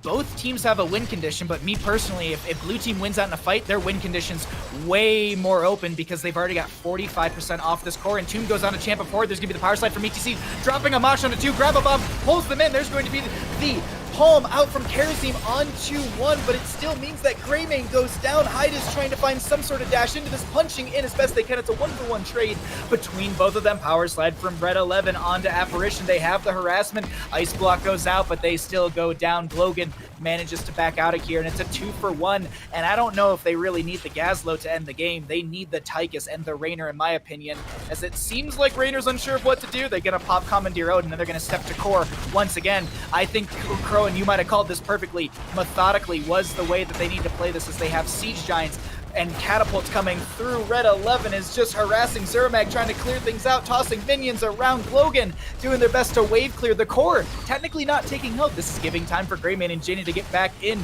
or back up and available. This is a weird core attempt, honestly. It's not happening. They can't do it again.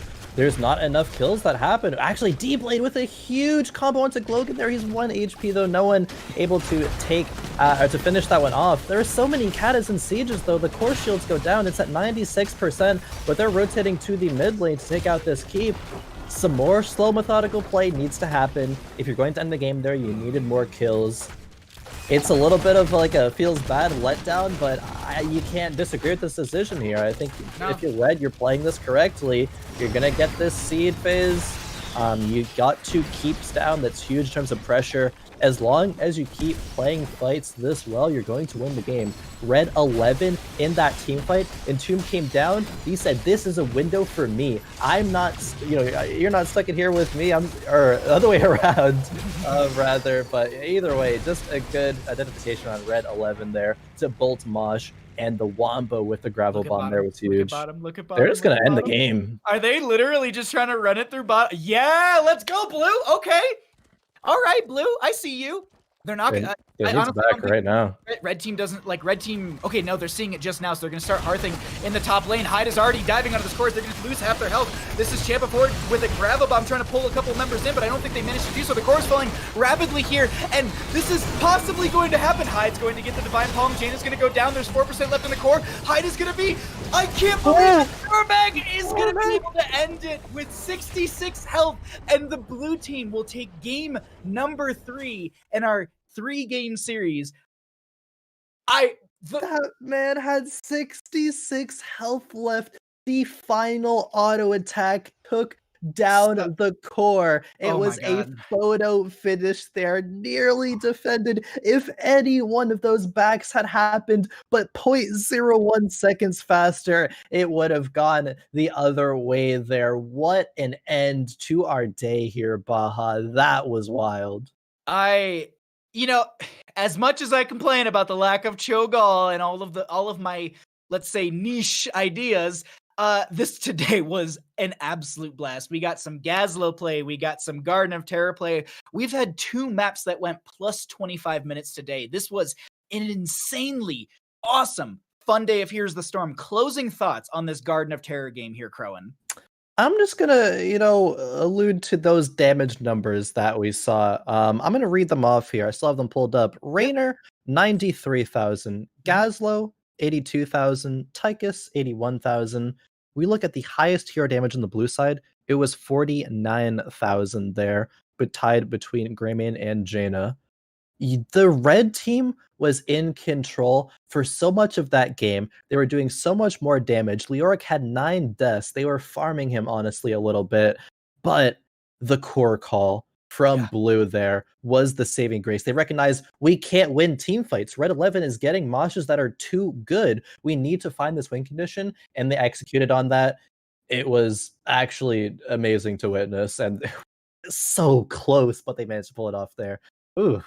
A great way to end out our match today, but let's go ahead and take a look at our blue roster once again. Our winning team overall, who took all 3 games in our final 3-game series of the day. We had Apparition, Glogan, Hyde, Talking Trees, and Zermag on that winning team. We are going to be having Glogan join us at this time for a short interview. Glogan, congratulations on your 3-0 victory in our 3-game series. How you feeling after all that? Feeling really, really ecstatic. Really fun. I enjoyed it a lot. Yeah. Can I ask the one question that I've been itching to ask since the start of all this is, you got the Gazlo. Was it just like, what did you say in comms when you got that Gazlo in game 2? You're just like, GG's boys, this is it. We go to game 3. This is ours. Or like, what's up? Cause like, it was a really good Gazlo on that Towers of Doom game. My entire team did not seem too happy about the Gazlo, but they let me have it. So yeah, I picked it.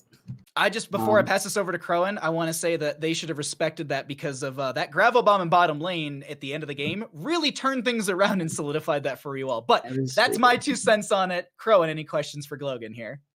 Glogan, I have to ask, the thought process behind 2 games taking Shroud of the Dead King on Leoric over Buried Alive. Do you think that Shroud of the Dead King is more valuable? Why don't you take Buried Alive? Just I'm wondering some insight there from your perspective.